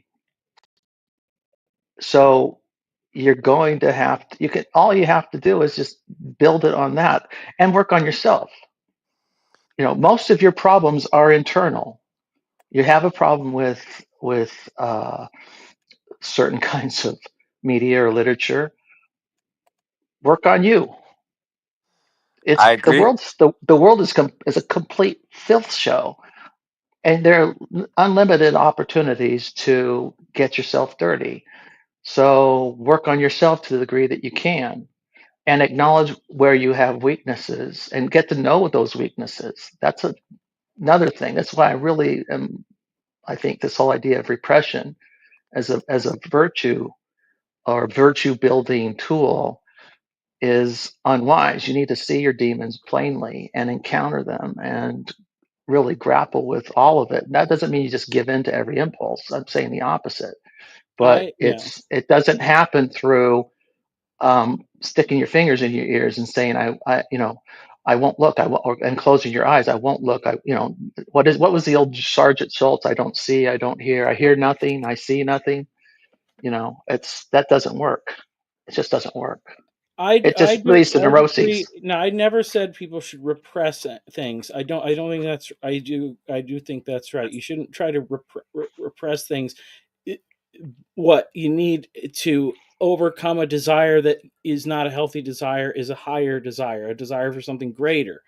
So, and what I'm saying is a lot of the problem in the way that we were kind of pitched this thing is that like and this is a general viewpoint of the culture that like sex is fun and being able to do what you want is fun. Children are a drag on that. It's and so we weren't even as young men pitched like the joys of fatherhood, which I think are the much more fuller. You can't separate them from the sexual aspect of it, but well, there's certainly more long lasting joys than any particular encounter, and and that our attempts to separate those things have been negative. But I think that there's something good of the fact, in some sense, that we have an opportunity in that so many people have tried to do these alternative things and they've ended up unhappy from it, that we have a firmer footing to stand on, and why we advocate for maybe just to say, like, a more traditional view of the family. Like, we have evidence points to that as being like the best path for overall. All right, I want to get Nick in here, but I do want to let the record show that I agree with Mark that ultimately it is there is an aspect of the individual that comes into play here. But also, I do want to let the record show that I'm pretty sure I could beat up almost every single woman. And I consider myself a medium man. But Nick, what have you to say? Okay, so I guess let me give an example. And I'm not trying to give extreme examples, because to me the extreme examples are where the rubber meets the road, right? Because in general, like, you can just I don't disagree with what Mark said as far as, like, don't worry about, like, the filth of the world, like, work on yourself. And so but I don't know exactly who he was talking to, because maybe he was imagining us to have different conversation or blaming people that we weren't or something. But I do agree with that. But I do wonder, though, like, with some of the other opinions you've shared, if you're talking out both sides of your mouth. But I don't know if you are. So let me give an example, and then we'll see. So I have a friend, or I had a roommate in college who was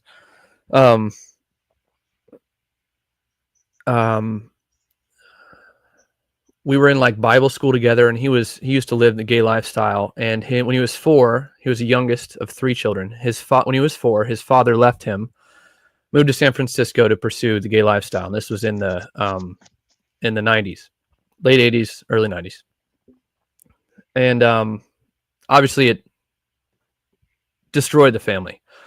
And my roommate had similar desires as he grew up. And so when he was 16, he ran away from home and lived with his dad and, lived the lifestyle. And as a 16-year-old in that world, you can imagine how much action he was getting just by entering that world. And so I give that example to say, like, Mark, would you tell my friend's dad if he comes to you and says, "Hey, man, this is who I am. It's who I've always been. I think I got to leave my family"? If a 16-year-old came to me and said that, No, was this a 16-year-old or the dad? Who would I be talking to in your scenario? The dad before he left his family. Okay, the dad. I'll say you had a dad who gave into his gayness and decided to live the full on. Is that what you're saying? So it's a dad who broke up the family. I thought it was the kid who broke up the family. Okay, No, is that what you're saying? I was part of his backstory is what his dad did. Okay, thank you. See, my focus was on your roommate, I guess, or something. Okay. Well, gosh, yeah, people's lives are complicated. I would,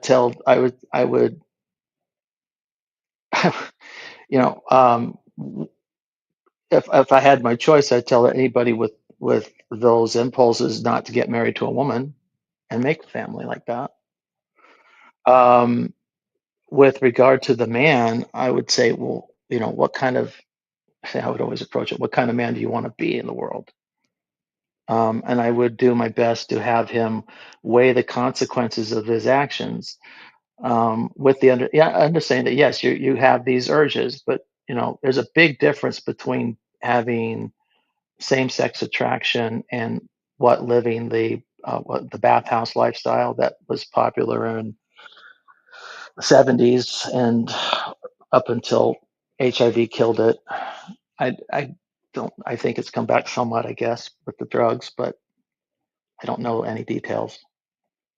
So what I would discourage him. I would certainly discourage him from going full on libertine, just because I've seen it kill people, right?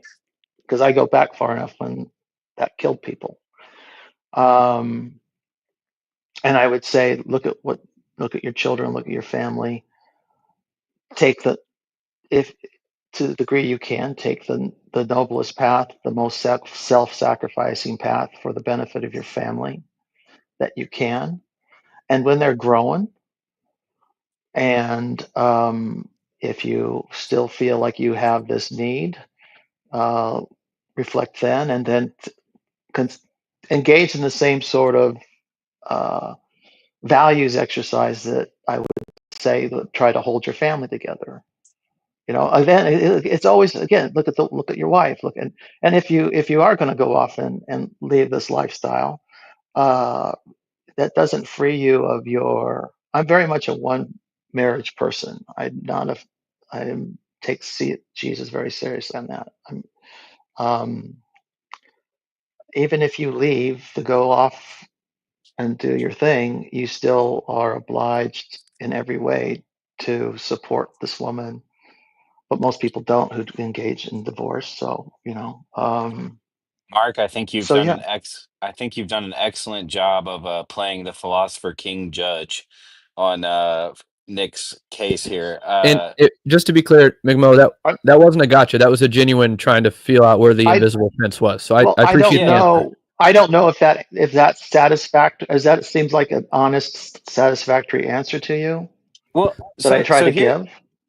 well, it left me with a question, and I wonder the group's take on it, which is, and it actually, because it reminded me of a tweet that I sent out a couple of weeks ago that I thought was a real banger, which was that dudes think they've solved the problem of pluralism by making the right choice. And so I think that we are kind of forced with a dilemma, right? Like in terms of living in a society with differing opinions on such matters. Is the answer to just uphold the truth, right? And to say that like there's a right way to do things and there's a wrong way to do things. Diversity and pluralism be damned. It all that stuff is fine, but there's a right way and there's a wrong way. Or are there, is this kind of one of those rock bottom philosophical, theological opinions, choices you have to make where there's a variety of right ways to do things and a variety of wrong ways to do things. That seems to be the real nugget of the disagreement. Am I wrong? I think it's a right way and wrong way to talk to people about their issues. So it's like you have somebody who has some. I've seen, it's like you said, people get obsessed about things. I mean, I could flip the script or the discussion to a compulsion to self-destruction, self-deletion. As I've told you before, I had a best friend from high school and college ultimately offed himself and totally messed up his family at the age of 50. He was elder of his church and the whole 9 yards. And this is people presumably get themselves into a position like that they have no other choice. Well, what makes you ever think that that's your only choice? In the same way you can say about certain fetishes or other compulsions, fixations. Why do you think you controlled yourself today? Maybe that's all you can get is today. Well, can you give yourself tomorrow? And then if you have enough tomorrows, can you control yourself for the next week? And then continue to reflect on learn how to sit with. This is what meditation teaches you. Learn how to sit with everything that happens between your ears with the understanding that I don't have to move. It's like ultimately, but well, you may not think of it now. You have a smoking problem, but you will ultimately come to a point in your life where you're going to have to decide. You're going to see it as a problem, and you're going to have to deal with it, and you're going to find it astonishingly difficult to deal with, probably for a while. Hey man, I don't need that bad juju on my life. I'm not hearing any of that bullshit. You See, could take that. You could take that along with the take that Darwinianism and woke these people woke trying to tell me liberalism. Yeah, that is just you win a. I've shown you a lot of patience today, Mark, but you had to I go a know. step too I'm far, accusing me playing of having. hardball. Sharp elbows, McMullen. Sharp elbows. Yeah, I what's apologize. going on? This is the chill stream, Mark. Come on, you can't be doing that. Michael, Nick, any thoughts? Well, there was one thing that you said in there that I was interested that caught my attention because and I understand the argument, but or why people say it. Was saying that you would not recommend that somebody who is same sex attracted get married to a member of the opposite sex, and that's a thing that's commonly heard. But I would push back a little bit because that's something that makes sense because we have a cultural assumption about like how important that attraction part is necessarily to a marriage. That was not always the case historically. But even now, like I know people that are same sex attracted that would very much like to get married to somebody of the opposite sex and they would like to have a family and have children. They don't want to hide it. They want to find somebody who understands that and who is willing to accept um, the positive benefits that they bring in all the other aspects of a relationship. Because you can marry somebody that you're very attracted to, and if that's the only thing that's good about that relationship, it's not going to be a very successful marriage. So like there's many more aspects of it. So I mean that's just a way to say like we are always thinking about these things in certain ways that and missing other things. And I think we've maybe misprioritized that aspect of it.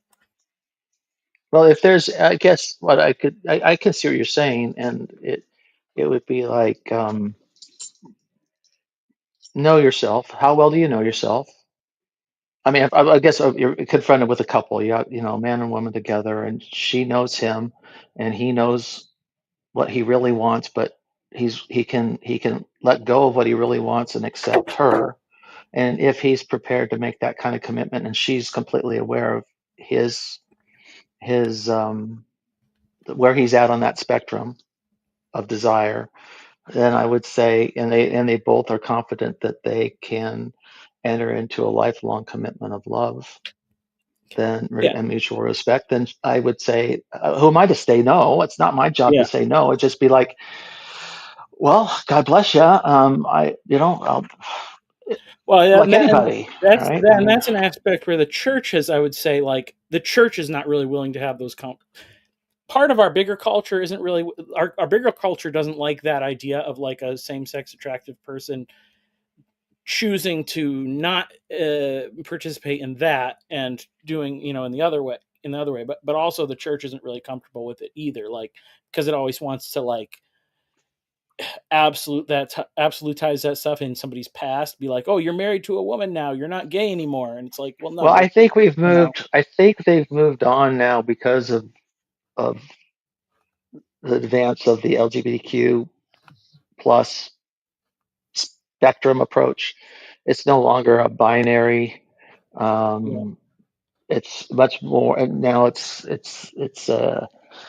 bisexualism and all this sort of thing is much more on the front burner of popular thought on this. And I don't know how much of it's scientifically supported, but Well, people I aren't mean, so much. but that then does bring into kind of the more original parts of the things we're talking about, in that we've sort of for a long time had this kind of born this way thing, and then we've refused to look at the formation of our um, sexuality from our exposure to things at a young age, both ways. That's what I'm saying. Like, hey, I saw a Hustler magazine when I was like 8 years old. It made me Hmm. very curious about stuff, Hmm. and then I was disambiguating things now. Like certainly when I was 8, it was mostly curiosity, but that wasn't something I found out. That's not something there's a taboo against asking questions about that stuff.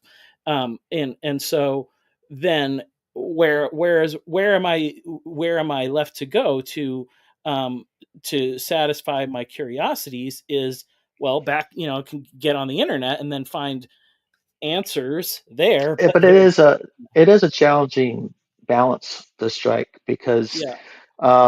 if you as children mature into adolescence and further on, there I think, in my opinion, there are good reasons to develop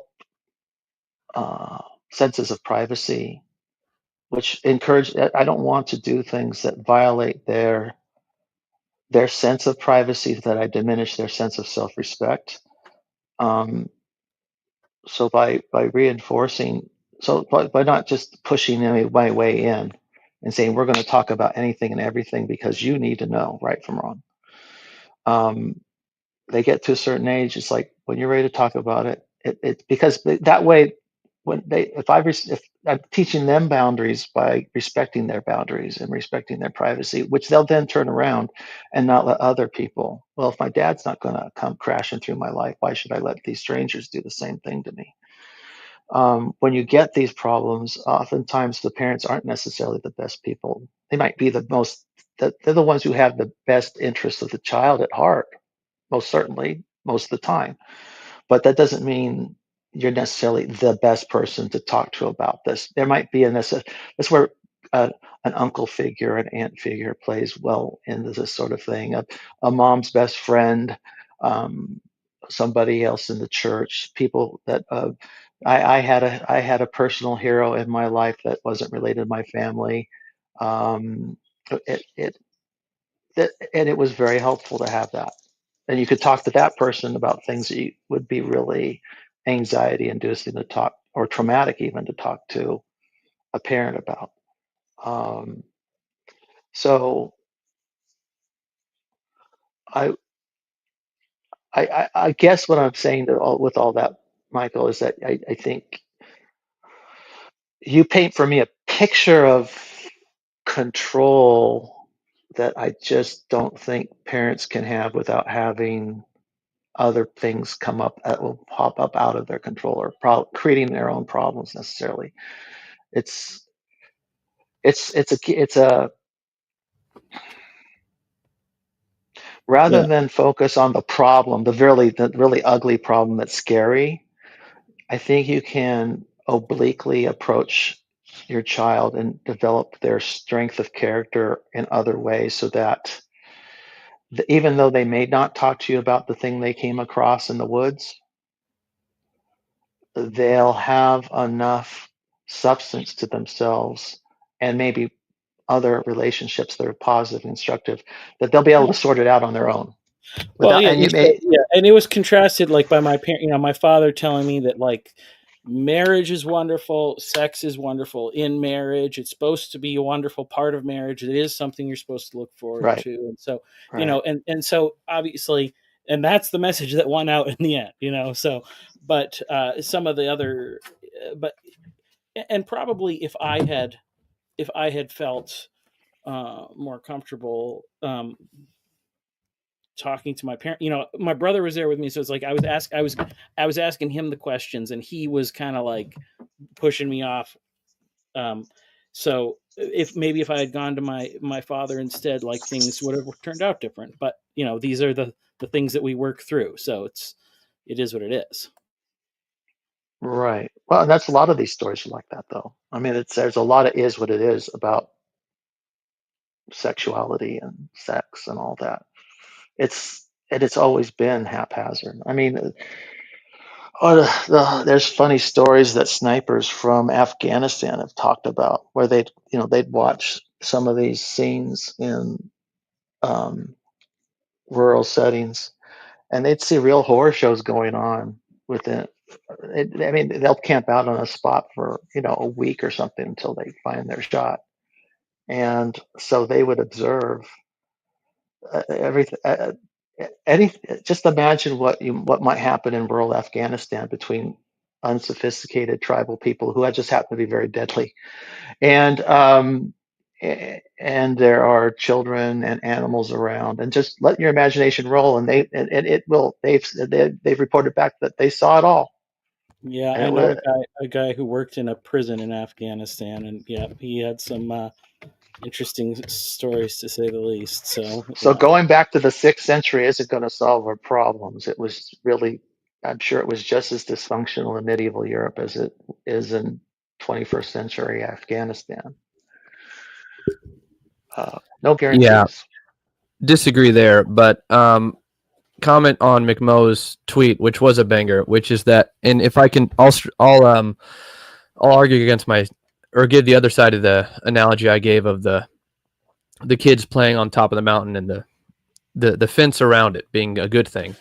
I think the sort of purity culture mindset, or in response to McMo's tweet, well, I'll just find the right thing and then that'll solve everything. And then we try to like impose the fence or the boundary on everyone, but that doesn't work either, because that's like following the rules aren't the thing. They just guide flourishing. And so, yeah, and so in my example with my friend's father, it's like he probably had all the right teaching, right? It wasn't because of like sexual libertine. Well, I guess it was in the culture, so he had a place to go, but he wasn't taught from his community to embrace that. It was more from the wider culture. But so he had all the right answers, right? The right rules. And so I definitely, even though I'm traditional in my the standard I hold, right? The teachings I hold to in my practice, I'm definitely not tyrannical, because I understand, like you said, McMo, that we're in a pluralistic world.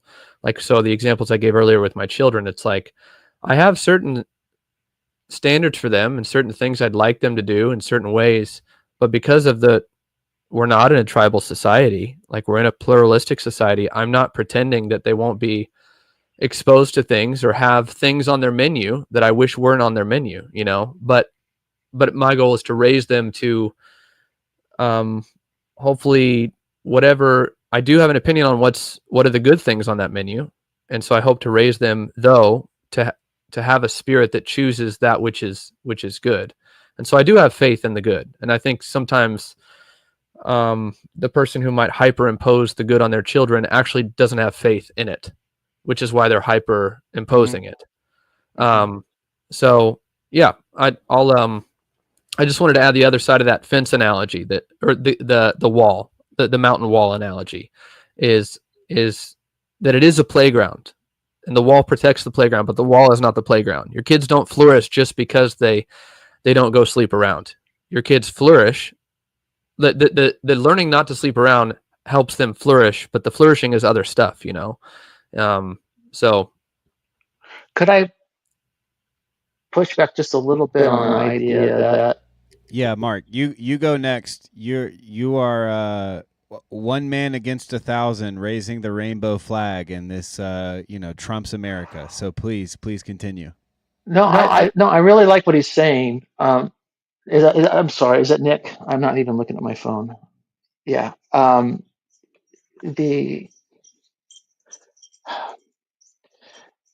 It's not like you don't need to learn. We don't learn not to do things. We because believe it or not, when you begin to test transgression, it involves its own initiation, and it has its own learning curves. So it's not like we learn not to do something. We what we need is, so what I'm saying is home should be a really good place, and leaving home should be something that you consider very carefully, and it should be good enough so that wherever I go, I'm going to, even though I know that at some point I do have to leave home, I'm not going to leave behind the things I love about home. I'm going to carry that with me, and so it's a whole package of values and feelings and attachments that I'll take what I can with me and go on. What I mean, so like if you have a certain, what I'm saying is a certain people who are living their lives in a certain way that's very, say, healthy. We'll just say, call it healthy, in a healthy way. And they suddenly break from that. And they decide to transgress.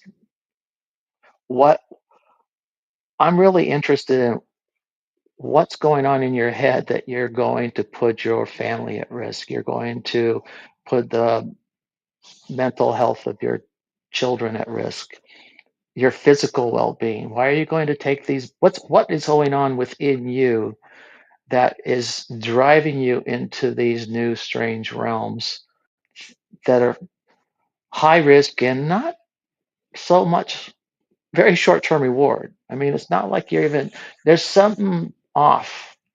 I've seen this happen in fully grown adults, just like the dad. I've seen it happen with others too, like you mentioned. And it's doesn't even, and I've seen it with straight people do the same thing. So it's, and they had to teach themselves. There was a learning curve to their new lifestyle, and everyone around, all the friends stand around watching this person drive off a cliff. And in a pluralistic society, there's no restraints, right? There's nobody saying, we're not going to hold you back by coercion, but you know, we just have to try to appeal to you to come back home. So what I'm saying is we want this, so even when there is transgression, we still want home to be a place where the prodigal can return and feels like they can return to. I don't know if that landed like quite the way I imagined it in my head, but initially, but I'm trying to say that we don't,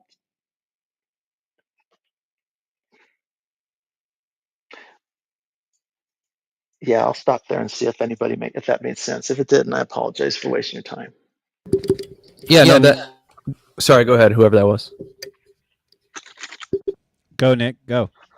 No, I don't disagree with any of that. I don't really see it as a pushback, because I think part of what I was saying is like, I'm trying to, part of what, with my analogy there with the the mountaintop wall, is that just because you have the wall of like, hey, this is what I believe, right? And so just put my cards out there like, gay marriage is wrong or sex before marriage is wrong, doesn't mean that's necessarily tied to so imposing it that those who transgress are shamed and cannot approach me at all after. And I think they have been tied, right? In maybe like a hyper religious culture. I really don't want to straw man the small o Orthodox or evangelicals too much, but in my own communities, I can for sure see that. And so I definitely am not saying, what I'm trying to do is I'm trying to rebrand, quote unquote, holding the wall of a traditional ethic as a positive and not as a negative. I don't think it's necessarily tied to shaming. I don't think it's necessarily tied to being a place that prodigals can't return to. In fact, I think it's necessarily tied to being a place that prodigals can return to, right? That father's estate had things that were allowed in and not allowed in. Like, it had order, it had rules. And so we can debate what those are. Sure. But yeah, I don't disagree with what you're saying. I fully am against the spirit that can be behind like your typical, like he was in the chat earlier, signs on the I probably agree with signs on the dust on a lot of stuff, and whatever sort of like F you for me even trying to make room for you guys who aren't fully with me on some of the stuff. I don't adopt that at all. I think that's ridiculous. I'm trying to bring people closer to the good any way I can, just by being connected. Yeah. Anyway, there you go. I'm more concerned about, in some ways, I'm probably way more traditional than you guys are, because I'm way more concerned about the enemy we've allowed into the tent with divorce, for example, in the churches, not within the society, because broader society has always been a shithole. But totally agree. What we've done to the churches by just lowering our standards to rock bottom, and then suddenly deciding, well, we're going to stop at gay people, which is so weird. I mean, we've wrecked our families completely, but now we're going to. Some of us get hyperventilated over same-sex attracted people in ministry or something, and so what I would rather us do is we really need to. I guess it starts with the top, right? And we can't enforce what PVK calls rigor in the. I'm getting feedback. I'm sorry. Oh yeah, that's my bad. I apologize. I just No, I'm wanted just to. saying this. I was just going to say real quick that bringing back rigor into leadership. I mean, and really, and that would involve holding to account people like Jerry Falwell Jr. And so many of these other guys in leadership, and then at the local church level, real elders are going to be real men of one women, that sort of thing. And I don't know if you can. Maybe the family in the churches is too decimated to even do it. I don't know. But that's that. I've sorry. Yeah.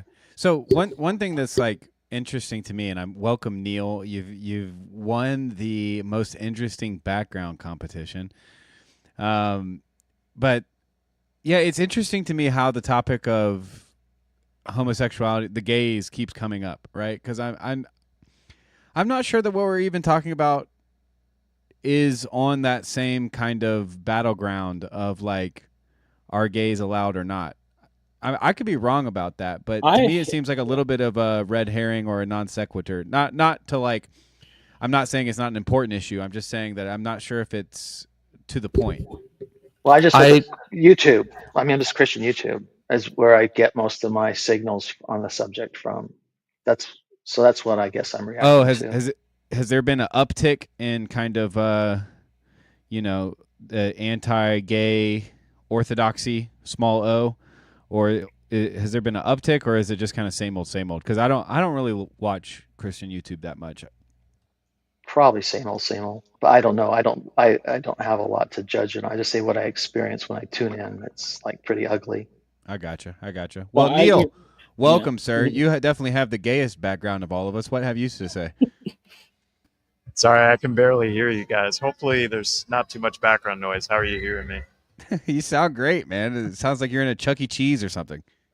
Yeah, it's basically the equivalent of a Chuck E. Cheese around here. So, welcome to New Orleans. Yeah, that's just Neil's house. He doesn't want you guys to know how rich he is.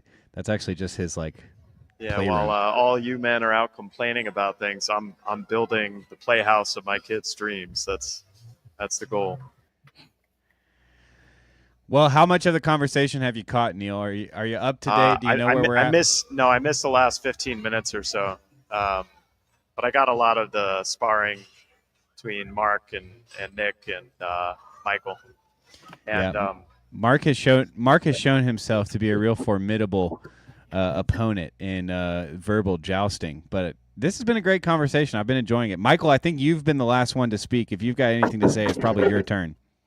Well, I was just going to say, I mean, like I said, okay, let's just say like the who you're attracted to part, like suspend that from conversation, like, and then churches, like, let's just hold everybody to the same standards. So no sex before marriage, no pornography. And then it's like, if you want to wait and then get married and have your first kiss on your wedding day for with another person of the same sex, then you try that. But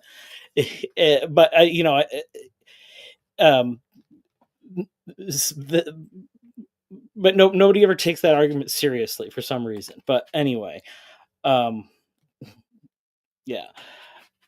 I was gonna say, the thing that kind of what with it, what everybody was talking about.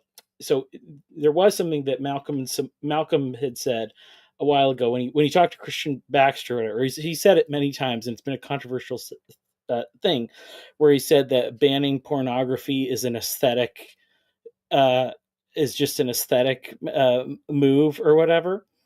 And everybody's like really hated that he said that, but I think he's right in some sense, because it's like, because they're saying if you just pass a law, you're without backing it up in some way. Not that it wouldn't necessarily get rid of a lot of it, but you will create a black market thing or whatever. And so, the more important thing is by far changing like people's desires or whatever, like reducing the demand for that stuff. Like that's the real work.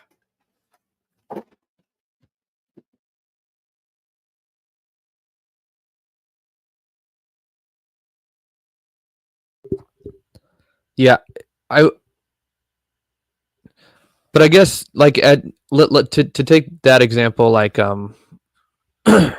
like a step back away from the sexuality element, like in the very small sample size we have, making online gambling illegal, or making it legal to where I can just pull this bad boy up right here and make a bet on Australian ping pong league, has been a total blight on society.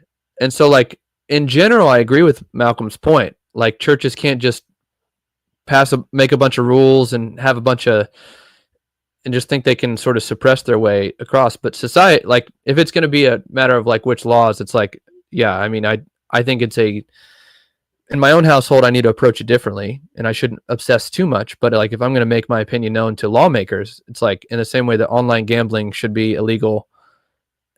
Yeah, for sure, online pornography should be. Yeah, sign me up. Should be illegal. But I don't want to spend billions of dollars of resources to kill the black market. The black market's going to be there. I mean, I'm sort of a let the fringes be what they may, and then have decent laws in place guy on like all the stuff, drugs, gambling, prostitution, all that. Like, have a good law, and then don't, like, what happens on the edge happens on the edge. Focus on doing good for your neighbor there. So, or I mean, or even just say, because all that stuff, it's so much of it is on sites that are not technically for that, all over social media and stuff, and people, I mean, that's like, I mean, I think you probably could make a similar case, with the whole thing with like the pro-life movement, and like what really, like, there was one aspect of it where like there were so many people that are so focused on the legal aspect of it, and then it turned into this weird thing where it was like a virtue signal, like, because now there's a big pushback of like pro-life, because it's like it was politically advantageous to continue having this issue where you could have little incremental changes in the laws. And then like once Roe v. Wade is taken away, then it's like, well, now you have this whole infrastructure of people who like they built up a whole thing. But like, there's a lot of people that are kind of really upset about it because they're like, well, that's what they built their career on. Whereas in another aspect of it was that you had people that said, we're not going to worry about the legal stuff. We're going to build like crisis pregnancy centers and stuff like that. And it's like, what was really the more fruitful approach? Not to say there's nothing to it on the other side, but the amount of like time and energy, it's like one is a much better use of the majority of your time, I would say, than the other.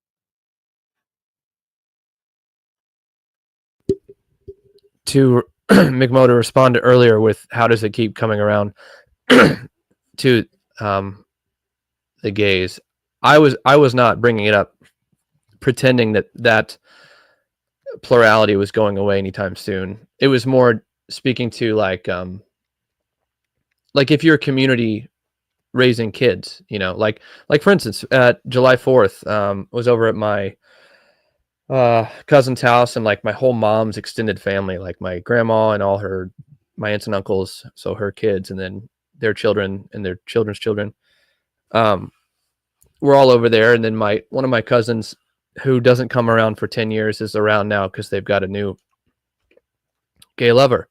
Now I'm not, because it's, I'm not one of those like gonna like take my kid, like we had a decent time, it is what it is. If they started like making out in the middle, that would be a little awkward. I'd probably have a talk with my kids, but most people aren't like that, you know. So there's the fear mongering doesn't help. But I'm just giving an example of like I only brought it up of like if you're a community, like family is a little different because it's like even now like with big families who are still connected, like I think they can be like romanticized in these parts. But it's like, and I want to say it's a good thing, but the thing that got in the air has also destroyed the families that are intact too. Like people who, anyway, the meaning crisis came for us all. But if you're in a community of people, even if like a church community, like somewhere the boundary is good. And I only brought it up because it's like a very clear, distinct cultural point, and I'm not trying to shy away from it. But I'm not bringing it up because I'm obsessing over it or pretending like I'm worried about it or something like that. And one of the things I'll give Mark credit for, I think when he kind of, I've heard him say it a couple times, like stop obsessing over certain things. I think he's doing a bit of like assuming or presuming or projecting or something. But there are guys that I could apply that to who he's correct about, like guys who are just online posting, obsessing about like issues they have no control over, and they're clearly not in good shape, like because they're online all the freaking time.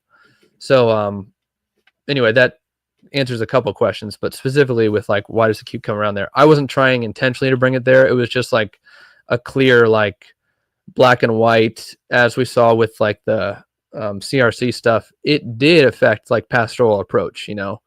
And to give Mark credit, he's one of the few guys who fits in that Venn diagram of like has this opinion on gay marriage and is orthodox actually in divorce and all this other stuff. Like Michael said, it does not exist in the wild that often at all. Like churches, the amount of churches who go that way and actually enforce is like zero.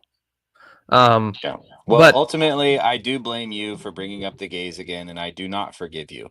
But it's Neil's turn, and what do you have to say, Neil? I think what we're talking about is how much is it our right versus how much is it our right and responsibility to attempt to shape the arena versus simply act as agents in the arena. And nobody. So David Lusatil said this on Friday, and I think we're just in the wrong mindset.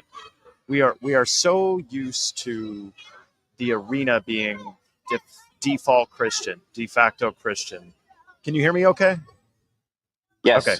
We're so used to the arena being default Christian that we're still under the illusion that the battle is won to change the arena. And I don't think that's correct at all. I think the battle is the battle to build and show an alternative way.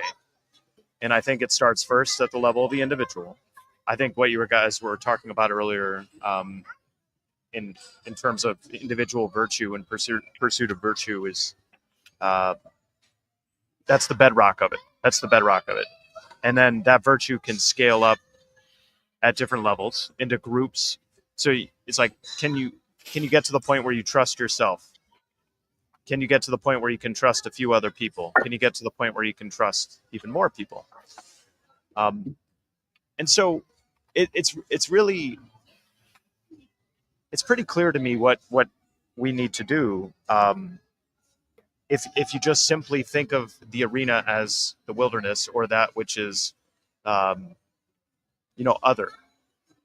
And I don't mean other in terms of a desire to see it destroyed or changed, but I simply mean that if you're truly setting your heart on the highest, you're not of the world. Then that's it. Like that's just the nature of things. And if you're doing that with other people who are helping you doing that, that's great. But like to think that that's expected, that's what I think needs to change or be reset in our expectations.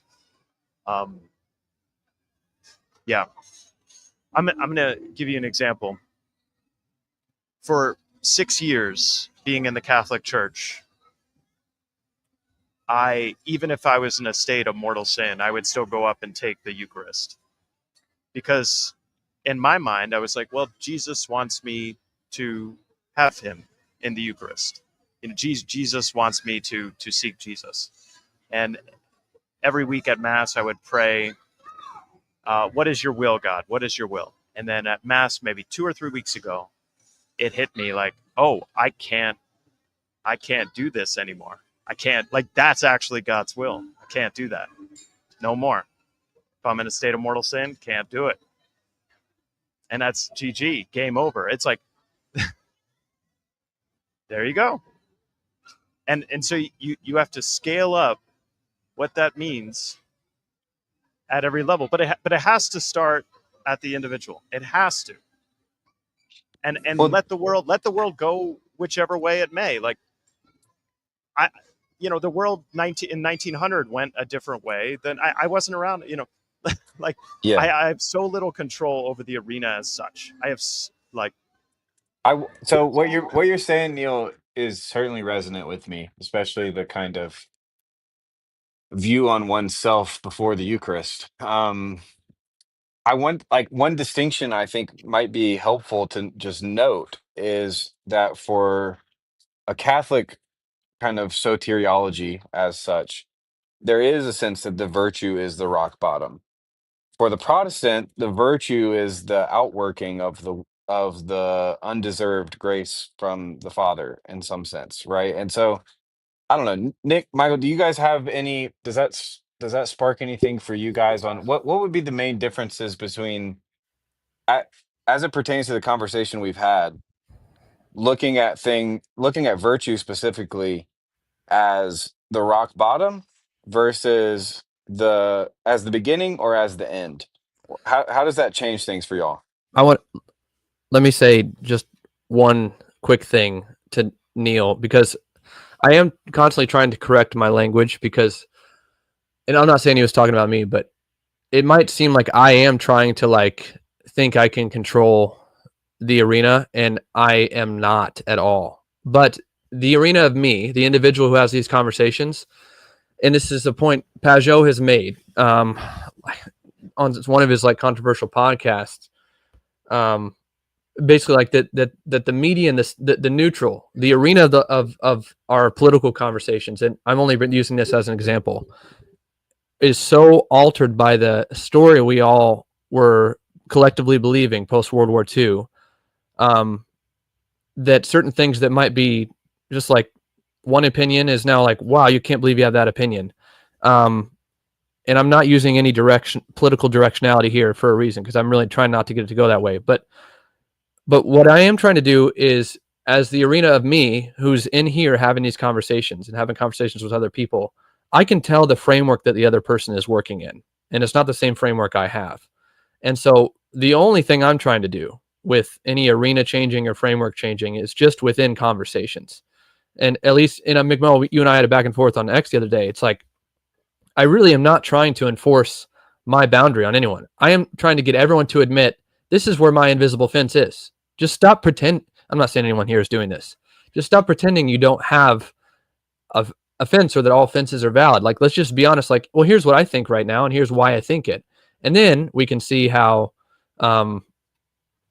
like, oh, we actually have different frameworks, and why is that? And so anyway, I know, I don't think Neil was just subtweeting me there, but I did want to make clear, I am under no illusion that I, in my talk of fences and walls, can enforce that on the broader society at all, or even go back. Although, I mean, I would vote for, like, get rid of legalized gambling on your phone from your freaking backyard, and pornography or whatever.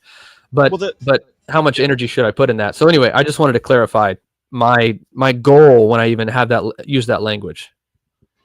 yeah, and my statements, Nick, would apply even if we were in, let's say, a prohibition level clamp down on societal norms.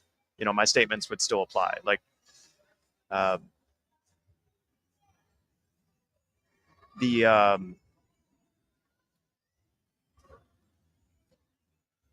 I think the danger is, let's say, putting one before the other, putting the shaping of the arena ahead of the personal virtue. And yeah, I'll leave it at that. Yeah, I hear you. I want to get Michael in here. What do you say, Yeah. Mike? Well, I think it's the thing with these. It's like our unspoken but favorite philosopher that everybody's always trying to follow, Ron Popeil. Ron Popeil with his Showtime rotisserie oven. He's just indoctrinated us that we want something where we can just set it and forget it.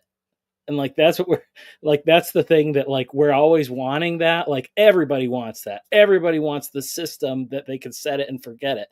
And because we and because we want it to have that outcome, we want that juicy prime rib to come out the same way every time. Well, you can get your prime rib to come out the same way every time, but children don't work the same way, and churches and communities and things like that. And I think it's some of that is because like we can have it that it was the right thing for that moment, and in some sense it's like God wants us to discover what that is, but then we're going to be moving on to something else. And so it is the working through all this stuff that is what is shaping us, and it is it is we're interacting with our arenas, and it scales outward from ourselves and our households into our churches and local communities and things like that. So it's like all that stuff is valuable, but like the end goal is for our own shaping and for our children's shaping and stuff like that, because like that's the eternal aspect. That's what we're becoming, is like we're becoming God's children. And he wants us in a certain way that is, he's going to get it however he wants it. And then a lot of it's really like working with it or against it, because like I think about like with parenting, I have this similar experience over and over again. God keeps sending me the same tests. I haven't figured it out totally, because he sends it in the way of my kids being really annoying. And then it's like, I'm just how much am I just trying to teach my kids don't be annoying? And what God is showing me is that like that's not a thing he cares about at all. Like he made my kids annoying on a purpose, because he wants me to be annoyed. Like, because he wants me to be, because teaching them to not annoy me is not the thing that I'm supposed to be teaching them. I'm supposed to be teaching them something else. And so it's like, oh, okay, well, I need to figure out what that is, and then work on that. And then there will be something else probably after that. But what a great question. To what extent is childlike faith extremely annoying?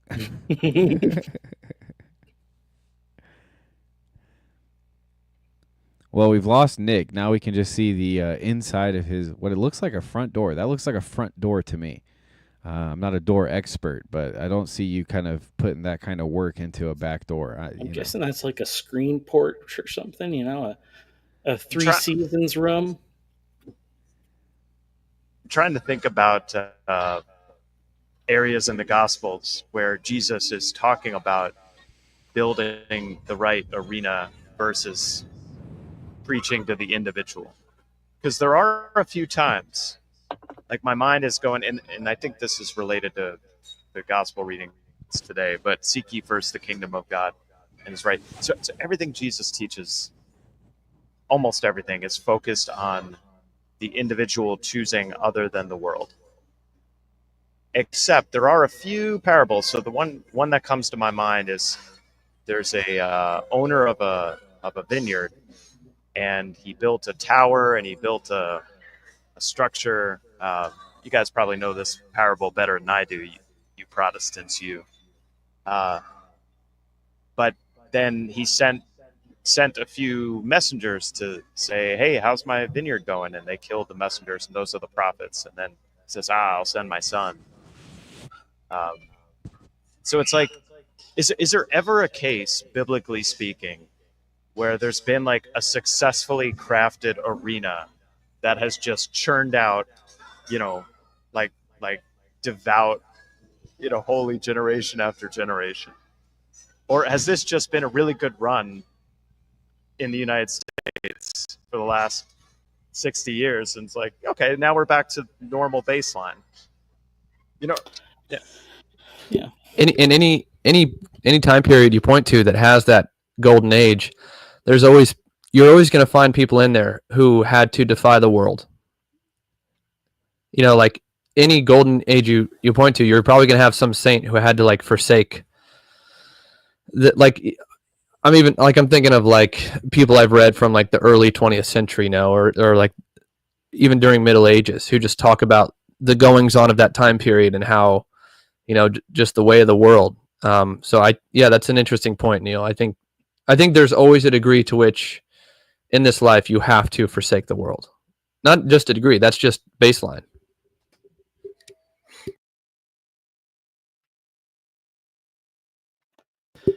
Yeah, I mean, I think that is part of the thing. Like, it's like there's that generation that goes. There's the one generation that goes into the wilderness and they die in the wilderness. Then there's that other generation that like they so they don't see the plagues. They also don't remember what was great about Egypt. And then it's like their generation grows up trusting God and they're able to conquer the Holy Land. And then but then then that generation has a reward. They're moving into houses that they did not build and they have vineyards that they did not plant. And then things have to keep going, and you have the stage where you have a king, you have, and it is this thing where it's like, then they have to go back into exile. And I think in each case, there's two things going on. It's both affecting the remnant that is preserved, and it's also changing those arenas, because there is a difference between Egypt and Babylon, and then there's a difference between Babylon and Persia. But And wait, but Michael, I would actually say that the Jewish people were probably the most holy when they were in Babylon. Like just the act of being completely deprived of any homeland structure other than what they put on their hearts. I mean, everything I know historically about like the coming together of the Old Testament says like during the Babylonian exile, like that was a holy time for the Jewish people. Like everything came together. Some of their best writing came together. That's when their identity like really crystallized as a people set apart. Yeah. Well, yeah, I mean, but yeah, it does, but then it's like, to what end? Because then it had to be that they had to go back into the land, and the land had to be an appropriate place for Christ to come. And part of that was it was a time when change was needed, but it was also a time when he was able to,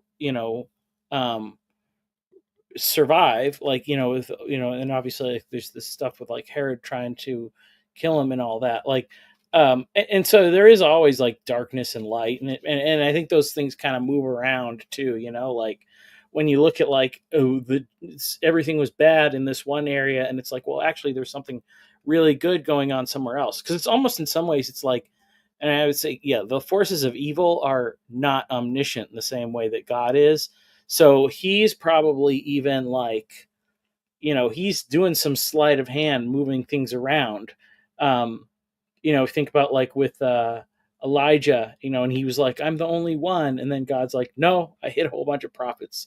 I hid them, like, you're not alone.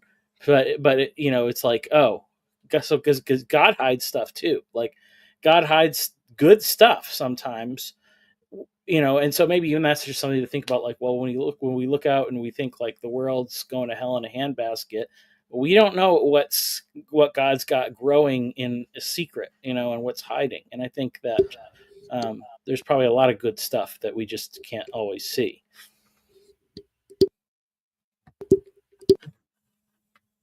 Yeah, I totally agree.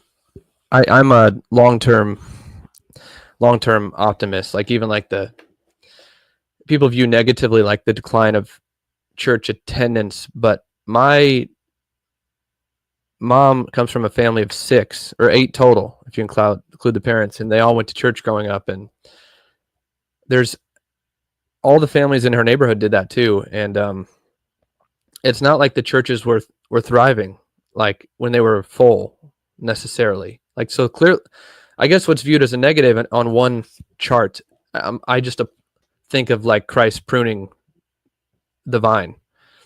And like anyone who gardens knows, like, you can't just let a thing grow and grow and grow, or it's just going to become monstrous and die. And so there's definitely a way to view even like the huge goings on of the world as like ultimately ultimately a good thing. And even though I might be negative in the short term, like long term, I'm quite positive. I wanted to, Neil, follow up with you on one thing though, which is I think what I'm trying to build a bridge to the Protestant world of something that you pointed out of like that teaching that you knew and that God in his patience and his mercy just sort of slowly got to you about the whole mortal sin and taking the Eucharist thing. I think a lot of what I'm trying to point to is just that even being held, that teaching for that long, whether or not it's applied rigorously. In fact, it's probably wise. I mean, a lot of the wise priests I know, a lot of the wise men, they hold a rigorous line for themselves and even like in their opinions, but they don't apply it rigorously. And a lot of the young guys who lean that way can be very critical, but they don't really know what they're doing or what they're talking about because it's a pluralistic society. You've got old liberals in the church. What are you going to do? Go up there and rail against like the machinations of the day? Like you're going to split your church. And you know that some of those old liberals are good people. Yeah, they might disagree with the church's teaching, but they're not sharing it with everyone. And so anyway, a good priest just holds things together. And so, but what I'm trying to, I guess, point to and say there needs to be a place for is for a way to have the ideal and to hold it until someone can come across it, because the way the institutions are set up or the communities are set up, in the places I came from, and I hopped a bit too. So not just like the radical non-denom world is like, they lost it. And so certain basic teachings, I mean, I wish I would have brought this up with Mark because we would have agreed on it pretty hardcore. The most fundamentalist people I know now, when their friends get divorced, they shrug their shoulders.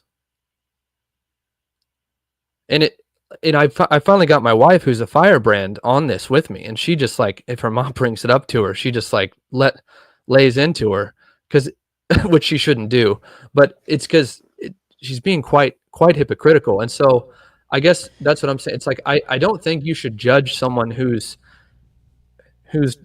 divorced or shame a child or whatever, but I'm just for a community that holds the standard.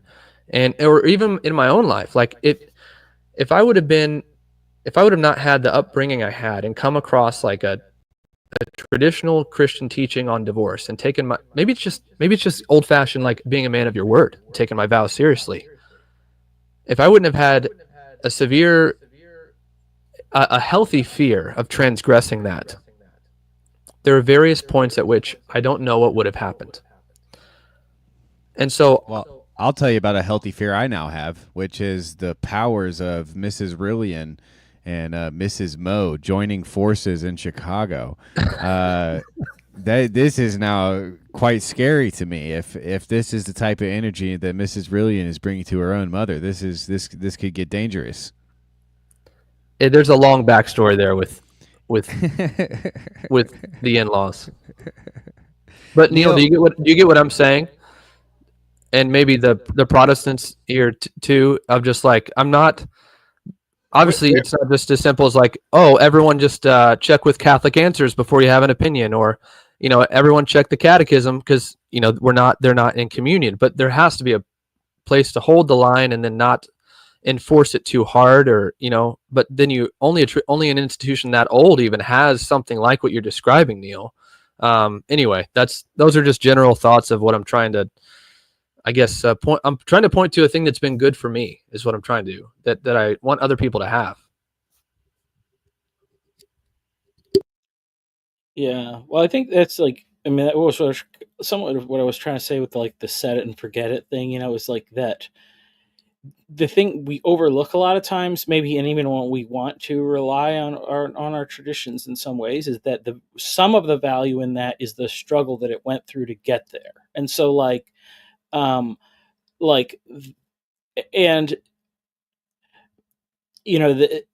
there's, we can point at different ones and say like, okay, well, maybe some of them have better mechanisms for maintaining that system, the way that they adapt it or change it or update it or things like that. Sometimes, it is blowing it up and starting from scratch. There's a lot of benefit from that. You make a lot of mistakes, yes, some of those mistakes may have been made other places, but maybe, it's, I don't know. It's just part of the way that things work out. So it's like, if you look at like the similar scenarios and problems across all time and across all traditions, and you look at the solutions that last across all times and across all solutions, you find out that there's actually like not that many different paths you can take. There's a couple different ones, like there, and there's a couple different ways you can handle a lot of these things. But it's kind of like it's the humility of having to like go through and work through it and stuff. Because like I say, the great value of this here is not like if somebody just took this and turned this into, as somebody on Amazon said, somebody was afraid this is the new Book of Mormon. If somebody turns that into the new Book of Mormon, like I don't know what, I don't like. There's some wacky stuff in there. I'm telling you.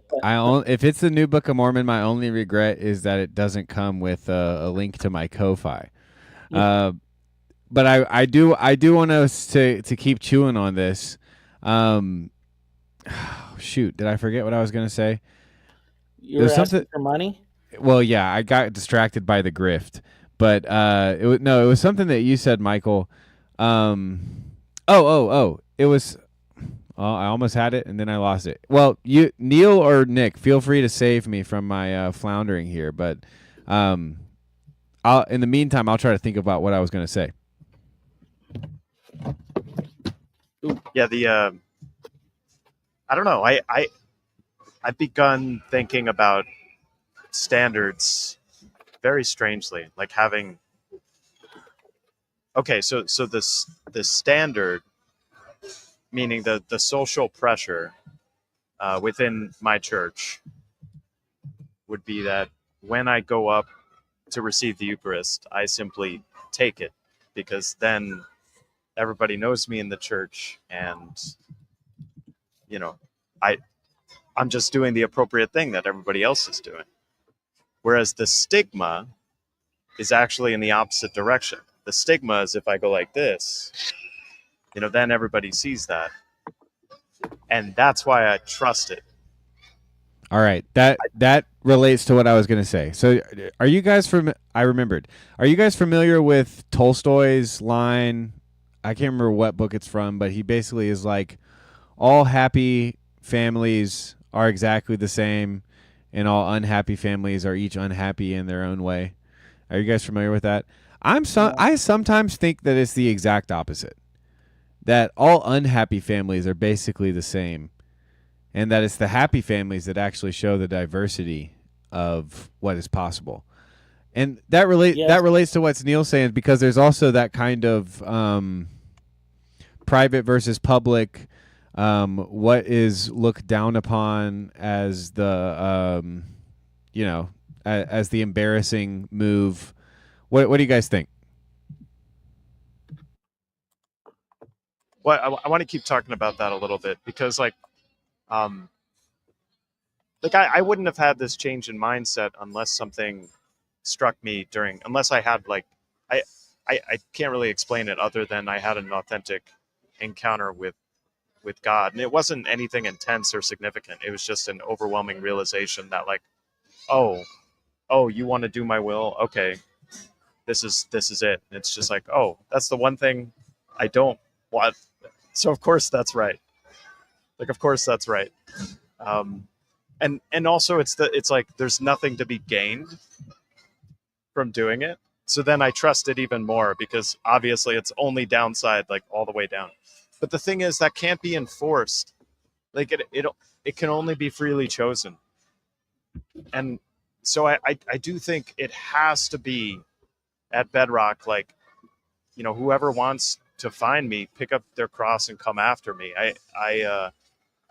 If everyone's already, it'd be amazing if we were already in a world where everyone's picking up their crosses and coming after him. But I also feel like that takes I don't know, that I'm so at two minds about this, because then there's pride that can enter into it. It's like, I get to do the thing that nobody else is doing. Haha, look at Neil, yeah. And I don't really want to do that either. So at the end of the day, I don't know the answer. I just don't know. Other than like, I need to be more virtuous. That's it. Like that's all there is to it.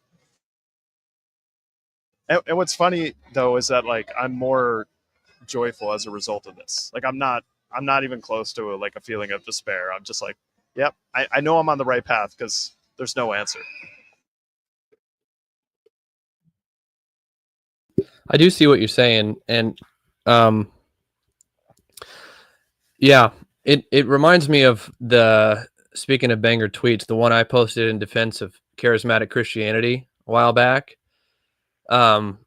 which is, I think I was trying to get at something similar to what you're saying, Neil, in that like,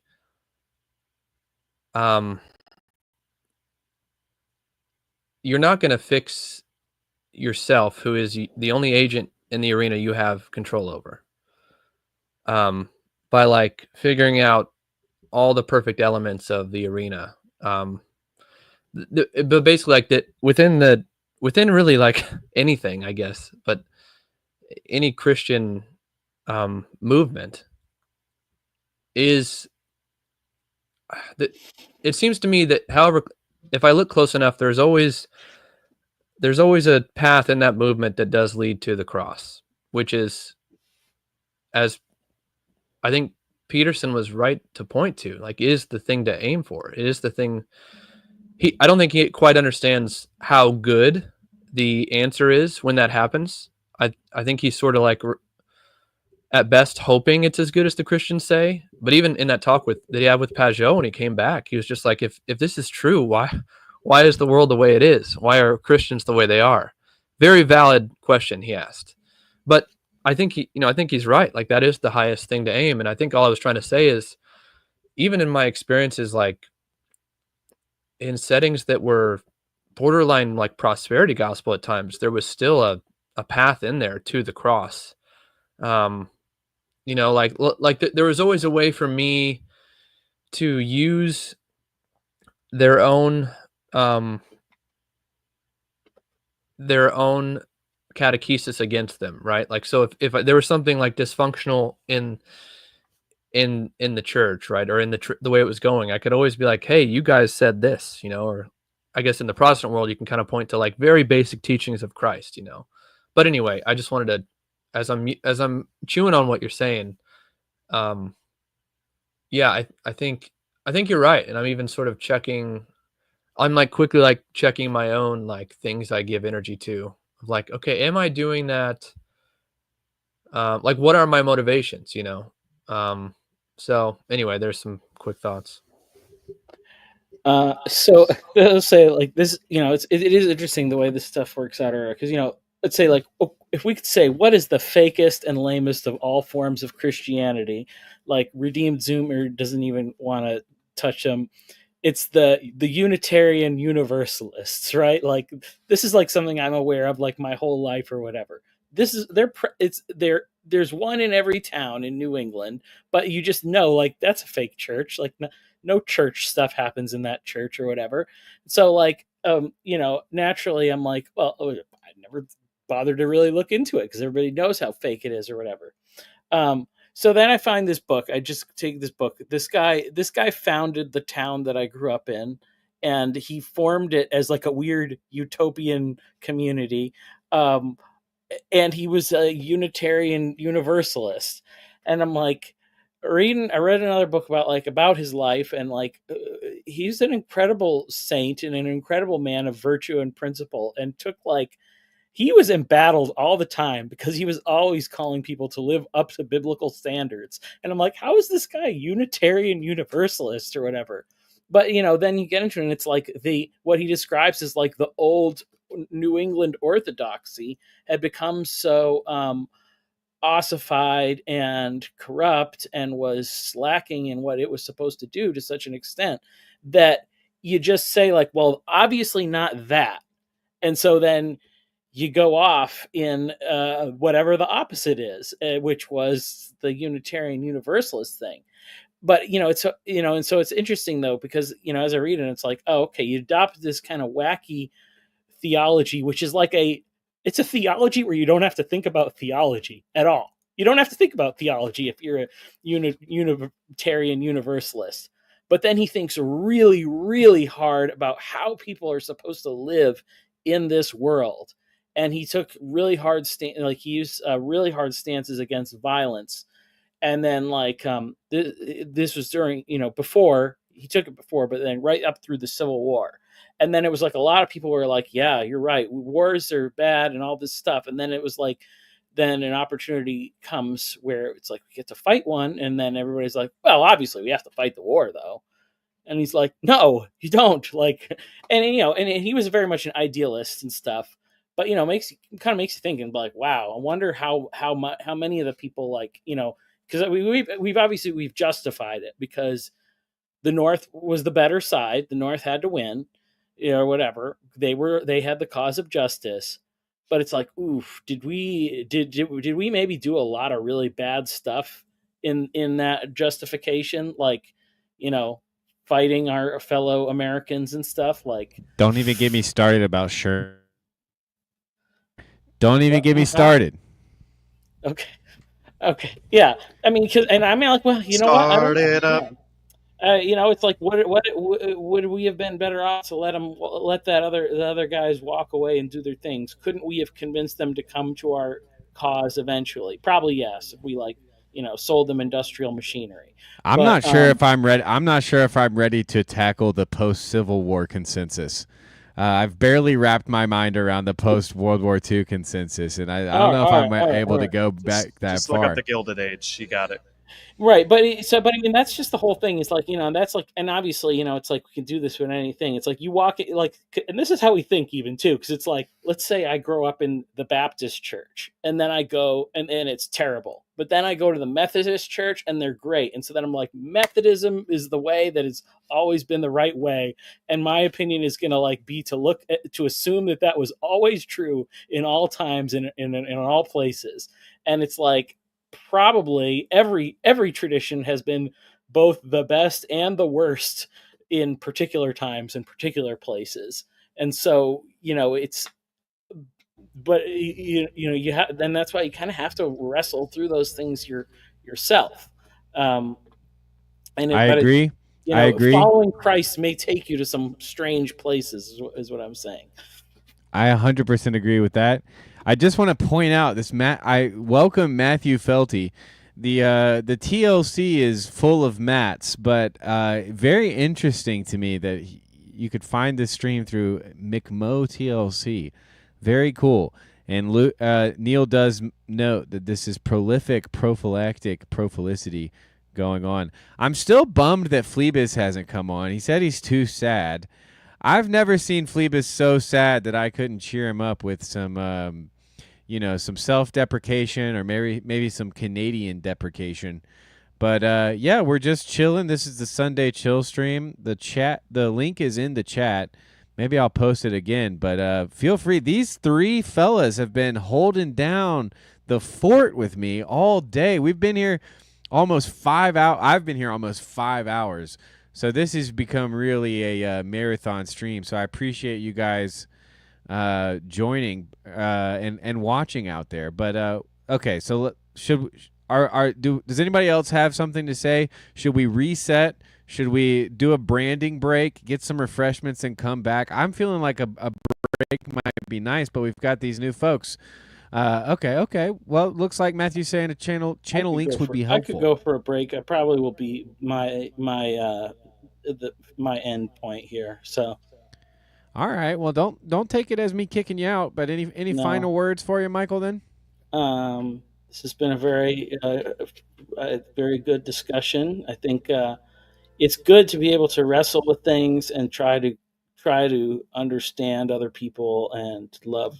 That's an important part of loving one another. It's not like you can have some wrestling matches in your kumbaya time, and that's okay. Heard that. Well, let's play some branding, and then we'll come back on the other side of the branding. First with the Midwestuary, that's going to have to be our first ad here, but then I might play a little other branding afterwards. I highly implore Phlebas and Luke to come on the stream. Relieve these guys, folks. They've been marathon men. Come on, they can't keep the conversation going. Hop in. It's fine. Midwestuary 2025, August 22nd through the 24th in Elmhurst, Illinois. A weekend you won't want to miss with special guests Cale Zeldin, Paul Vanderklay, Rod Dreher, Elizabeth Oldfield, John Vervaeke, and Jonathan Pajot. Midwestuary 2025, the Fellowship of the Spirit. Stay tuned for more details. Visit us at midwestuary.com for ongoing updates. You and I can make a difference in our children's future. Overpopulation is linked to pollution, overcrowding, health problems, and poor living conditions. Too many children can mean economic and emotional hardship. Our population is growing at an alarming rate. In the next 30 seconds, 90 more people will fill the earth. We need to make a change. Planning our families can make a difference. Think about how many children you want to love and support. Respect friends in their decision to have 0, 1, or 2 kids. Adoption is another option. Let's make this a cleaner, healthier world for our kids. Please think about how many children you want to bring into this world. All right. As is tradition, one Michael leaves, one Michael appears. Welcome to the other Michael, the Orthodox Michael. Oh, howdy, sir. Can you hear me okay? I'm in the car. Loud and clear. Yep. Sounds good.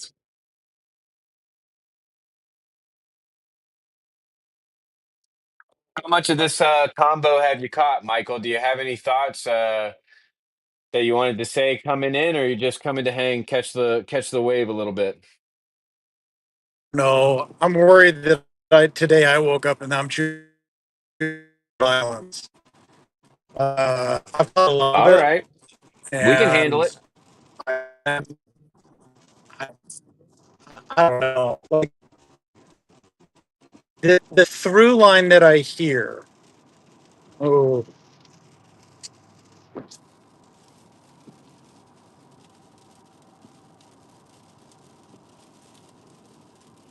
Uh-oh. Sounds like we're losing him.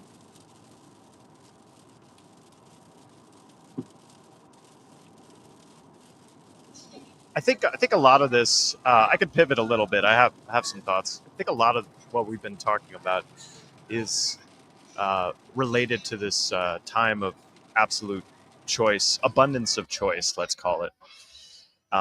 So in a time where abundance of choice is choice of all kinds is just we've never had abundance of choice before like this ever in the history of history. And so then the one thing that is anathema to an abundance of choice is I can't pronounce this word. Aestheticism. So the act of aestheticism, and then somehow I'm combining aestheticism with anti-prophylicity. So if you think of like an abundance of information, the overall abundance of being able to attempt to attract attention of some way, shape, or form. And so instead of being sort of the I'll stop there. Like I think like one phrase that I tried to embody. I still try to embody this, but I mentioned this a few times when I first came out of the lurk, is like secret joy. Like if you can embody secret joy, and if you can be a secret aesthetic, again, I'm not pronouncing this right. Yeah, you get what I'm saying. Yeah, there's no T in it. It's just Yeah, aesthetic. aesthetic. Yeah, and then and accompanying that a secret joy that you can be in the world but not of the world. As you win the battle, even when you lose the battle from time to time, but as you gain in your capacity to win the battle. And that's the cool thing. That's the video game type thing, is that you can gain in your capacity to win the battle in all respects. And then I think the byproduct of that is joy, that you can increasingly do a better and better job being in the world but not of the world. And then it's the secret agent aspect of it. That's a lot of fun. Chad and I played with this like secret agent for Jesus. Yeah.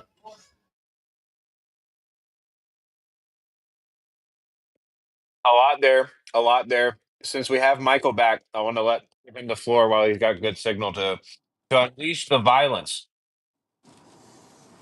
Yeah, I think it'll hold up now. Maybe we'll see. Uh, all right, so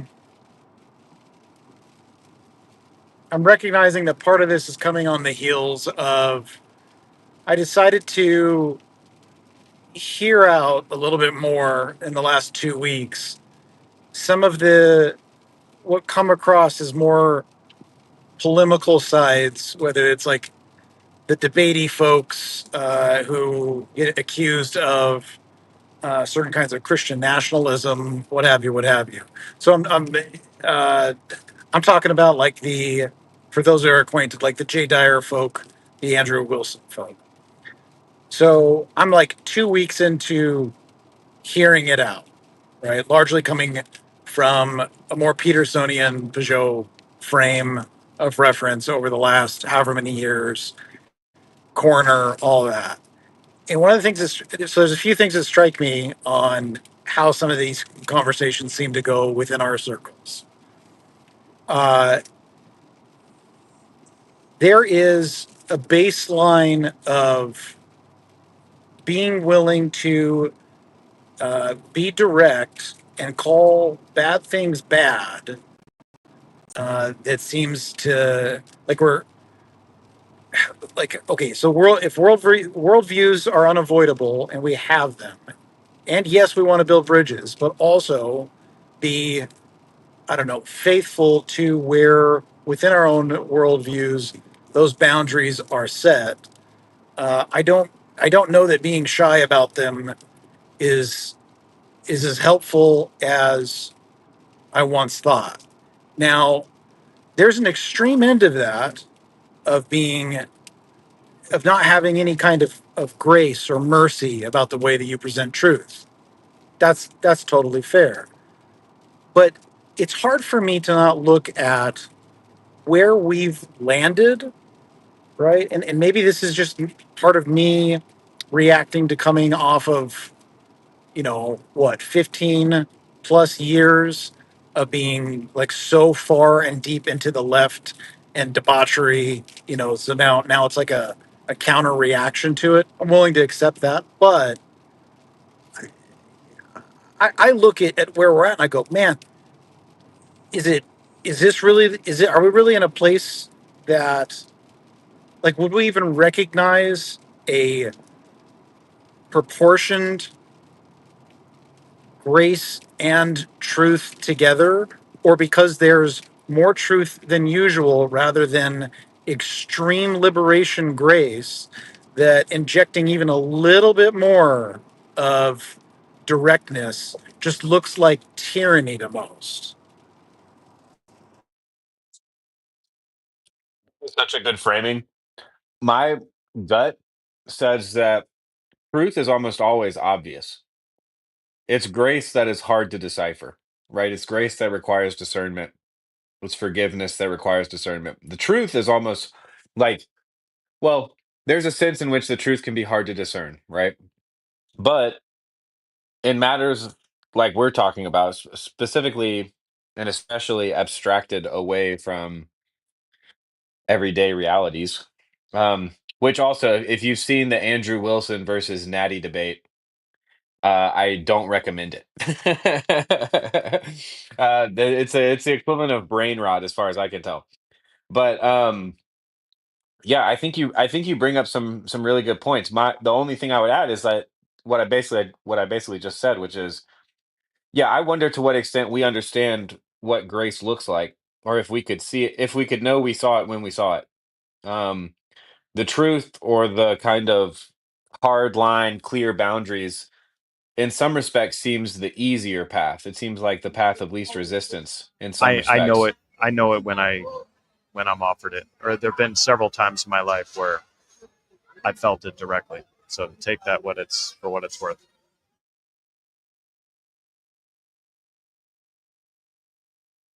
This is also like the Lutheran law grace distinction, right? Um, the extent to which a distinction should be made is maybe debatable, but the usefulness of the distinction is probably undebatable. I don't know, Nick. You've been quiet for a while. What do you think about? Well, I tend to um, favor what Michael is saying, um, but I'm thinking out loud here because TLC, Estuary, whatever, Peterson Sphere is like a Christian adjacent place and is a gateway drug for many people, the good kind, towards a setting that Michael finds himself in now. It's almost appropriate, or I wonder if it's appropriate in this space to lean more small L liberal. Like, yeah, we're not going to hash out the exact we're not going to have a circle jerk about the church's teaching on certain on marriage and sexuality, like just as a normal conversation. Now, it can get brought up as an example, or maybe like to figure out like, the deeper meaning, like why that's there. But just like establishing boundaries is a job of the thing that in the example an estuary is outside of. That doesn't, that. So that's one thought I have. Even though I am partial to what he's saying, I'm trying to respect the space that this is, which is sort of like a Silk Road, a Christian Silk Road. But that being said, I do think that there should be, and I think there is room just for people to be like, hey, and I tried to do this a couple times here without being like everyone else needs to believe this, like just so we're on the same page. This is where my boundaries are. This is where my fence is, and so I guess what I would ultimately conclude there with my thoughts is, and this is my second time bringing this up, is just that I don't think anyone does this. Just no one should pretend that they don't have that, because sometimes people can have conversations where it's like, whoa, we don't know exactly, so let's keep pretending like we don't know. It's like, that's not true. Like, we all have some sort of framework or right and wrong, but that's not to take away from what this space is and figuring out what grace is, which is the higher call, because there is sort of a baseline here. Like there are unwritten rules here that are kept in place as long as it's a place, and those unwritten rules tend towards orthodoxy. They just do. So those are my thoughts. Mark, welcome back. What say you, sir? Can you be in the world and not of the world and not alienated from the world? See, it is, I think this Yes. example Jesus sets up is very interesting. I got a hard yes. Neil understood the question, I think. Because Jesus is, if he's alienated from anyone in the society in which he's described in the Gospels, it's the pious, or the religious, Self-righteous. And it's just it's interesting that you can well, and I think what Michael was saying was something about picking and choosing, calling out, calling balls and strikes morally. And the problem is whether you approach it from the right side or the left side of the divide. the problem I have with that business is it always involves ignoring some of the problems on your side and never being fully honest and candid about the problems on one's given side, as you engage in the process of calling out the other. It's one thing that makes me think is just how difficult that is, right? Like what comes up for me is just the idea of like when I'm in an argument with my wife, just that visceral feeling of I know two things. One, that I'm absolutely right, and that unless I can figure out how I'm wrong, this is not going to end well for me. You know, that does kind of pulling um drives, you could say. Um but then the other thing I want to bring up for discussion is that what I thought Michael brought up was like the kind of obvious critique of the pendulum swing. And I just want to like pose that as a question. Is the pendulum swing real, or is it a meme? Has the idea of pendulum swing just kind of become it's almost like an idiom, like we just take it for granted that these kind of social opinions sway from one extreme to the other. I don't know. What does anybody make of that? Especially Michael, I think it's your turn if you want to go. Sure. Hopefully my signal holds up. So I think part of it we'd have to define what are the ends of each pendulum, right? To know if we're even talking about the same thing. On a very personal matter, I was at one extreme communist woke apologetic end, and now I find myself at a different end of a pendulum. I would talk about that I would talk about that in the framing of faithfulness, right, to eternal truths. That's how I would talk about that probably. Versus in like almost a journey of prodigal son kind of dynamic. Now, that with all that said, Marx uh, he points at something that I think is important, which is humility, right? And what Paul's getting at when he's going, when he's talking about how to issue corrections in Galatians 6, and thinking of yourself as something when you are nothing, that's something that has to be taken very, very seriously. But what I don't hear taken seriously enough is understanding that Jesus came not to bring peace, but a sword, but also not to confuse that with a metal sword, right? Which the disciples continue to confuse all the way up to and leading to him being taken in by the authorities, and Peter chopping off someone's ear. It's like that's not the sword. But there is a wheat and chaff separation that has to happen when, especially in a scenario where the faithful aren't that faithful. They're what used to be look like faithfulness are a bunch of tribes that are scattered, and empire is just outright pagan, right? So some of that scenario feels real familiar at the moment.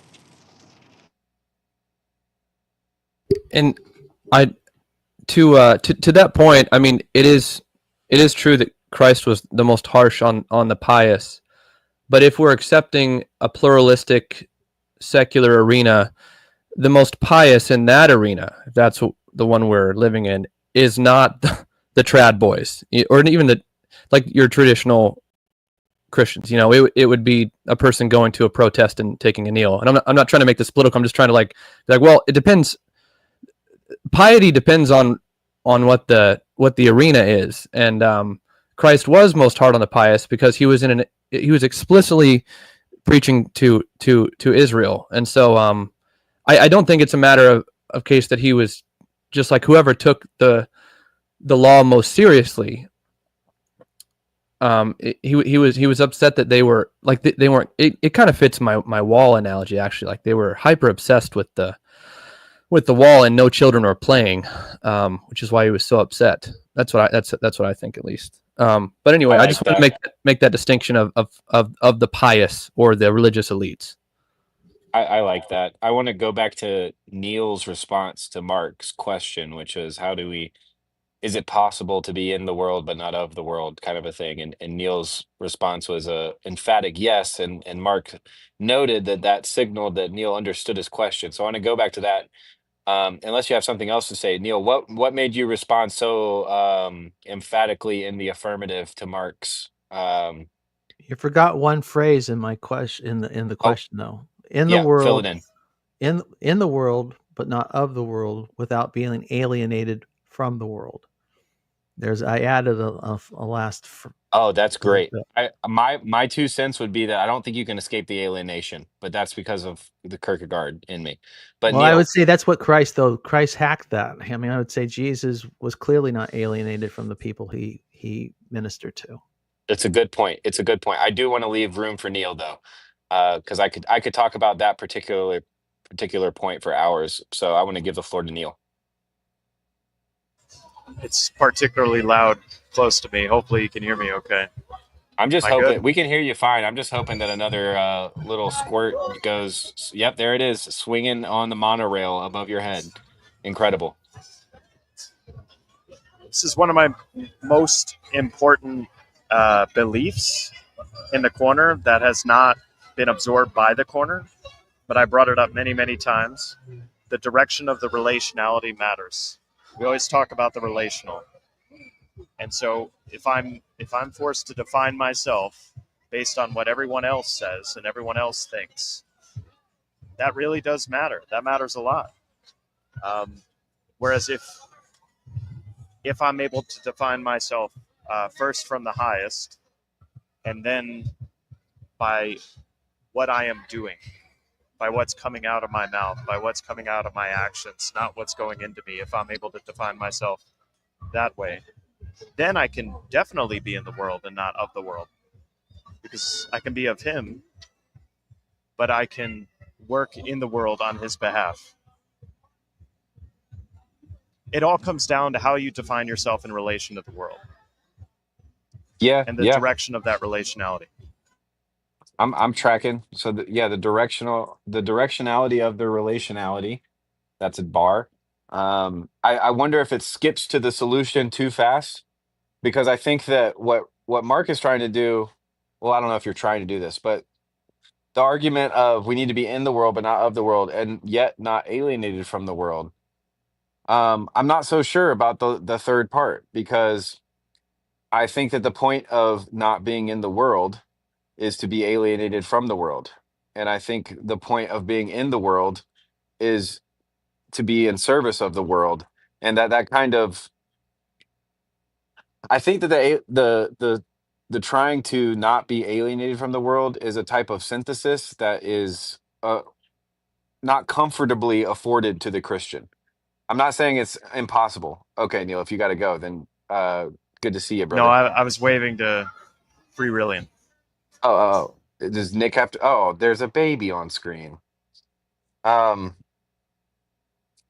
Yeah, so I don't know. Do you see where I want to give you the floor, Mark? I got totally distracted by the cute kid, but there's I want to interrogate this idea of like, doesn't Christ call us to be alienated from the world? Aren't we Right. meant to, blessed are you when all men do not speak well of you. He who does not forsake father and mother is not worthy of me. Take the world, but give me Jesus. Does this not speak of a type of alienation? When you say that Christ was not alienated from the world, Mhm. are you speaking primarily of his service to the world, or is there something more? Was there a kind of emotional connectedness that we should be seeking that Christ had? Well, I mean, as Neil was talking, it was I thought of when Jesus spoke of John the Baptist. Said John the Baptist came not eating and not drinking, and you said he had a demon. I come eating and drinking. You call me a drunk and a consorter of hoes and tax collectors, right? Hoes and traders would be the equivalent, I guess. So I think Jesus was a full participant in the world in such a way that he could love it. He could love the people in it without being captured by them. You know, he readily just readily acknowledges, I don't come to even condemn it. The whole thing is condemned already. Read John 3, right? And yet he's coming in to redeem it. And he redeems it through participation. So that to me that's the opposite of alienation. He doesn't enter as a holy man. Think of traditional holy men, whether it's in India or in Palestine, of various, whether early Christianity or other forms. Most of the traditional holy men came from India. They're That's all just the truth. Well, it's all renunciation. Even Buddhism, same thing. It's always renunciation, renunciation, renunciation. Jesus, even John the Baptist, renunciation, right? That's what's his whole point. And there can be there's and he doesn't discredit it. Jesus doesn't judge against it, but that's not the example he set for us. You know, he said, follow me, be like me. He didn't tell us go be like John the Baptist, even though he honored John the Baptist and Yep, obviously loved him. Kierkegaard marks this distinction as the difference between the night of resignation, the night of infinite resignation, even, versus the night of faith. So that there's a way in which, and this is not a this is actually something quite agreed upon through the different traditions, but that Christ is also serves as an exemplar, right? And so this is the tricky matter that I think you're pointing to, is that way in which well, and Paul even says this, that the gospel is not a gospel of asceticism, right? It's not that if you just flee from, if you just master this activity or this practice of fleeing from the world, that you have somehow gained the kingdom. No, that it requires a particular engagement with the world. I'm not so certain though that it saves us from alienation, I suppose. Well, can you love someone that you keep perpetually at arm's length? If you're afraid to embrace them, there's fear, and that's a barrier. I mean, it could be I'm just saying it may not be or an incomplete love. Can you fully love someone you cannot embrace? And Yeah. if you go through the world that is constantly pushing, there's someone else, there's someone apart, and everything about them is something that you have to be separate from. And Jesus just doesn't. It doesn't mean he dives in and engages in sin. That's not my point. But there is. I think that was part of his attraction. That everybody, the woman at the well, or the people who followed him into the desert, and he had to feed, and there was an attraction to him because they sensed his full participation and embrace of them and their lives, and it. Yeah, And it yeah. may be So more than we can do. I mean, I'm not. That's a hard call, right? tell me what y'all think about this. I think that I would probably put it as the default state is alienation. I'm not to say that everyone's kind of default disposition is to feel their alienation, but just to say that almost on a Heideggerian, dead in my sins and trespasses, I was alienated from the truth of God, and then came the grace of God to enlighten my eyes to the truth of His gospel. Now, then, essentially, the problem becomes one of, well, essentially, it's Jesus's question to Peter, "Who do you say that I am?" And that ironically, your answer to who do you say Christ is actually your answer to who do you say you are. Are you this alienated individual stuck inside your own relating to yourself? Or are you able to receive the identity given to you by God the Father through Christ the Son with the power of God the Spirit? So is that tracking? Is the question of alienation, is that primarily due to something like the question of identity? Or is it primarily due to kind of a question of activity. Like, can one say that they're alienated from the world if they're serving the world, or can one say that they're alienated from the world if they can't make sense of the world, and they don't know who they are, and do you see where I'm going with that? Where your heart is, there is your treasure, right? That's the answer to me. That's the kind of the answer to your question. It's if you're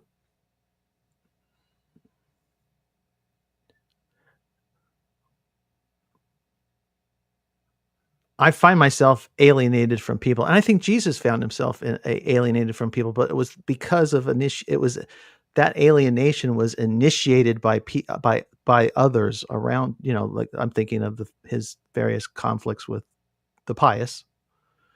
But even when he's on the cross and he's still able to look down and say, "Father, forgive them, for they know not what they do." And I'm just utterly mystified. The more I think about that, I'm just mystified by that statement because it just doesn't seem true. Do you think the Pharisees felt alienated? Do I think the Pharisees felt alienated?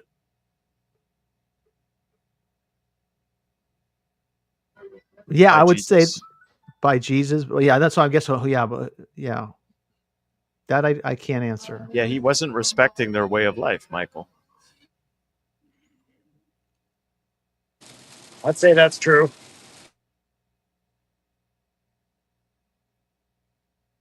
But weren't they kind of I look at see, I can't really. It's hard for me to project back in time and picture them. I mean, all I can do is look at the narrative and then try to read through the words. But when I see their type in today's culture, in today's world, the people I run into that are of that nature, these people they're alienated from their own bodies. They're alienated from their societies. They're uncomfortable in their world and in their skin, and they're a ball of anxiety that is a neurosis that they're trying to and they're doing everything except go to God and love to address their hurt. I think we know the answer of this just through the last 90 years of time and evidence, which is the Alcoholics Anonymous model. And it doesn't matter what the anonymous is. It doesn't matter if it's Gamblers Anonymous, Pornography Anonymous, Alcoholics, Narcotics Anonymous. It doesn't matter. What matters is the person's acknowledgement that they have a problem and they can't solve it themselves. And then the willingness to give up all control and surrender to a higher power, God of their own understanding, and like an earnest desire to seek and surrender. Very good. And so I just keep going back to that. Whatever the problem is, I go back to that. Like every time in my life, no matter how difficult it's been, Peterson talked about once having a dream where like he was in the ring fighting Satan or something like that, and then he asked God in that dream, he's like, why did you put me in the ring against this opponent or against Satan? And God said, well, because I knew you could win. And at least in my own life, it has always been the case. I'm not saying I win every battle. That's not what I'm saying. But it's always been the case that everything I've encountered, if I just trusted, I got through it. I managed. Even when I was 8 years old, standing in the outfield at the Little League game, and our pitcher is walking batter after batter, and I really need to pee, I let go. And I said, nobody is going to see me in the outfield urinating. And I just let it go. And yeah, it was a walk of shame afterwards, but that's what an 8-year-old has to do. And you know what? It's okay. You It was completely okay lost me. afterwards. You completely lost me, bro. I have Just no clue Can how I that throw relates. in a bit there? Yeah. I'm trying to keep this in biblical themes, so that I don't come across as hard on some of this stuff as I kind of want to. But all right, so Jesus encounters a Samaritan woman. What the Samaritans were doing as being in these northern tribes is they were fickle and worshiping all these various pagan gods. The marriages to her husbands are a reflection of the Samaritan people, right? He tells them, you know, you he calls out how they've been adulterous, right? And uh,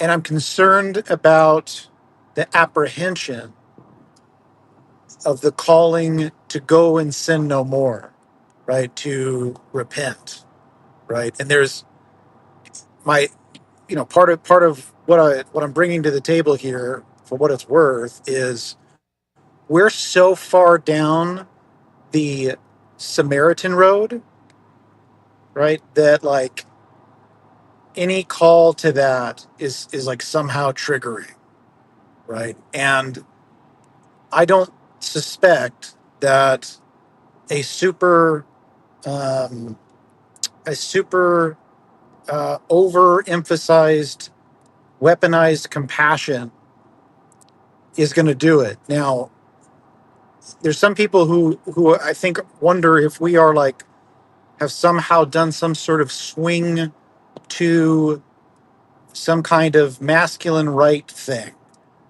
And what I'm offering is we're nowhere close to that, right? And that people like Andrew Wilson, who I would make a case for, especially when you compare them to, let's say, polemical Muslims, right?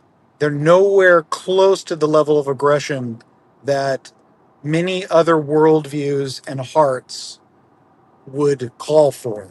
And so they've only come a few steps away from the far end pendulum swing to excessive grace and liberalism. And even just like a little bit movement in the other direction is causing everybody a freak out. I think that's a point well made at this point in the conversation. I do want to throw it. So I want to hear what Nick says, because it sounds like he kind of agrees with you, Michael. Um, to me, I would want to place the kind of narrow path towards what Paul says in the epistles in verses where he's like, "Wouldn't you rather be wronged? Wouldn't you rather lose?" Than in the particular case, it's like then go to the public court for such matters. Um, but it does make me wonder, like, is it even possible to kind of hold the truth, shall we say, and not be accused on both sides of erring too far? And it so much depends on where you stand as to where you think the truth has erred too far. But Nick, you're not in agreement. You were vibing with what Michael said. How would you have put it? Well, to combine a couple things together, in like the what I said in the comments is I think what Michael is saying is Pajot's point that he's been making. And like to someone like Nate over at Grill Country, to his credit, he'll say like, "Hey, Pajot's not some right-wing figure. He's a very sophisticated thinker." I do wish that that charity was given to people who share Pajot's sensibilities more, because I feel like it's only given to Pajot a lot of times.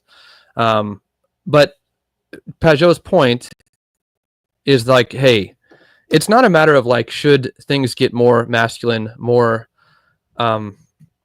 less liberal, less secular, whatever. It's that it's breaking down. Like, and this was kind of Paul's point to Nate a little bit, not Paul Vanderklay, but Paul Rene, although I didn't really fully agree with what he was saying, where it was just like, hey, what I'm saying is inevitable. And so back to the arena distinction that Neil was saying, and like how to act in that. I think part of the part of the point being made is like we can keep fussing about a post-war consensus breaking down and liberalism breaking down. I think what someone like Pajot is pointing to is like it's breaking down. So what are you going to do about it? Because I do feel like a lot of that, like trying to mess with the arena, at least in the TLC conversations, is coming from the pro, and I don't mean woke liberal, I just mean like classical liberalism. The pro-liberal crowd is just like, no, this can't go anywhere. It's like, guys, it's breaking down. We got to figure out what we're going to do now. We can keep talking and think we're going to keep that arena. That arena is going away. It's fading. And I that's where I think Pajot is right. But I also agree with Neil of like, we can't control where that arena is going. The same forces that built it are worse and are building something else. And so we've really got to figure out how to like build our arcs or just be a virtuous person. So that's what I have to say. I think, I don't know, I forgot your point, McMo, because I'm not speaking to it, but that's what I got. Yeah, it's okay. I don't remember my point either. I'll bring up another point. Oh, go ahead, Michael. Go ahead. I just wanted to add one anecdote of a gear shift for me is the arena and agent needs a little bit more framing of the garden and the gardener, I think, right? And that you're tending to creation, right? Now you're not in control of that garden, but you are tending it. You are dealing with weeds.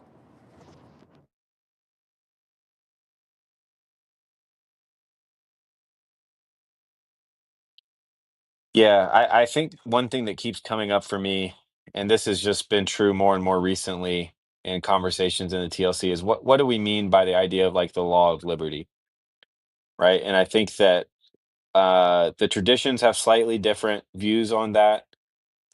It's not something that's kind of openly discussed and agreed upon in kind of propositional terms. So it's a subject ripe for um, us attempting to put language, to use our skills of grammar and vocabulary to come up with something. Um, at the same time, just as kind of a flag, I think one thing that I agree with those who don't have the stomach for a Jay Dyer or a Andrew Wilson, um, they seem to be lacking something of the pastoral, right? Like I appreciate their work in terms of clarity of thought and exposing um laziness and the kind of just uh intellectual rigor of the folks that they come into contact with and exposing kind of assumptions and faulty thinking. All of that's fine. I d- I am increasingly more and more uncomfortable with that being the most popular Christian witness available to the intellectual. It seems to be missing a few of the big fruits of the spirit for me. And just a simple one would be gentleness, right? That this kind of gentleness is a fruit of the spirit. It's a fruit of the spirit because it's characteristic of God's nature. And so a failure to show that in these conversations is almost to the point of a disqualification for me. In the same way, being prone to quarrels is a disqualification to be an elder in the book of Timothy. And so how does that interact with pluralism or liberalism or the intellectual marketplace of today? It raises the big problem. It basically raises the big problem of like personal discernment, right? Is like at the end of the day, you need to trust your pastor, your priest, more than you trust these internet intellectual, uh, eloquent speakers. I'm not going to go so far as to call them sophists, but I feel like a critique could be made. Um, but it seems to me that it's like you can't escape the fact that you have to make a decision about you have to make a very personal decision about who you're going to trust. And since you have to make that personal decision, you're back in the kind of trap of pluralism. You're back in the trap of like being an individual having to make an existential decision. Um, and you know, I think that it's a totally valid decision to make to say, okay, I'm going to submit to the Orthodox Church or I'm going to submit to the Catholic Church. I'm going to submit to my church body that I'm part of. Like all of those seem like valid moves to me. But if you forget that they're just choices on the board, and then I think you're missing something, or we haven't completely solved the problem yet. So anyway, I want to open back up the floor to anybody who has response to Yeah, that. I'd like to respond to that. So, um, compared to some of the monsters that lie in wait and not that far away, I suspect that people that look like the Jay Dyers or the Andrew Wilsons are going to look very pastorally in comparison to those monsters. Now, don't get me wrong. I spend more of my time in Father Stephen DeYoung's work, right? But um, I suspect that this is part of the standpoint worldview difference, right? Because when I seriously started listening to them, to Jay Dyer, Andrew Wilson, and the like, I took it serious. When okay, let me see what the hell's going on here. God knows how many hours I've spent in the last month, really trying to grapple with that and get a sense of what we're dealing with. I go, okay. Uh, I do suspect that given some of the challenges that we are very deeply in the middle of, that fathers that looked like that a lot more, pastors that looked like that a lot more, are desperately in need. Yeah, the question is, what do you mean by look like that more? And I have the privilege of being of not, when if I was Orthodox, I would probably feel very conflicted at needing to both defend them and distinguish myself from them. Like there would be some in-group dynamics that I would have to do in order to kind of like, I'd be forced into a position about them because I'm Protestant and they look down on me. Like I feel that gives me a certain point of privilege. And they're also probably both smarter than me and better at debate, whatever, whatever. Um, but I'm 100% confident my critique and my rebuke as it pertains to the fruit of the spirit. And to me, has has little to nothing to do with I think what you're saying, which is a confidence, right? Like a confidence in the truth to stand up against untruth. Um, that is required, of course. But the Christian notion is not that if we don't accept these less than perfect people, then the even less than perfect people are the next on the way. No, no, no. It's all have fallen short of the glory of God. There's no not righteous, none righteous, no not one. This is we need each other to call each other out. And um for what it's worth, with my like 10 viewers on the Sunday chill stream, I'm like, I want to put the fruit of the spirit above um, you know, crushing the woke.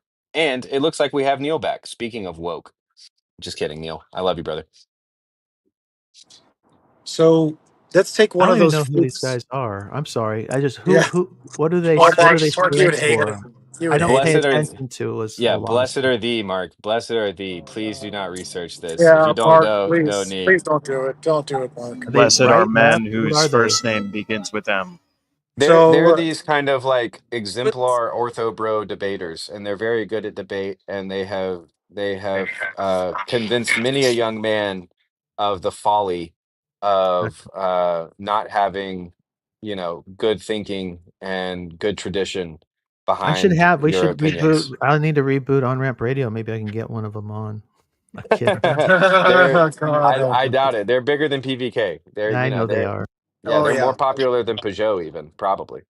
yeah. At least Andrew Wilson's gotten that way. It seems.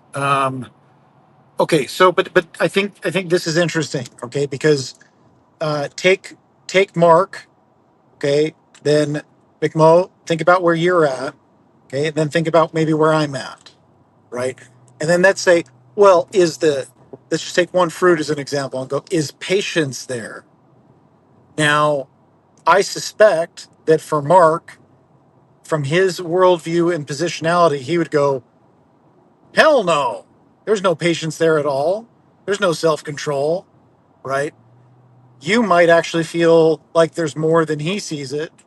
And then from my standpoint, my worldview, I'm at the point where I'm like, man, I feel like they're being actually incredibly patient, and that there's quite a bit of self-control exerted, especially as someone who has been adjacent to or closer to debate circles where they're at some of the highest levels of polemic contention, and you have to have a certain kind of thick skin to play that game in those sports.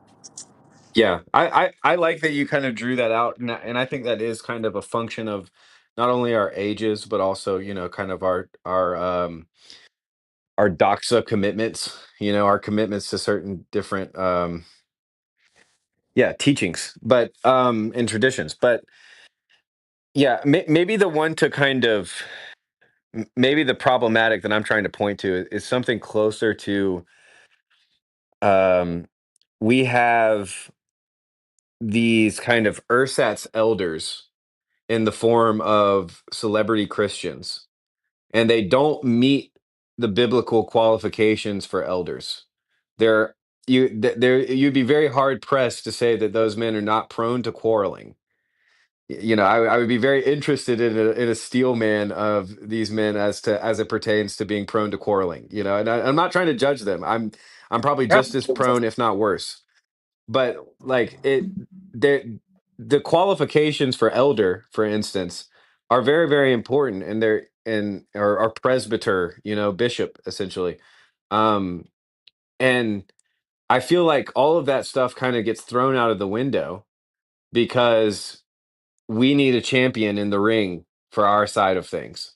And that's of course that I'm not trying to I'm trying to simplify for the point of discussion, not to necessarily like say that it's just that. But like that to me seems the dynamic at work that I think the detractors, people who it would be like Mark if he knew who we were talking about. I'll go so far as to even say that like I probably empathize with Natty's gut reaction, right? Like I feel exactly that visceral feeling that she's talking about, but like she's not talking about that feeling, whatever. I shouldn't have brought her up, but yeah, I think you see where I'm going with this. We've got this problem of the celebrity YouTube Christian, and I'm basically a tiny version of that. We're all kind of basically tiny versions of that in the TLC.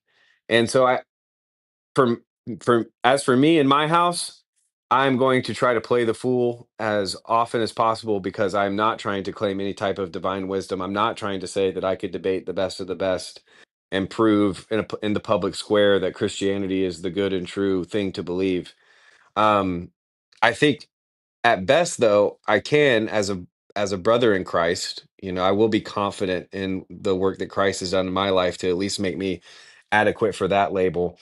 I would, if I knew these guys, I would rebuke them. I think I would say, hey, I don't know if this is good for your soul. I don't know if are you really, between you and God, are you in private having the type of sanctification experience, the type of glorification experience that warrants some of the mistakes that you are bound to make in this public square? Are you ready to be a fool for Christ, or are you still in the champion for Christ mode? Like these are, I think, very serious, serious questions. And I would be very interested in those guys actually, opening up about that kind of thing. But the problem is the battle lines are set, right? And the rules of the game are that you don't concede and that you don't admit where you've been wrong in the past. And you point out the weaknesses in your opponents, and you avoid the weaknesses on your side. And so you play the game, and you convince yourself that it's a game worth playing because you're receiving signals that it's the case. And so yeah, that's the type of thing that I think is an appropriate critique for those two men in particular, but also not to single them out. There are many such cases, right? And it's really possible in my mind that even somebody like me or PBK or Mark Parker or Neil or Chad or any of us could really fall into this same issue. So I'm very thankful for what they do, and the character that I see isn't aligned with parts of what you've painted. Now, we're probably not going to be on the same page about those things because, in listening to those guys that say, I go, is it would I guess that McMo would rebuke them? Yes, because of the worldview difference, right? Now, the reason why I'm saying that I'm thankful for them is across a spectrum of Western traditions, sensibilities, and tolerance, or something like that, is that they are providing more room for thicker skin back to something that I think is more healthy than where we've been. Now, uh, but I suspect that for most of the people I grew up around, most of the people that I knew, certainly all the communists and anarchists and feminists that I was in cahoots with for 15 years, right? They are screeching and screaming at the way that they sound, right? Oh God, the patriarchy. And my part of the reason that I find myself being willing to defend them is I suspect that what they look like is something that should be way more normal than it is, and that's part of the problem that we're in. And we could talk about where exactly that proportionality should land, but I think it would be hard to convince me, at least, that we are not deeply into one end of the pool. Yeah, one thing I've thought about a lot recently is that it feels wrong for men to police the behavior of women, and it feels wrong for women to police the behavior of men. Like in a wartime situation, it's just sort of natural that men discipline each other in order to, properly adhere to the rules of the battlefield, or to win in the wartime situation. And it's something like if a boy is misbehaving or something, the default expectation is that the father should take care of that. And I think that's right. And so I think this I think over the last 10 years or so, there's been a sense of let's say the feminine policing, I think, masculine behavior. And I think the pendulum is swinging backwards, and I hate it that's happening. But I do see and feel that pendulum, and I think it's wrong. So when you see the wrong game being played,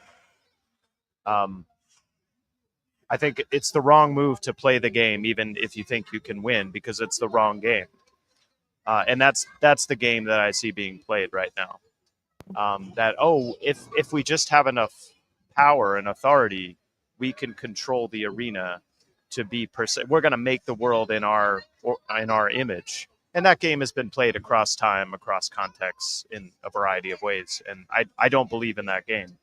So that's it. So Well, the what? So here's again. I'm not expecting you to agree with me, but just in case my position isn't clear, because I'd be curious to hear you engage with it. You don't have to agree to it or anything, but it's like, okay, from my perspective at this point, and given the time that I spent and how far in the left that I was, to me, I look at, let's say, the pervasive worldview of the empire that I am in, and dwell within the world that I'm in.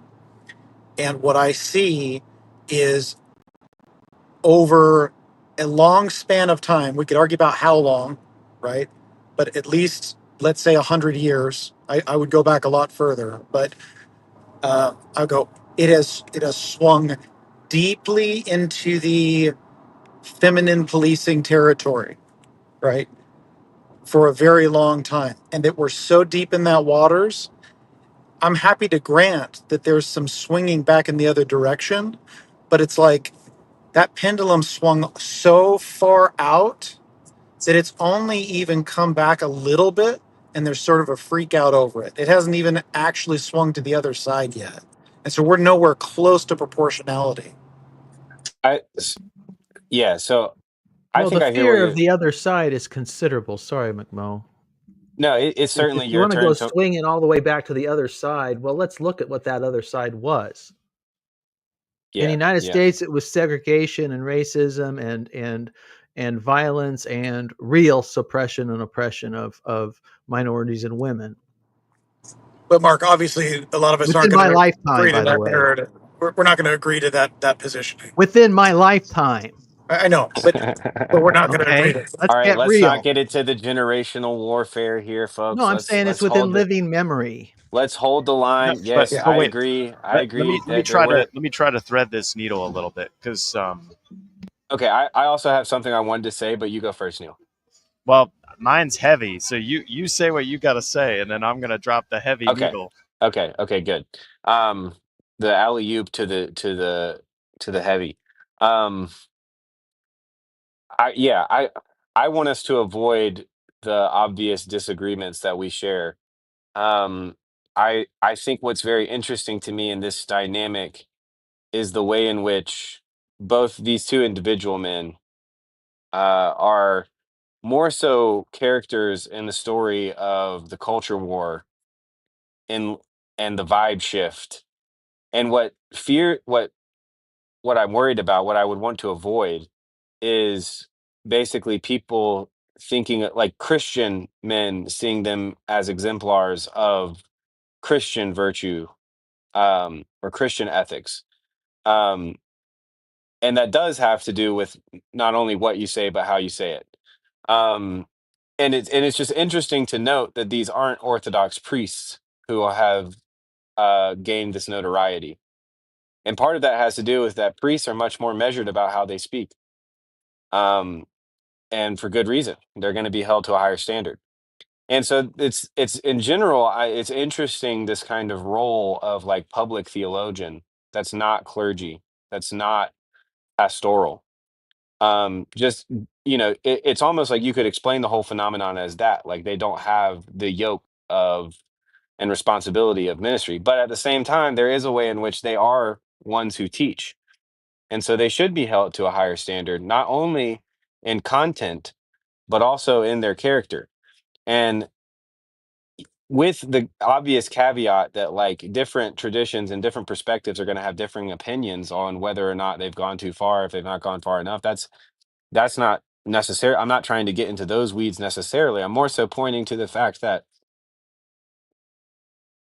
I hope that those men are carrying that type of responsibility on their shoulders when they interact.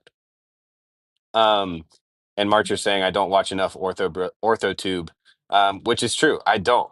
I don't watch that much orthotube. I don't watch that much cathlotube. But Neil, does that in any way set you up for Okay, making it heavier? so I feel the case in point that exemplifies this perfectly is the abortion debate.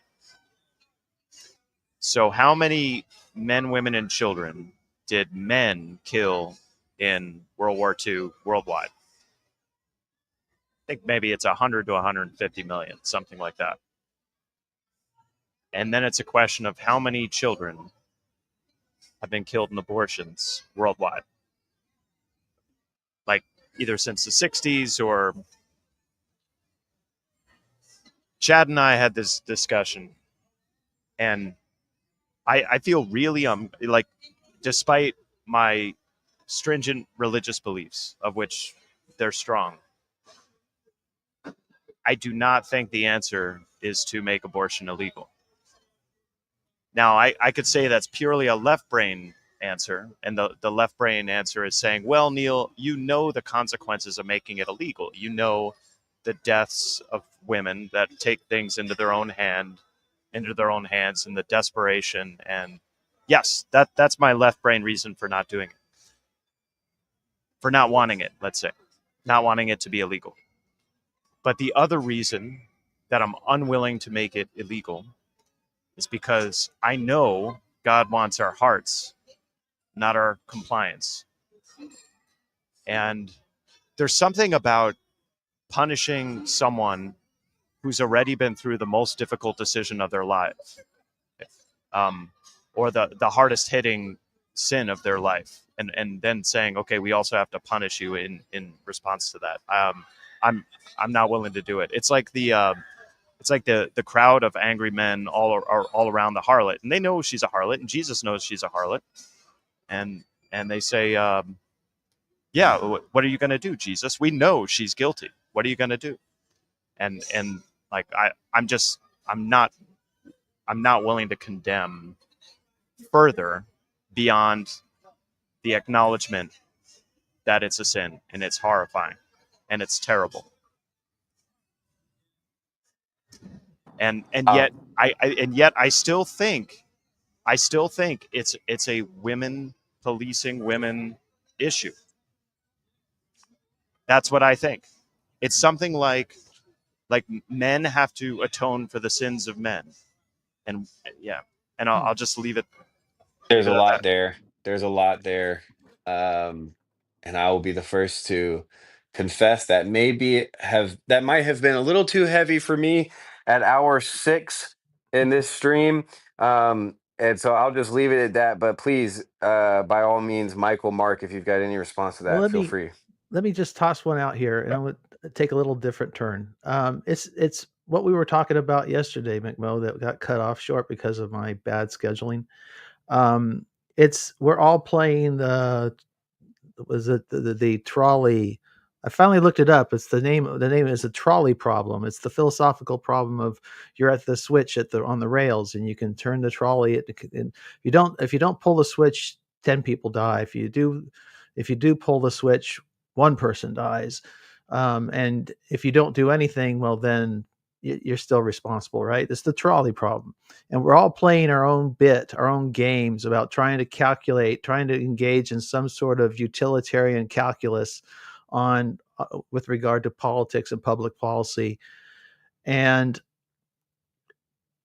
where Christ comes into it, and what's our posture to be within that, within this state of perplexity in which we find ourselves. Participate, don't participate, doesn't matter. We still have this burden of guilt and sin that we have to carry and be delivered from.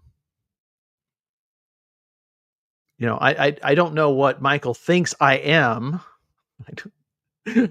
but it's like, or what other people think I am, but it's like, my desire for every person in the corner is that you get in a room with Jesus, and what comes out. This is why I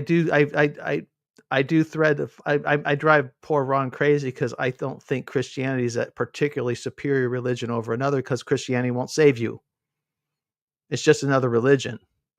Jesus will save you. And the degree to which you meet Jesus, you will find salvation. It just happens to be that Christianity is the religion that has maintained and kept for us the scriptures by which we can't have an avenue to finding Jesus. But I'm meeting people every day now that don't know anything about scriptures, and they're meeting Jesus in funny and interesting ways. So this living, resurrected Messiah is transcending even the religion that says it venerates him. So now, does that save us from this problem of participation in society and politics? I think what it does is try to find, it's Micah 6:8, try to find that way towards justice, kindness, and humility, so that and how we operate in the world, with the understanding that we're just as guilty as the other guy. Yes, I do not want to see the pendulum swing as far right as the 1950s.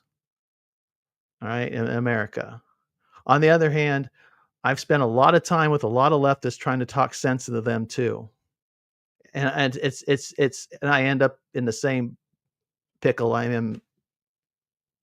in the corner often. Anyways, is any of that land for you, McMo, or Neil or Michael?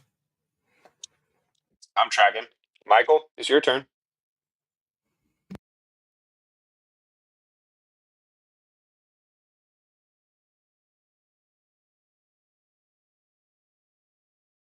The feds got him. Yep, we got a frozen Michael. Unfortunate. What do you Unfortunate. think, Neil? Well, before Neil speaks, I'm going to say, folks, if unless some other folks join or I get some big donations into my Ko-Fi, I'm going to have to call this one in probably like 15, 20 minutes.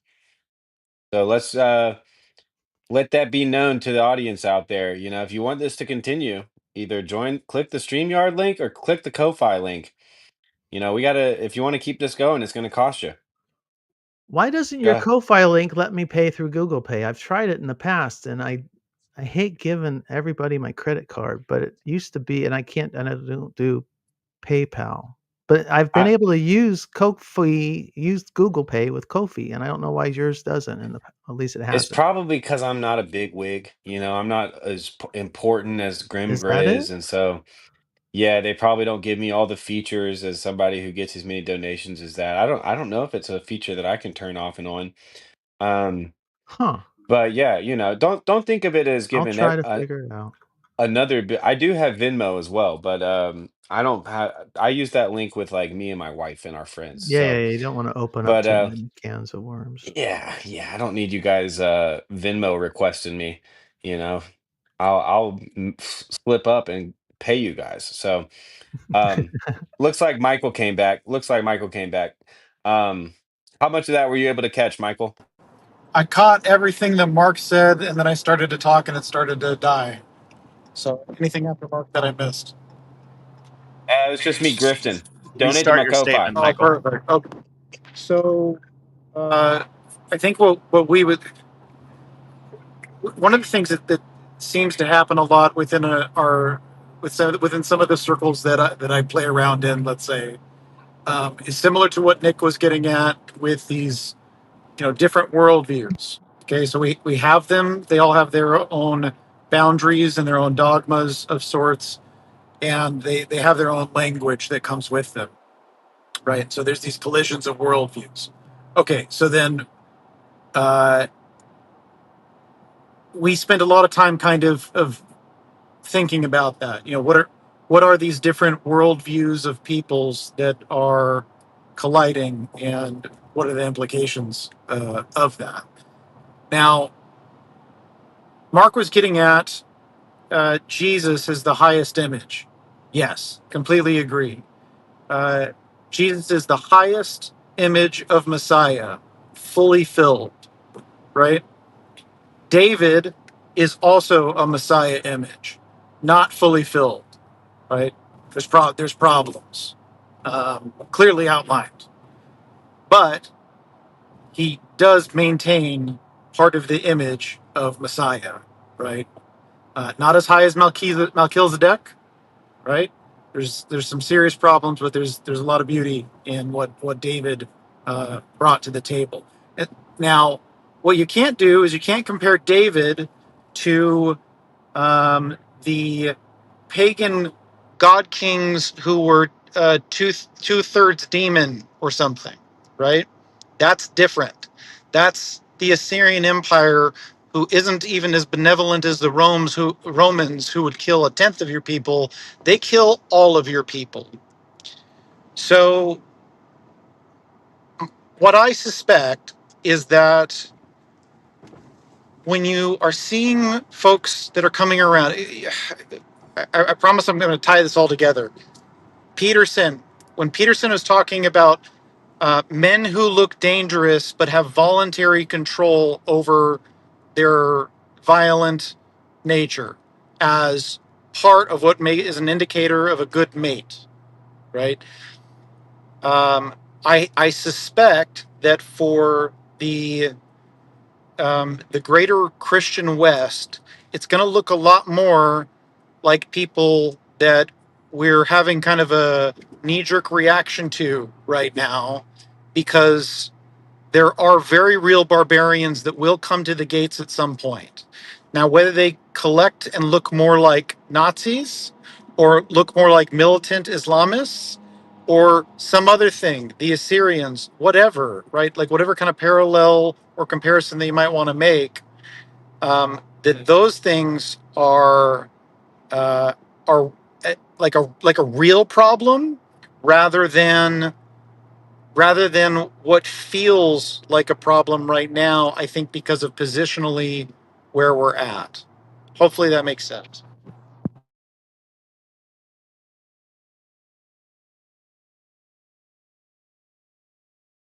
It makes sense to me. Um, there's almost a sense in which it makes too much sense, right? That it almost is like a it strikes me as pertaining to what is um that man looks out the outside, but God looks at the heart. Um, that was the thing that always kind of worried me about Peterson's almost like his utilitarianism, right? That it was this kind of like, well, yeah, obviously, but if the way that the universe were set up so that anybody with an IQ above 100 could just piece that together, then there'd be no need for Christ, right? And so there's something I think that's fundamentally missing from Peterson's view of kind of like this strong masculinity, and I mean this in all the ways, right? Like not just socially or sexually, but also like spiritually in a sense, this like masculine, strong stance.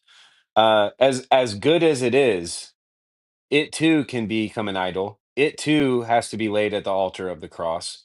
It too has to kind of ultimately surrender everything good in it to the glory of King Jesus. So, Neil, before your battery dies, what say you, sir? Yeah. Thank you for the time and drop some heavy things on this stream. It was a good one. But where Peterson, the concept of grace, I cannot recall ever being uttered from his lips once. And where I think a lot of Christians put grace in like this tertiary bucket, like, yeah, like I think grace is the thing. I think God's grace is the thing. And anyway, I'll leave it at that. Thank you all. It's been awesome. Good seeing you, Neil. Boy, I love it when we agree.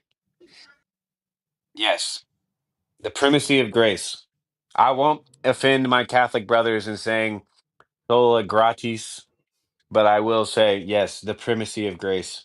We can vibe out. Actually, I'm not as familiar with the kind of like orthodox formulation of that kind of idea. I'm sure that it's slightly perpendicular in some ways, but Well, yeah. What do you say? this goes right along with our conversation. It's actually, in a lot of ways, the very conceptualization of grace that seems prevalent in our Latin friends and furthered with our Protestant friends that we actually have quite a bit of contention with and are pointing at as indicative of the problem. Oh, whoa, juicy. Whoa, whoa, whoa, whoa, whoa, whoa. Also, thank you, Mark Parker, for the donation on Ko-Fi. I really do appreciate it. It will help me and my wife move. My wife, who just got home from work. So why don't we do a round of final words? Mark, you have the floor, and please don't feel rushed. You've sat quietly while us youngins talked out the side of our neck. So You're moving? Where are you moving? just across town, just across town. Up to the We east side? Yeah, actually, yeah, we're actually moving to East Asheville. But yeah, All right. yeah. So the rest of the month, I'm probably not going to be able to stream.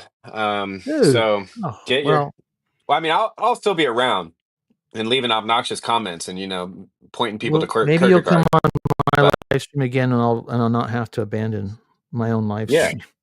And that would be great because then I could share the gospel with all of your little with my the woos of the woos of Wooville over there. But yeah, final words. Go for it, sir.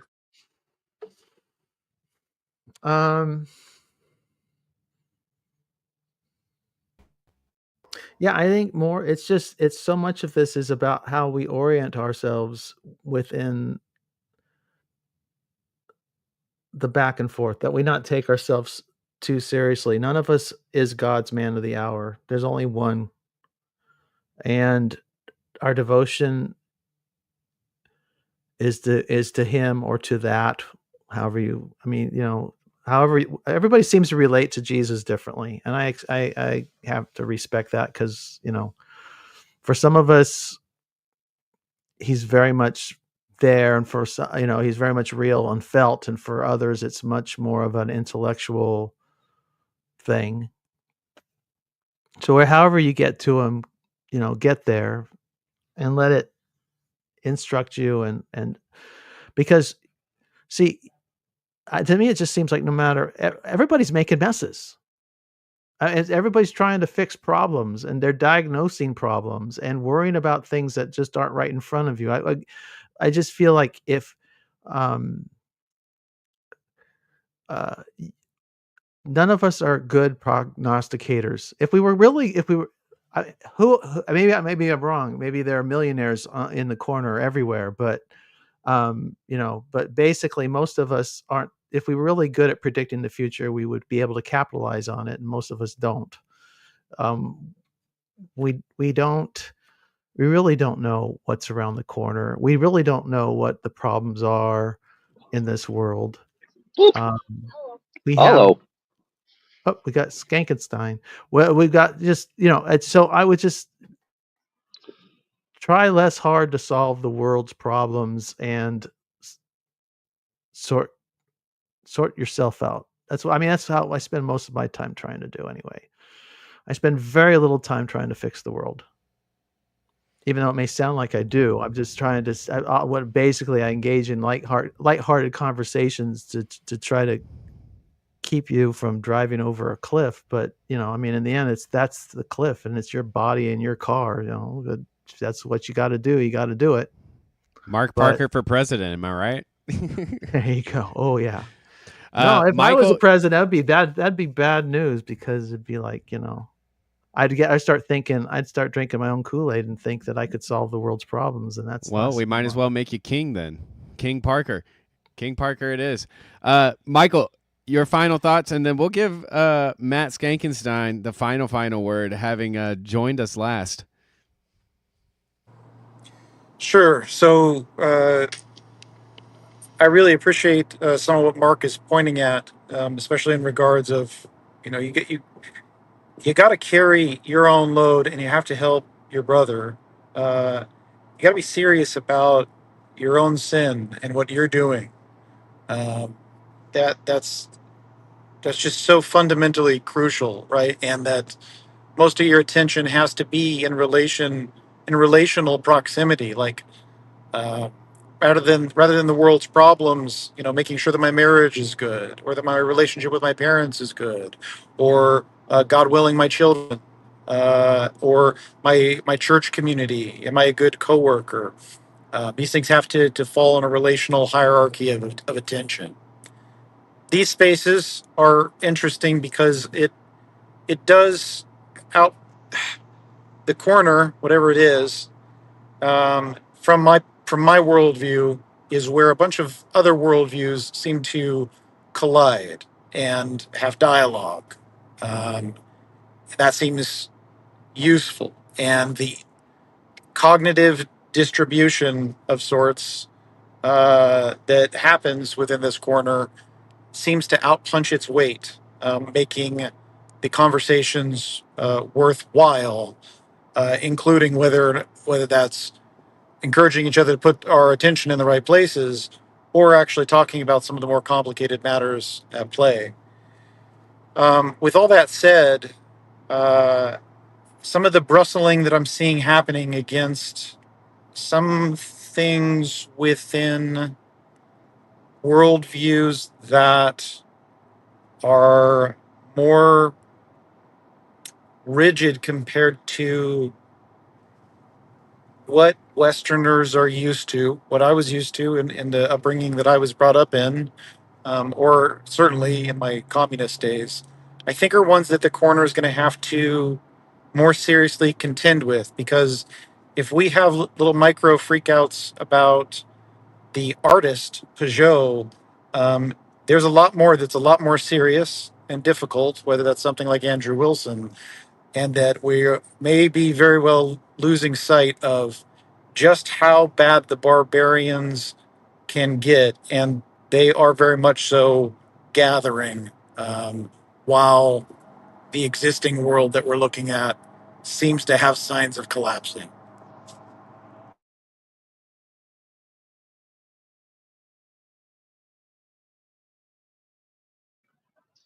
Because it's my turn. Hey guys.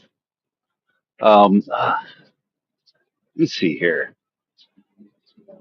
I just can't get over the fact that we're still kind of getting onto like. Can you guys hear me? Is that okay? Okay.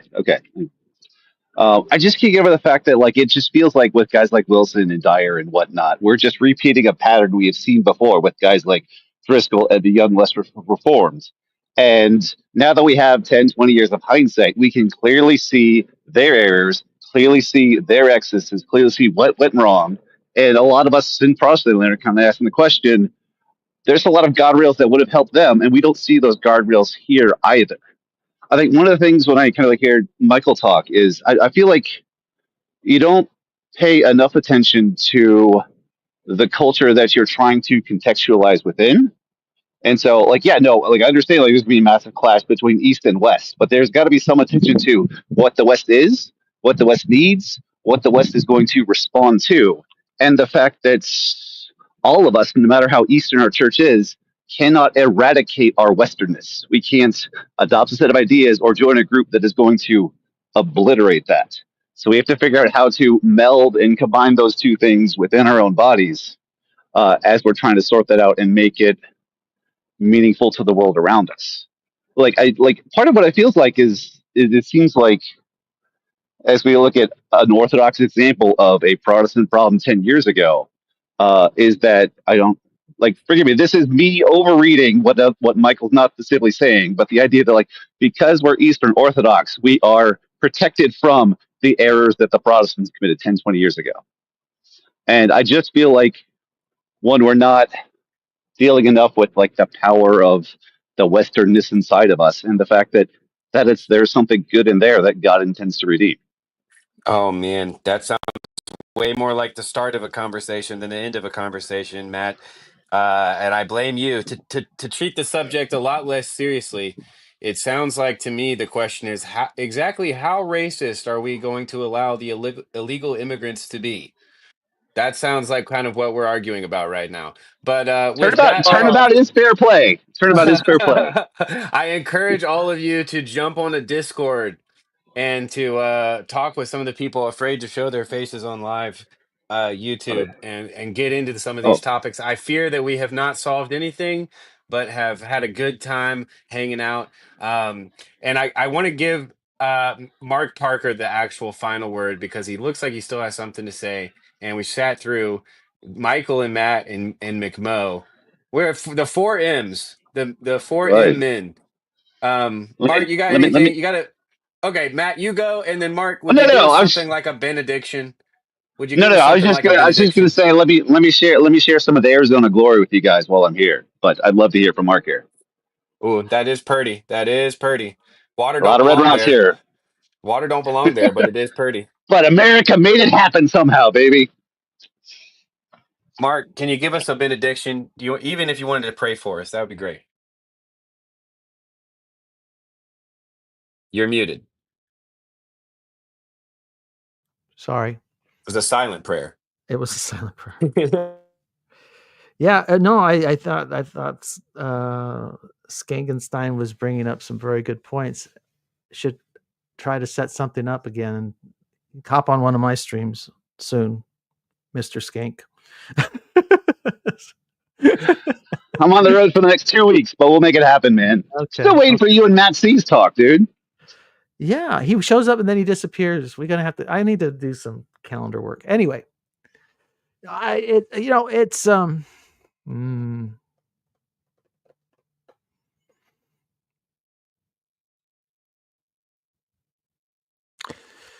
yeah, I'm trying to not say something that's just going to open up a bigger can of worms. So I'll just leave it. I thought Matt brought up some very good points, and it's worth meditating on. And do try to learn from history so you don't repeat the mistakes of the past. I'll take it. I'll take it. It's not quite let his face shine upon thee, but I'll take it. With that, I'll start playing the music we made during this stream. Thank you so much, everyone who joined, everyone in the Hive Mind. A special shout out to Mark D. Parker, who held down the title as oldest person on the stream, trying to get his well-earned wisdom through our thick skulls, and it was not easy. And yeah, just to everybody who came on, thank you so much. This has been a great chill stream, fun time, fun way to spend a Sunday. And come back next weekend. Actually, no, I won't be here next weekend. Donate to my Ko-Fi. I'll see you guys around the TLC.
I see what you're saying. I do want to say, I do notice, like, I want to make sure we're not being a friend for marriage. Sure, we're not being a friend if the most successful food is married.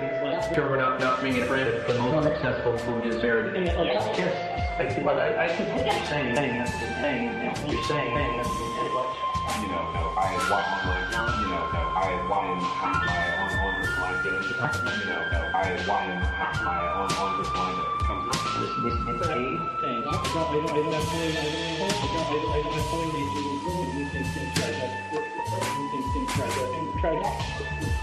For a while. You better.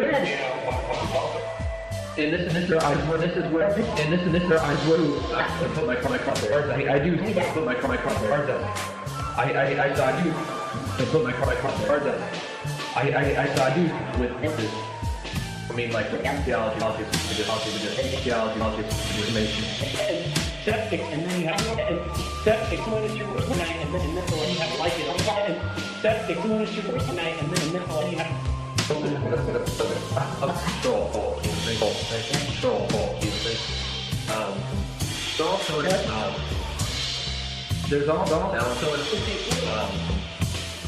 There's also an appearance.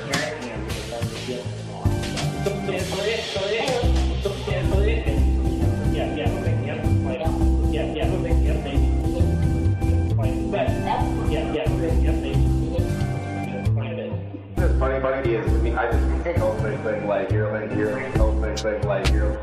I heard I'll stick to like version of like me.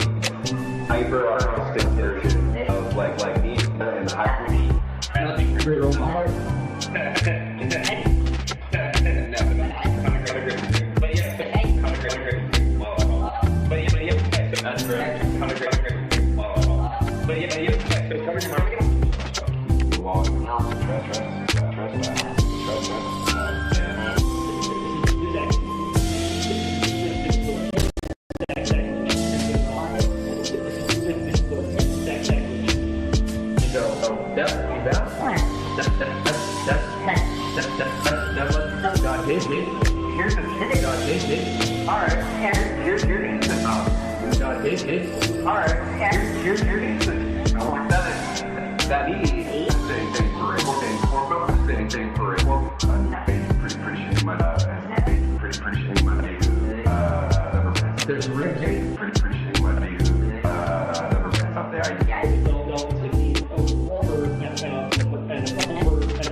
Part of that is, I think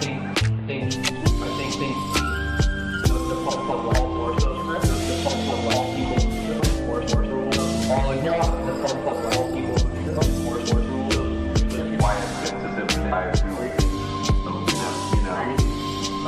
we said